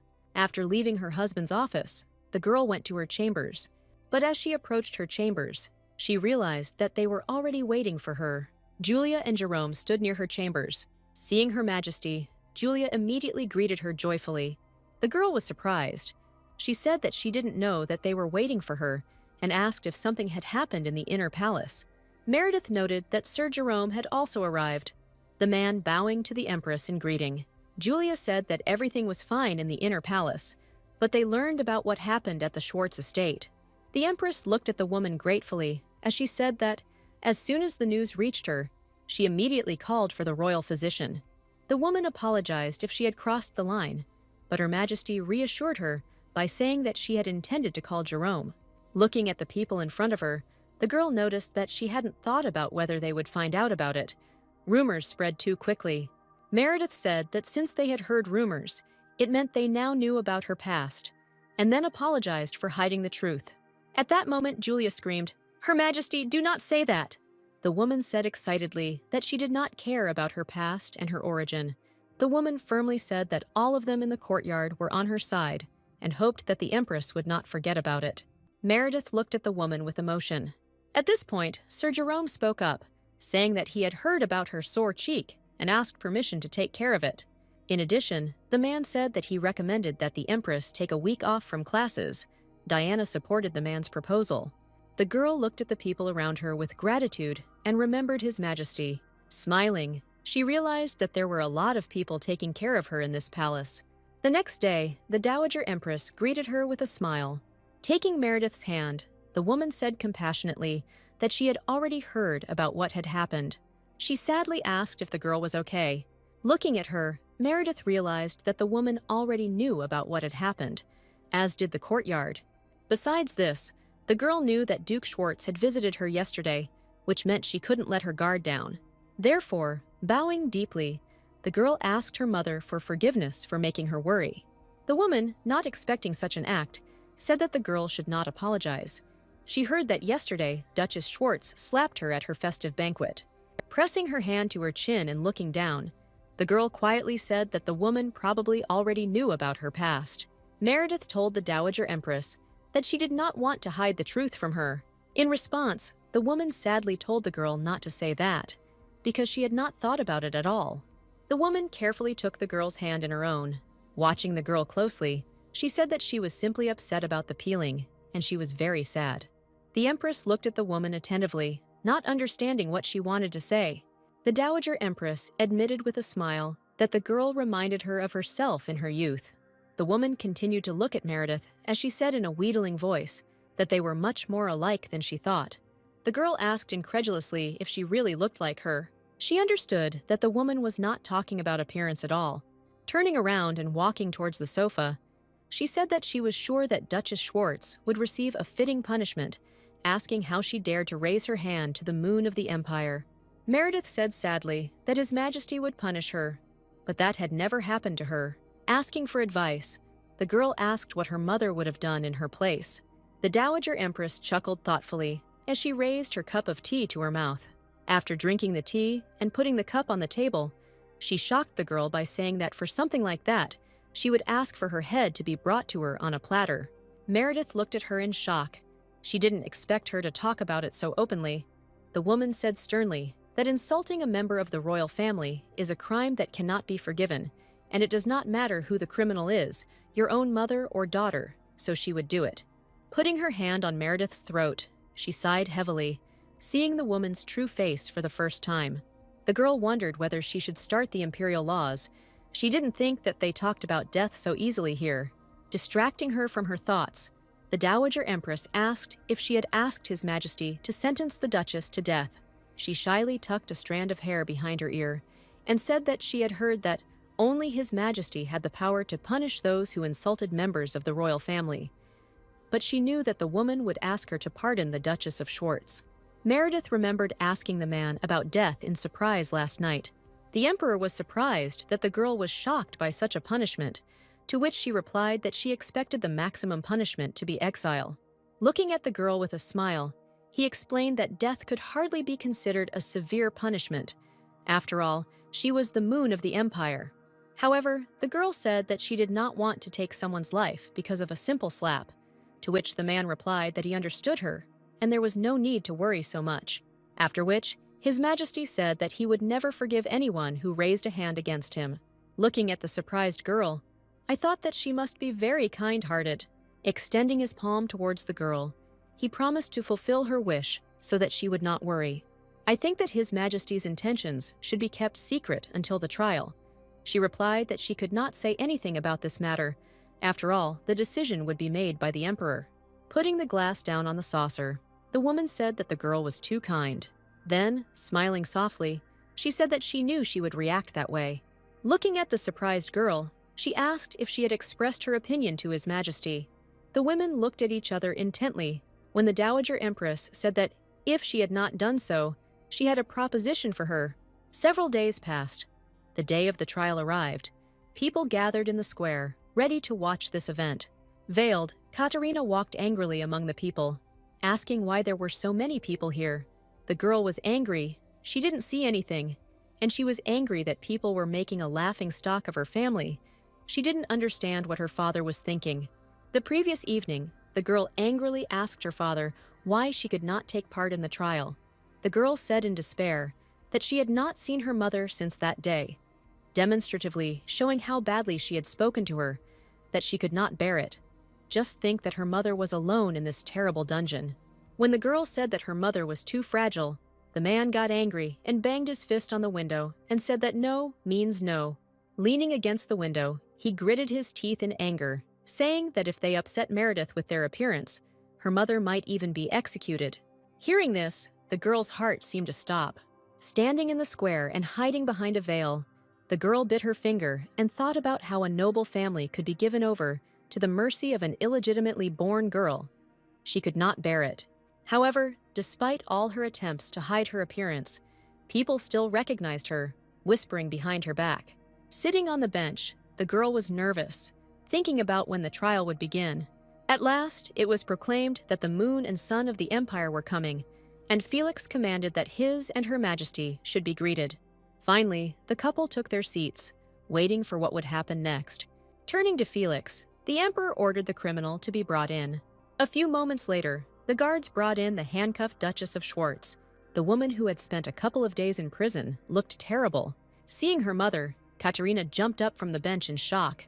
The Duchess recognized her daughter's voice and began to look for her. Lifting her veil, the girl, with tears in her eyes, cried out to her mother that she was there. Finally, seeing where her daughter was, the woman turned towards her. Felix, who saw this, asked Duchess Schwartz and her daughter how they dared to show disrespect to the sacred court. The woman immediately calmed down, and the man continued to say that if Milady Schwartz caused another commotion, they would be forced to take her out of here. Clutching her hat with a veil to her chest, the girl sat back down on the bench, worried. The Duke, standing above, noticed this situation and thought about what the girl was doing here. The man was angry. He did not understand how she dared to disobey his order and come here. At that moment, Felix announced that the trial was beginning, and everyone must ensure silence. As Meredith looked at the man, she thought that she hadn't known that Felix would act as the crown attorney. His Majesty hadn't lied when he said that the trial would go the way she wanted it to.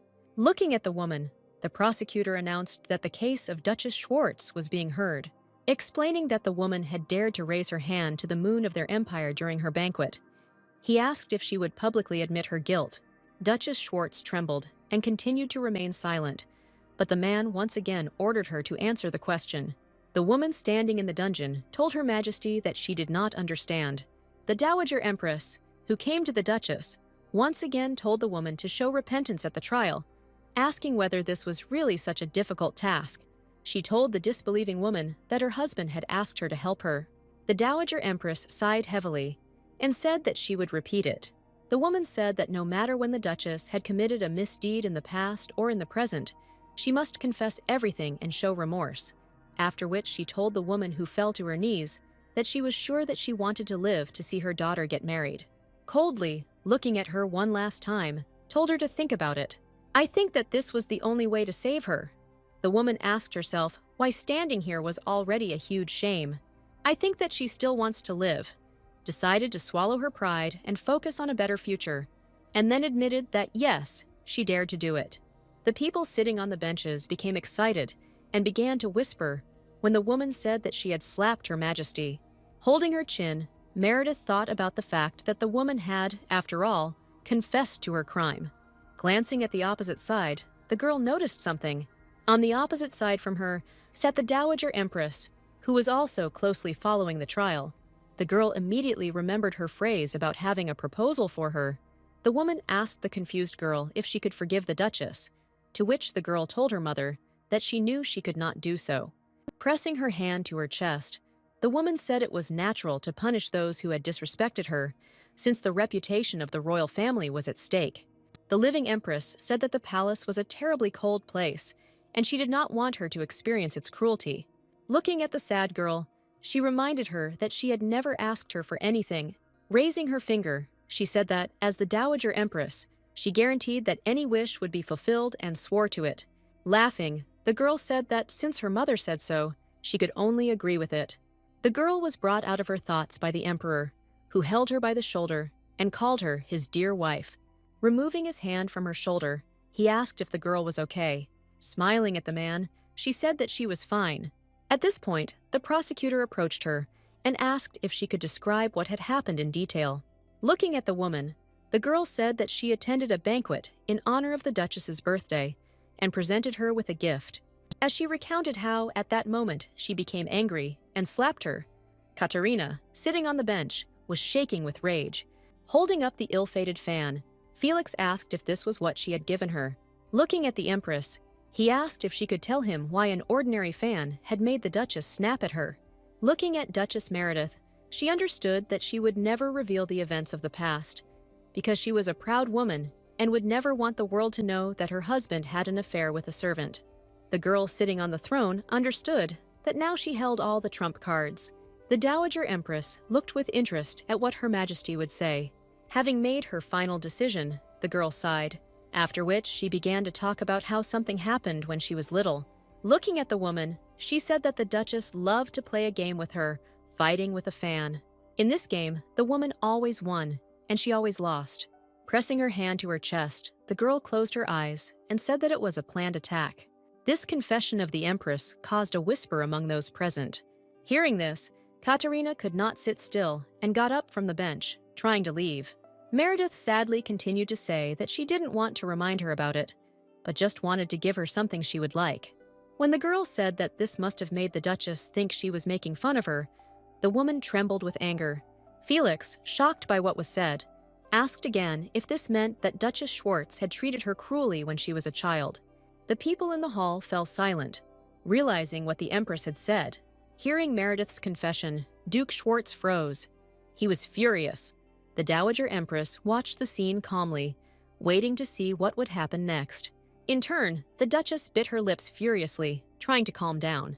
However, unable to bear it, she looked furiously at the girl, wanting to wring her neck.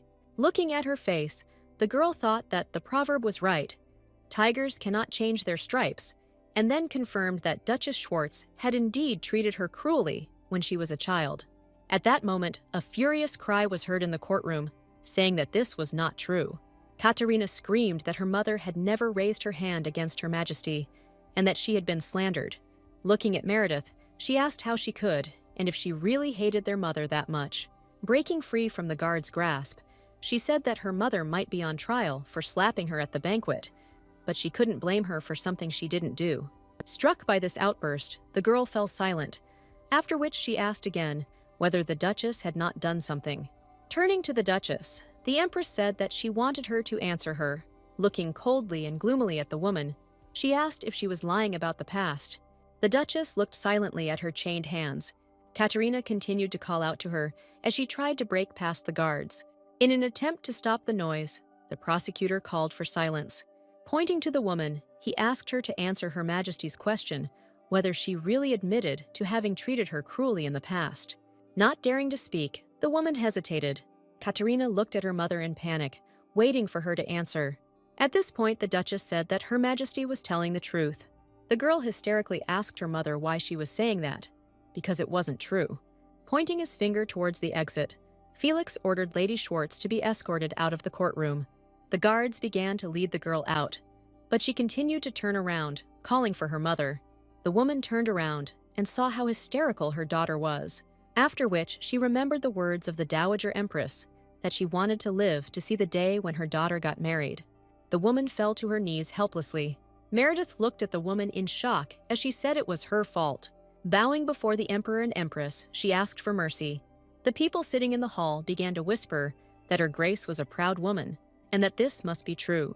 Sighing, Meredith realized that the Dowager Empress seemed to have had some influence on the Duchess, and she wondered what she had said to bring the woman to her knees. Duchess Schwartz continued to stand, bowed. The girl could never imagine that she would be kneeling in front of her friends. The Duchess spoke again, asking forgiveness for her crimes, and saying that she would accept any punishment but death. Meredith pressed her hand to her chest, thinking about how she would feel relief. However, she sadly asked herself why she felt only emptiness. The emperor immediately turned his head towards his wife, noticing her anxiety. Turning to the duchess, he asked if she really thought that everything would be resolved. The man stood up from his seat and asked gloomily if she really thought that all her sins would be forgiven for this. Turning to the duchess, he spoke without paying attention to the girl who called him. He told the woman that her kneeling would not wash away her crimes. She had caused the child great pain. His Majesty announced to the court that he had made a decision, after which he passed sentence, saying that the woman dared to insult the moon of the empire and her punishment was death. Turning away, he announced that the trial was over. Extending his hand to Meredith, he called the empress to follow him. The girl trustingly placed her palm in the man's hand. The shocked duchess screamed and called for His Majesty. Watching the imperial couple leave, she asked to be forgiven. Hearing the woman's screams, the girl thought that she didn't feel sorry for her at all. The man was right. Apologies couldn't heal the wounds. The dowager empress, accompanied by her maids, left the courtroom. The smiling woman understood everything perfectly. She knew that, judging by the duke's reaction, the Schwartz family would never be able to recover from this blow. The man who returned to the estate shouted and asked where his daughter was. He flew past the butler, who said that she was in her chambers. Having flown into the chambers, he ordered Katerina to leave immediately. The girl turned around and greeted her father. Very worried, the girl asked where her mother was and what happened at the trial. However, the next moment, the man flew up to his daughter and slapped her with all his might. Putting her hand to her reddened cheek, the girl looked at her father in shock and hesitantly tried to speak. The duke did not let her say a word, pointing his finger at her and ordering her to close her mouth. He continued to shout, telling the girl that he had ordered her not to appear in court, and now she had ruined everything. The men spoke furiously about how she not only did not obey him, but also made such a scene in court that she was thrown out. The girl gritted her teeth as he said that, because of her actions, she might never see her mother again. The girl jumped up and asked again what her father had said, after which she excitedly said that the dowager empress would help them. The girl did not understand what was going on, because she thought that the woman would protect them and not allow her mother to be executed. Clenching his fist, the duke said that Her Majesty had promised them, which meant she had found a way to save her mother. However, it means nothing now, since the girl has ruined their reputation, and the dowager empress will turn her back on them if his reputation is damaged any further. Finally, understanding what her father was talking about, the girl asked if her mother was really going to be executed. Placing his palm on his forehead, the man said that not yet, but he wanted her to stay away. The man told the girl not to spoil anything and waited until she said that she understood him. Turning away from his daughter, he said that they might even have to beg Meredith, and therefore advised her to prepare. The girl's hands dropped helplessly. She couldn't believe that her father had said something like that. Her soul was burning with rage. She had to watch her mother kneel before this fool, and they also had to beg her for forgiveness. Gritting her teeth, she thought about how they had accepted her and cared for her. The girl did not understand how she dared to repay them for their kindness in this way. Clutching her head, the girl thought that Meredith was an ungrateful bastard and a cold-blooded bitch, and she would repay her when she became the Empress of Balzain. She would repay her for everything. The Duchess, who was in prison, walked restlessly back and forth. Every now and then, she would grab the bars and ask the guard if he had heard anything. She loudly told the guard that he should have already received an order from His Majesty, but he yawned and replied that he had not. The man kept telling the woman that he had received nothing, but she said that was impossible. The woman was trembling in fear. Several days had passed since the trial, but for some reason there was no news. Scratching his ear, the boy said that she was not the only prisoner waiting to be rescued, and it was time for her to surrender. The women hysterically said that this could not be, and they said that they would definitely save her, they promised. To which the guard calmly replied that everyone says that. Pulling the bars of the cell with her hands, she asked how he dared to talk to her like that. Did he know who she was? The next day, she continued to ask the man if he had heard anything, but he still tiredly said that he had heard nothing. The next day, sticking her hands through the bars, the woman asked to be let out, because she was not ready to die. The next day, the women were already silently, nervously biting the tips of their fingers. All this happened in absolute silence, while the guards changed places. The next day, the woman had already sunk to the floor of the cell. She had no more strength left. So another 10 days passed, and the woman looked blankly at her knees. When the door to her cell opened, she only looked up tiredly. People entered the cell and said that she could go out. The woman was delighted and quickly jumped up from the bench. When she said with a smile that it was high time, she heard in response that today was the day of her execution. The woman, not understanding what they meant, grabbing the man's cloak with her hands, she screamed and asked what he had just said. The woman indignantly asked if he was sure that His Majesty had not said anything, as if she had not heard the man's request to let him go. As the men grabbed her arms, she continued to scream, demanding that they let her go. Looking at the men, she screamed that she refused to die like this. Then the men told her that resistance was futile. The only thing she could say was the name of her precious daughter. Suddenly, a hand fell on the man's shoulder. Felix entered the cell and told him to wait. The man asked what brought the milord here. Since they were going to execute a criminal, Felix looked at what was happening in silence. The kneeling duchess looked at the man with tears in her eyes. Only after this did the man say that he had brought a letter from His Majesty. Opening the letter, he said that, at the behest of His Majesty, mercy had been shown to Duchess Schwartz. She told the stunned woman that she would not be executed today. Hearing this, the duchess sank down exhausted onto the floor of the cell. The duchess asked Felix what this meant. The man recalled His Majesty saying that he had promised to release the duchess, but had not said when exactly he would do so. Looking at his wife, he said he wanted her to be shaking with fear and not knowing when she would be rescued. Turning away from the woman, he said that this meant that she would not be executed today. The man thought that Duchess Schwartz should consider herself lucky. Only at this moment was the woman able to breathe out in relaxation, a happy smile playing on her face. The sitting girl said that she had not seen the leader Schwartz for a long time.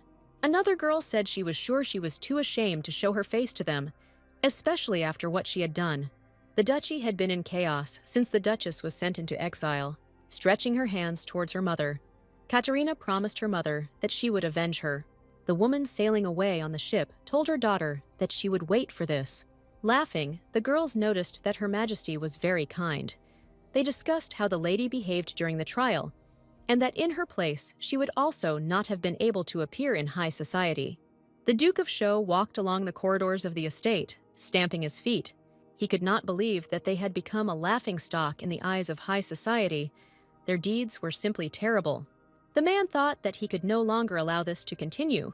Opening the doors to his daughter's chambers, he wanted to call her, but immediately froze. The girl threw the plate down with force, screaming that she said she didn't want to eat corn soup.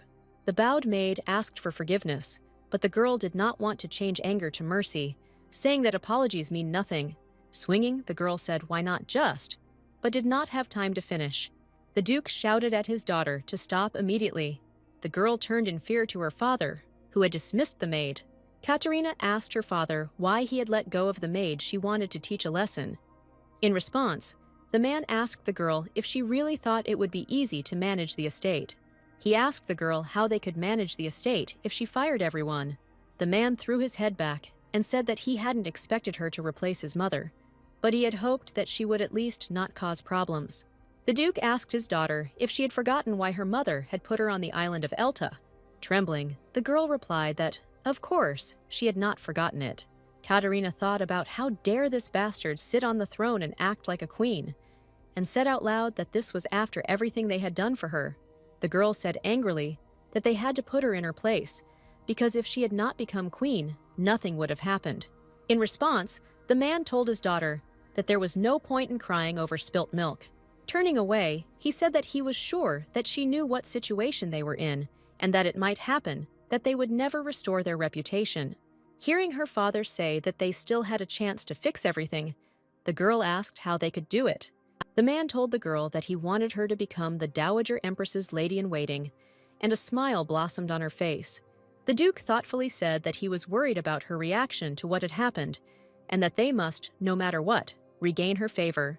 The girl asked enthusiastically, "Does this really mean that she will finally get into the palace?" She thought about why it took so long. However, the girl said gloomily that she was worried about something else. What would happen if Her Majesty changed her mind? The Duke said that they had entered into a strategic alliance, which meant that she could abandon them at any moment. The excited girl immediately reminded that according to her father, she should become the next Empress of Balzain, and they should do everything to make this happen. As he left, the man said that Meredith and the Dowager Empress had become close, and Katerina knew what she needed to do. The girl said with a smile that her father should not worry, she would win Her Majesty's trust and her favor. The girl will succeed, and she will put Meredith in her place once and for all. The girl laughed maliciously, to which the man told her that he hadn't overdone it. Waving her hand, the girl said that her father shouldn't worry. She had already thought of everything. Looking at his daughter, the Duke thought that he didn't like all this, but he had no other choice. Meanwhile, at the palace, Jerome told the Emperor that he felt better. Mercedes and Theodore looked at the doctor with delight. Taking the man's hand, the girl said that this was great news. The girl looked happily into the man's face, not realizing how close she was to him. However, having realized this, they quickly pulled away from each other, causing the doctor to ask what it was. Looking at the folder, the man laughingly told His Majesty that he did not think he would make such progress in the treatment. Looking at the Empress, he said that Her Majesty's similar ability turned out to be much better than they thought. Looking at the doctor, the Emperor briefly asked if he was completely healthy. Still looking at the documents, he said that not yet, but he was healthy enough to return to active work. With a smile, Theodore admitted that it was true, and he no longer felt weak in his body as he had before. While carefully reading the papers, the man remembered something else. Looking at the Emperor, he asked how his insomnia was. The girl looked at the doctor in amazement. She had no idea that the man had insomnia. Without looking at the girl, the man admitted that he felt a little better. When the doctor replied that he understood everything, the girl thought that no one had told her that His Majesty was suffering from insomnia. They slept with the man in the same bed, but she had no idea that he had insomnia. At this time, the man put his hand on the sheet of paper and said that he would prescribe him the same medications as before.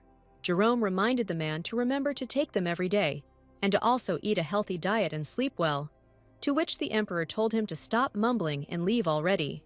Meredith watched as the man escorted the healer away, after which I turned to His Majesty and said that I did not want to interfere with someone else's body, but I had a question.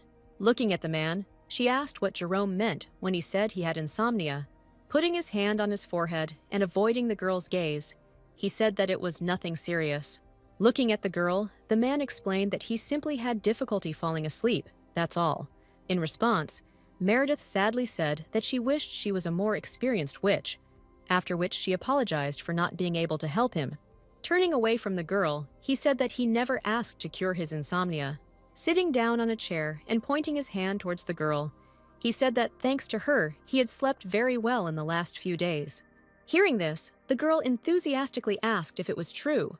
Theodore said that he doesn't have such a hard time falling asleep anymore, and maybe it's because he feels better. Covering her mouth with her hand, the girl quietly said that, frankly speaking, the dark circles under his eyes had clearly lightened. The men doubted this, saying that he had had them for a long time. Meredith said with a smile that it was true, and maybe he just needed to take a closer look. Hearing this, the man thought for a moment, after which, getting up from his seat, he said that he was not sure. Bringing his face close to the girl, he asked if she could take a closer look. The girl's eyes widened, and she stared at the man's face, after which he ingratiatingly said that she needed to move closer to get a better look. However, the girl did not hear what he was saying. She only thought that he was too close. Their fingers practically touched on the upholstery of the chair. Looking at the man, the girl could not understand why her heart was beating so loudly. As she placed her hands on her pounding heart, the girl thought she knew why her heart was beating so fast.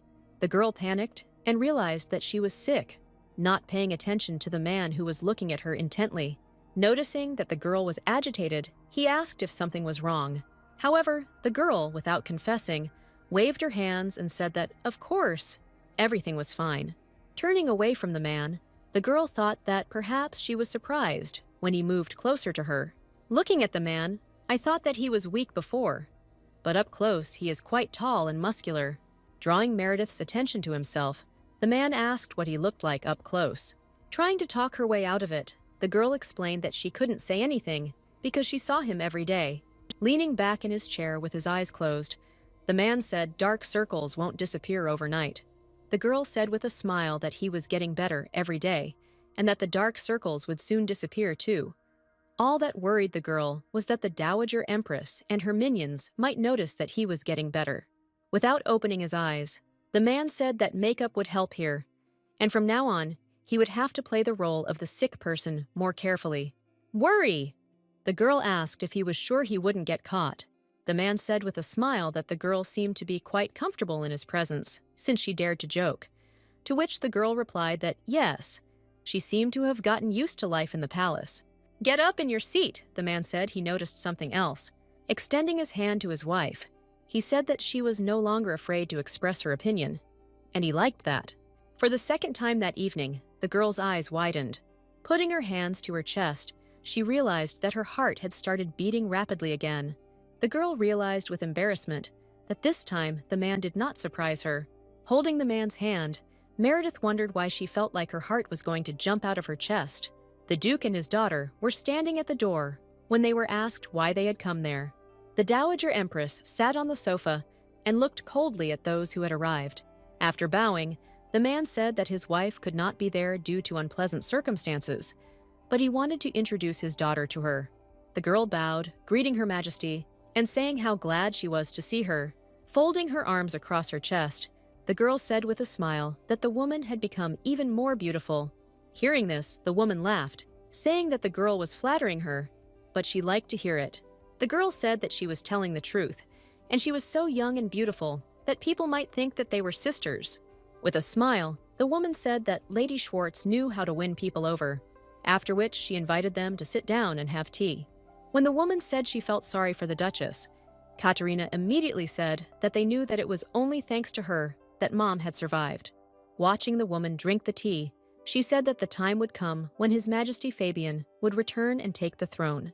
Pressing her hand to her chest, the girl said that she was sure that her mother would also be able to return to the capital, and she was looking forward to that day. Throwing his arms out to the sides, the man asked how His Majesty was doing, after which he said that he pretended to be fine and took part in every meeting. The Dowager Empress noticed that he was only trying to deceive others. He would not be able to show his nose if it were not for his followers, so he must fulfill his duties as Emperor Balzain. The women calmly said that it was only a matter of time before Fabian took the throne, and they just needed to wait for that moment. The Duke said they couldn't just sit there and do nothing, thinking that they needed to bring the subject up before the woman changed her mind. The man wanted to ask if he could do anything for the woman, but she interrupted him, saying that he was too nervous. Looking gloomily at the man, she asked if he didn't like her plan. The Duke and his daughter looked gloomily at the floor, saying that of course not. Raising her cup to her lips, the woman said that His Majesty's birthday was approaching, and she didn't want to get her hands dirty. She just needed to wait until Fabian arrived for the celebratory banquet. After which, the woman sadly said that she missed her son very much, and she could not imagine that she would be so lonely without him. When Katerina heard the Dowager Empress's remark that she felt like she was getting old, she knew the time had come. The girl turned to the woman, who, bored, opened one eye. Standing up, Katerina said that if the woman would allow it, she would be happy to keep her company. Lost in thought, the woman asked if the girl really wanted to sell her out as a maid of honor. The girl explained that they had made a deal with her father, that she would become the wife of His Majesty Fabian, and that meant that she would become her daughter-in-law. The woman said she remembered the deal, but didn't understand what it had to do with it wanting to keep her company. Pressing her hands to her chest, the girl said that she wanted them to get to know each other a little better, after which she asked if she would accept her as her maid of honor. The Empress Dowager said that it was unexpected, and she didn't think she would want it. The Duke said that his daughter was a very smart girl, and she would definitely not be bored with her, he promises that. In response, the woman said that it would not be so difficult to accomplish. When the man asked if she agreed, she said with a smile that the palace had become somehow boring. I turned to the girl. She told her to go home, collect her things. In response, Katerina warmly thanked her. However, a second later, she sadly put her hand to her mouth, saying that they needed to take one thing into account. The man and the girl looked at the Empress Dowager carefully, waiting for her to speak. Jerome bowed his head in greeting to the moon of their empire. Seeing that the girl did not respond, The man called out to her again, after which he only waited for a return greeting. The man noticed that the girl looked somehow pale. Meredith asked with a laugh if it was really that noticeable, to which she received a joking response that it was hard not to notice and that she had dark circles under her eyes, just like one night owl he knew. The man said that, according to rumors, the trial had gone well, and then asked what was troubling Her Majesty. The girl explained with a smile that she had been very busy lately, and looking at the papers in front of her, she said that His Majesty had allowed her to suspend her treatment until she finished her business, but it exhausted her just as much as the nights in the secret library. Turning away, the girl said embarrassedly that she was overloaded with work and incredibly tired. In response to this, the man thoughtfully said that a delegation from Parthu should arrive soon. Tapping papers on the table, the girl said that this was indeed their first visit since she became empress. Besides that, she also had a lot of work, because of which she could not sleep at all. Raising his finger, the man said that she needed something else besides sleeping pills. The girl laughed and said that it really wouldn't hurt, to which the man asked why Her Majesty hadn't told him about it right away. The doctor said that they would reschedule their lesson for another time, to which the girl apologized, saying that she herself asked him to do so. The man said that he would go, after which he advised the girl not to overexert herself. The girl continued to stand, silently looking at the doors. Trying to calm down, the girl thought that she had to play her role. Thinking that she did not want to cause His Majesty any inconvenience, the girl called Julia. The woman immediately entered the office, asking if the Empress had called her. Meredith said she wanted to know who would be coming as part of the delegation from Parthu, as well as their names and characteristics. Bowing, the woman said that she would collect all the information as soon as possible. Having thanked the woman, the girl let her go. As she picked up the documents, the girl thought that she didn't want to be a burden, and therefore had to make sure that everything would be perfect. Meredith believed that she had to play her role as Empress of Balzain and make Theodore proud. The next morning, the girl could barely touch her head. She knew she hadn't been able to sleep again. However, the girl understood that she had to be strong in the presence of the Dowager Empress. After waiting for the girl to introduce herself, she entered the woman's floor as usual. "I asked my mother if she slept well." The girl opened her eyes and immediately froze. Meredith couldn't believe what she saw. A contented Katarina sat at the table next to the Dowager Empress. Looking at the girl, the woman greeted her. The girl asked again how the woman slept. Looking away, the girl mentally prayed. Meredith did not understand what Katarina was doing here. At this point, the woman said that she had completely forgotten that she had wanted to pay her a visit that morning, after which, turning to Katarina, she told her to greet the moon of the empire. Getting up from the table, the girl obediently greeted Meredith. Pressing her hand to her chest, the girl said that they had not seen each other since the day of the trial. The Empress noted that Katarina was absolutely right about this. Looking at the picture in front of her, the woman allowed the girl to leave. Stopping at the door, Katarina said goodbye and wished them a pleasant tea party. The girl had already left, but Meredith continued to look at the closed door. Turning to the girl, the woman said that she looked surprised. As if embarrassed, the Dowager Empress said that she should have warned her about this in advance, since Lady Schwartz had given her away as a maid of honor. Looking at the girl, she expressed hope that this would not upset her. "I think about whether she is really so invisible." The girl said that everything is fine, after which she told the woman that even if she was not okay, she still had nothing to do with her internal invar. Besides, she was sure that she had a reason for making her lady-in-waiting. Looking away, the woman said that she agreed, because she was lonely, and then asked not to misunderstand her, because Meredith also brings her joy. Waving her hand and continuing to smile, the girl said that everything was fine. She was happy when a woman was happy. Laughing, the Dowager Empress noted that Meredith was very kind, and then said that she had asked the cook to prepare her favorite buns. While tasting the bun, the girl asked herself only one question. How did Katarina manage to become the personal maid of honor of the Dowager Empress? The woman left the chambers. The girl sighed heavily. However, she heard the same voice asking her if she really came here every day. It was through the windows that Katarina approached the girl. Coming closer to the girl, she angrily asked if Her Majesty the Dowager Empress knew that she was a cruel person.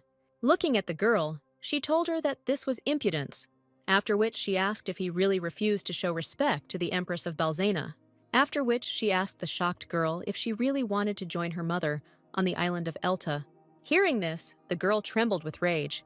She thought about how the girl dared to talk to her like that and tried to steel herself, not to let Meredith get to her. She couldn't forget how she got here. That evening, the Duke and his daughter came to the Dowager Empress to ask for leniency, and she said that they needed to take something into account. Nervously, Katerina asked the woman what she meant. The woman explained that she was concerned about her strained relationship with the Empress. Looking at the girl, he mockingly asked her if she was sure she could restrain herself if she had to pretend to see her every day. Hearing this, the girl clenched her teeth in anger. However, she later assured the woman that she would do everything to ensure that her relationship with the Empress did not prevent her from being a maid of honor. Pressing her hands to her chest, the girl said that her only goal was to serve her and nothing more. The woman held her chin with her hand and mockingly told the girl that if that was the case, then that was great. Looking at the people gathered, she thought that everything that followed would be interesting. Looking at Meredith, Katerina thought angrily that she had barely managed to persuade the Dowager Empress, and she could not allow her to ruin everything. The girl ground her teeth in helplessness. Bowing, Katerina asked forgiveness from Her Majesty, saying that she had been so happy to see her that she had forgotten her manners. Looking at Katerina, the girl was interested in only one question: how could she be happy? However, she said that, in the end, she was still her younger sister. Meredith wondered what the girl wanted so much that she was ready to grovel before her like that. Her Majesty recalled that when she first came out into society, she never once acknowledged her as her sister. Meredith asked the girl what had changed now, what she remembered about family ties.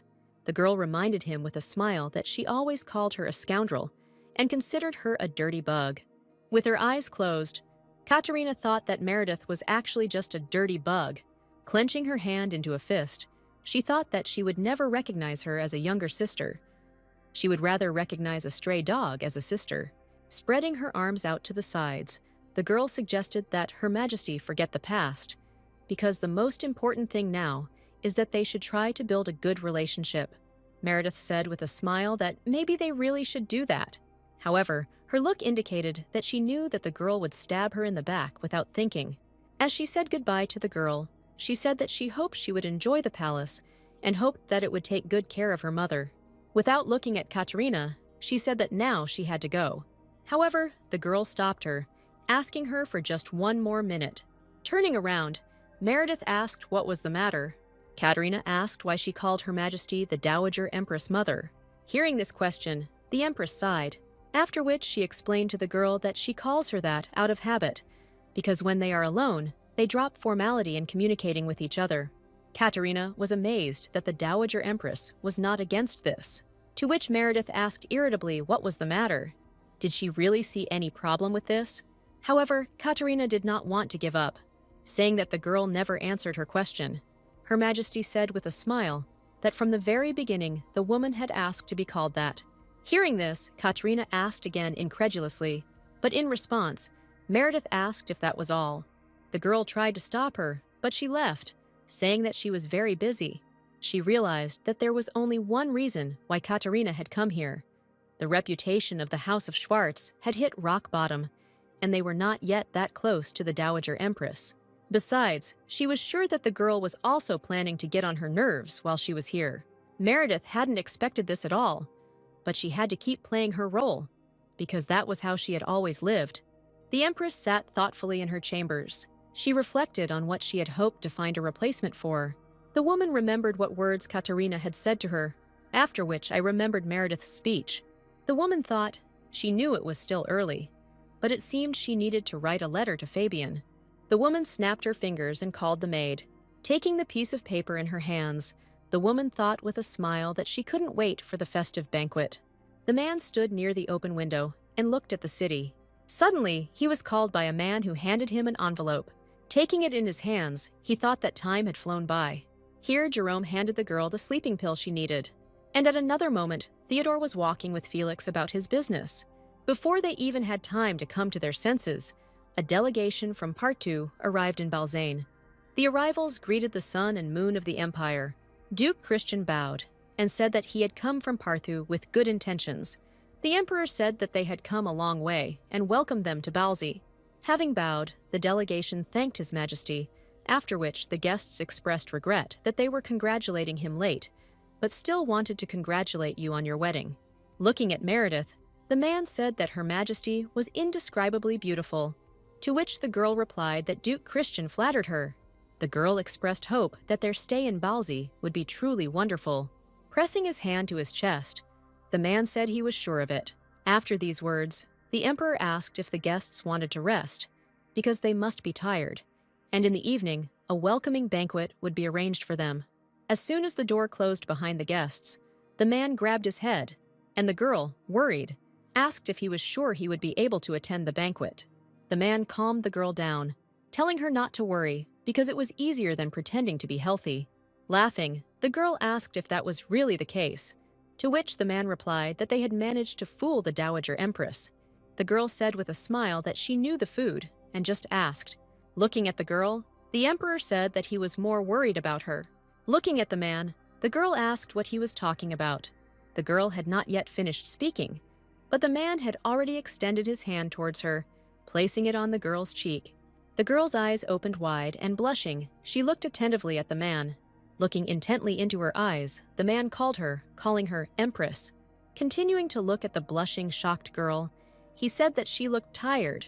Without moving away from the girl, he said that it looked like she needed to sleep, and then asked how she felt. Putting her hand to her chest, the girl did not know what had been happening to her heart lately. His Majesty had leaned close to her before, but only then. But it had not reacted like this. The girl couldn't understand why she was so nervous. Turning away quickly, the girl told the emperor that she was fine. Looking at the man with one eye, she said that she didn't want to make a mistake on her very first official reception, so she had rested a little before coming here. Turning away, the girl hoped that it didn't sound stupid. Her voice was shaking. Apparently, she really was tired. Looking at the girl, the man said that a short sleep would not relieve fatigue. He knows this better than anyone else. Putting his hand on the girl's shoulder, he said that he wanted her to rest before the banquet, after which he took her hand and said that she heard him, and now she should go. The girl thought without understanding that there was nothing special in his words, but for some reason they had a very strong influence on her. After telling the man that she would do as he said, she thought that perhaps she was more tired than she thought. And finally, the banquet, in honor of the arriving guests, began, and people began to gather in the great hall of the palace. As Meredith entered the hall, the herald announced that the pious moon of their empire had arrived. The girl sighed and thought that she had slept all day. The man not only insisted that she rest, but even tried to escort her to the inner chambers. While the man was speaking to the ambassadors, he was called out. The man was informed that the delegation had arrived. Turning around, he realized that the main guests had arrived. Queen Parthu and her maids entered the room. The queen looked at Theodore and Meredith with a smile. Looking over her husband's shoulder, the girl looked closely at the woman. The woman greeted their majesties and then introduced herself, saying that her name was Kylie Parthu and that she was the queen. I turned to Meredith. She said that she has heard a lot of good things about the moon of the empire.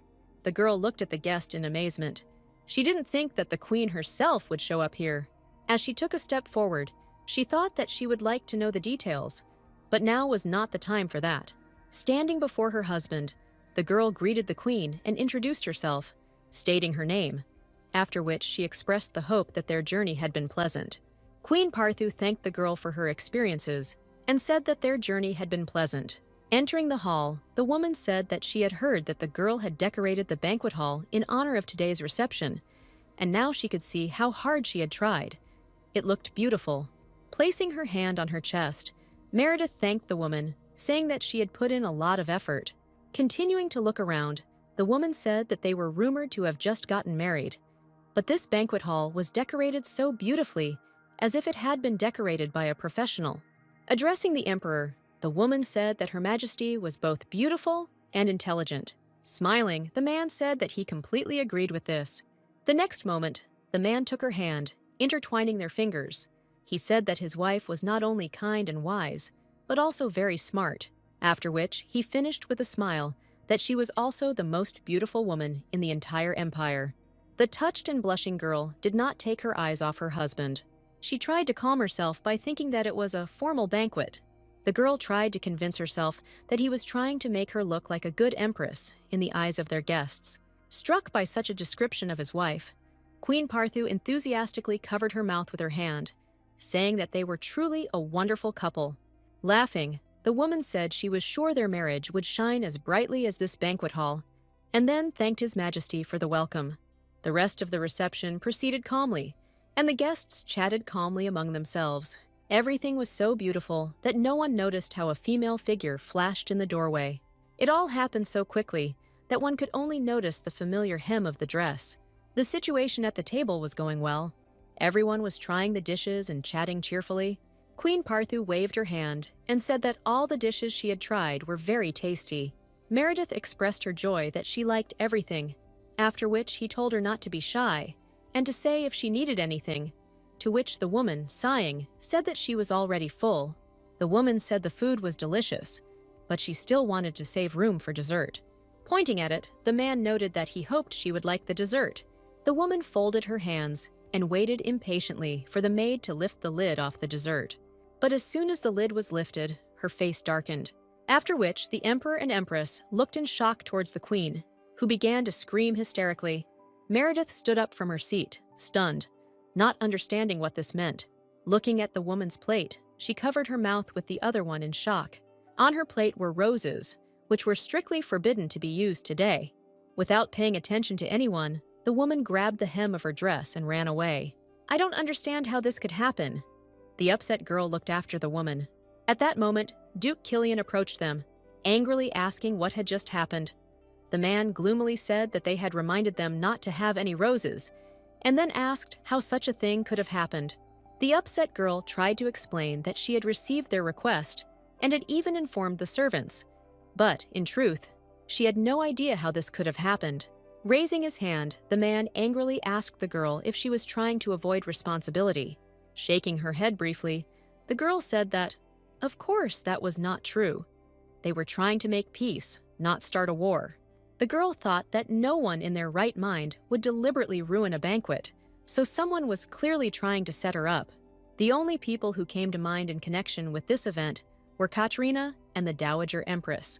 Putting her hand to her chest, the girl thought that now she needed to try to fix everything, after which the girl said loudly and clearly, so that everyone could hear her, that regarding what had happened, as the moon of the empire, she takes full responsibility for it and promises to get to the bottom of the truth. Flying at ease, the maid happily said that the banquet was a real nightmare. Laughing, Katerina said she knew it. The girl thoughtfully said that she knew how much Queen Parthu loved her dead daughter. The queen gave birth to 5 sons, and when she finally had a daughter, she showered her with love. However, the princess died several months ago after pricking her finger on a rose thorn and developing tetanus. The girl continued to smile as she spoke about how she had heard the queen burn all the roses in the palace, and she could imagine her shock when she saw roses in the dessert. Katerina was delighted to say that I couldn't wait to see how Meredith would get out of this. The maid happily said that Her Majesty might even be stripped of her title of Empress, as rumor had it that the atmosphere there was like an ice cave. Biting her finger, the girl said in delight that this was exactly what she needed. She wanted this rubbish to be pulled off the throne. The maid listened with delight to her mistress, who said that when this happens, they will be able to get their mother back.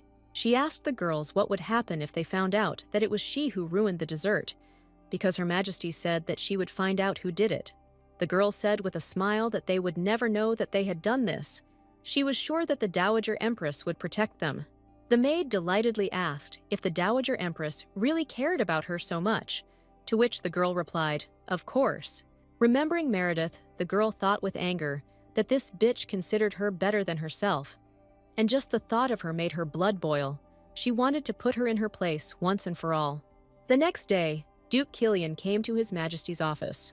The Emperor asked the man what had brought him to him at such an early hour. The man explained that he had just met their queen. Looking at the man, Theodore thought that they had arrived even earlier than he had expected. His wife said yesterday she planned to meet the queen and apologize for what happened during the banquet.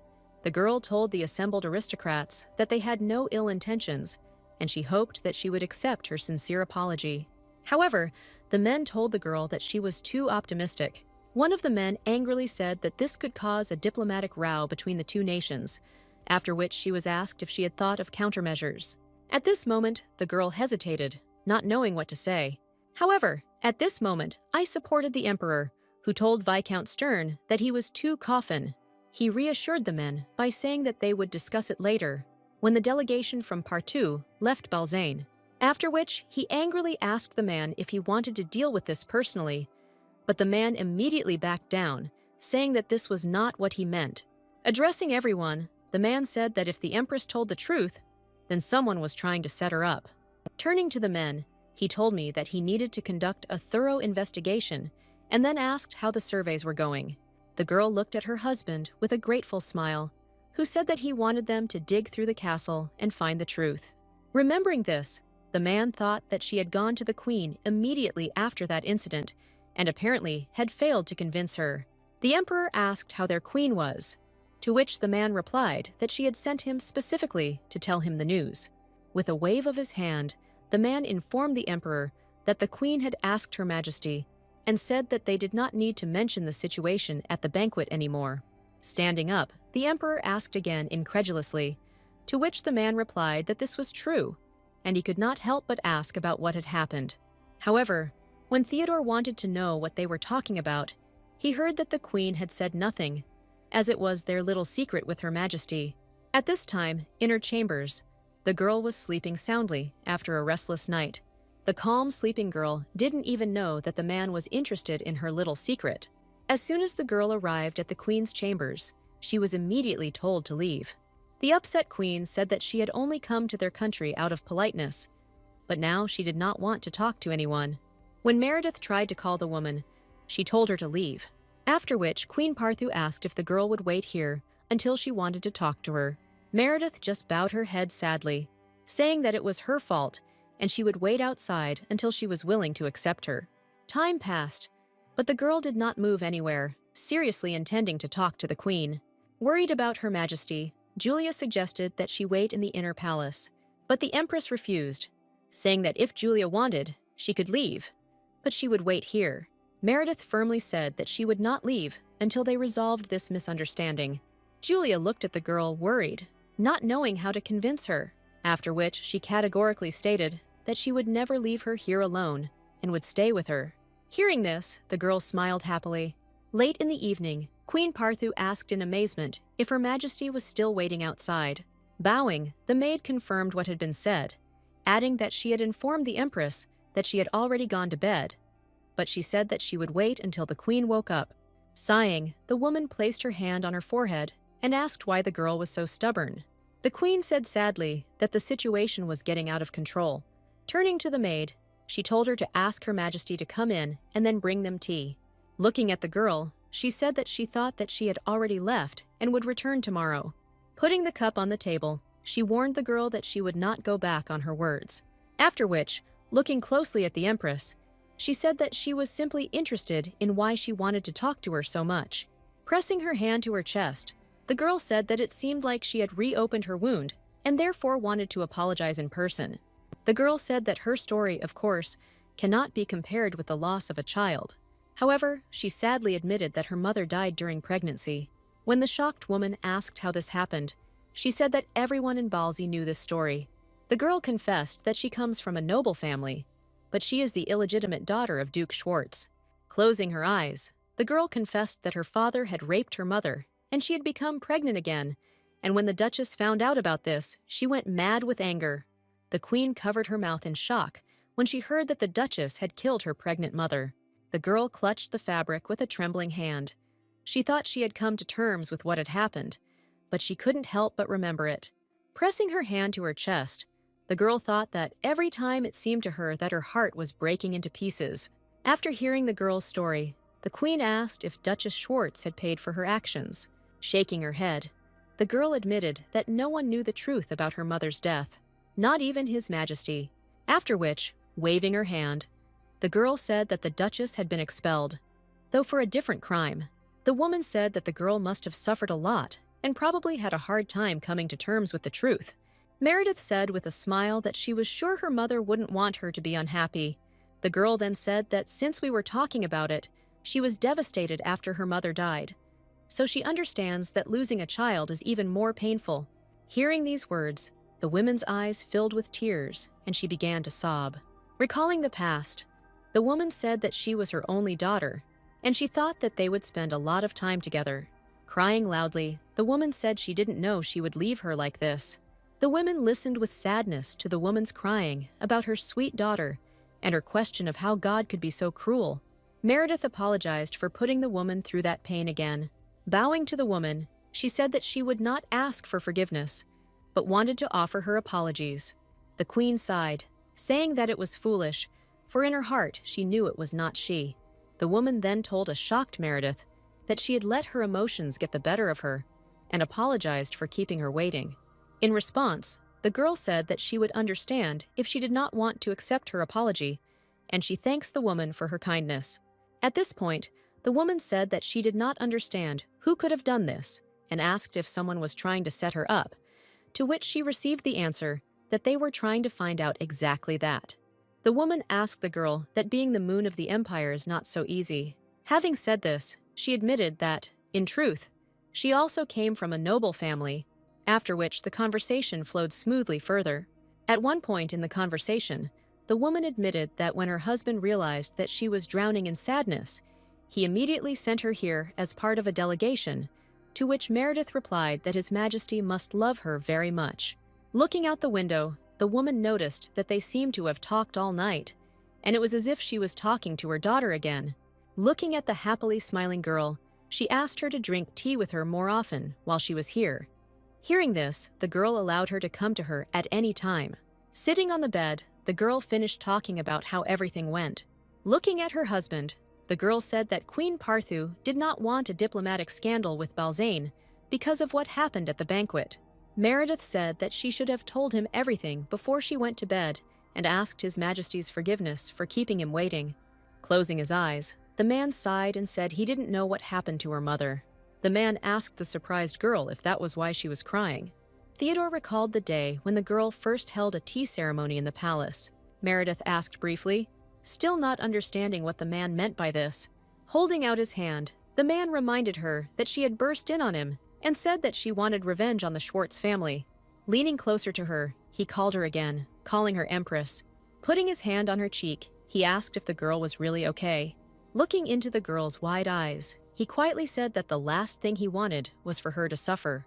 Without moving away from the girl, the man asked her if she could now tell him how she really felt.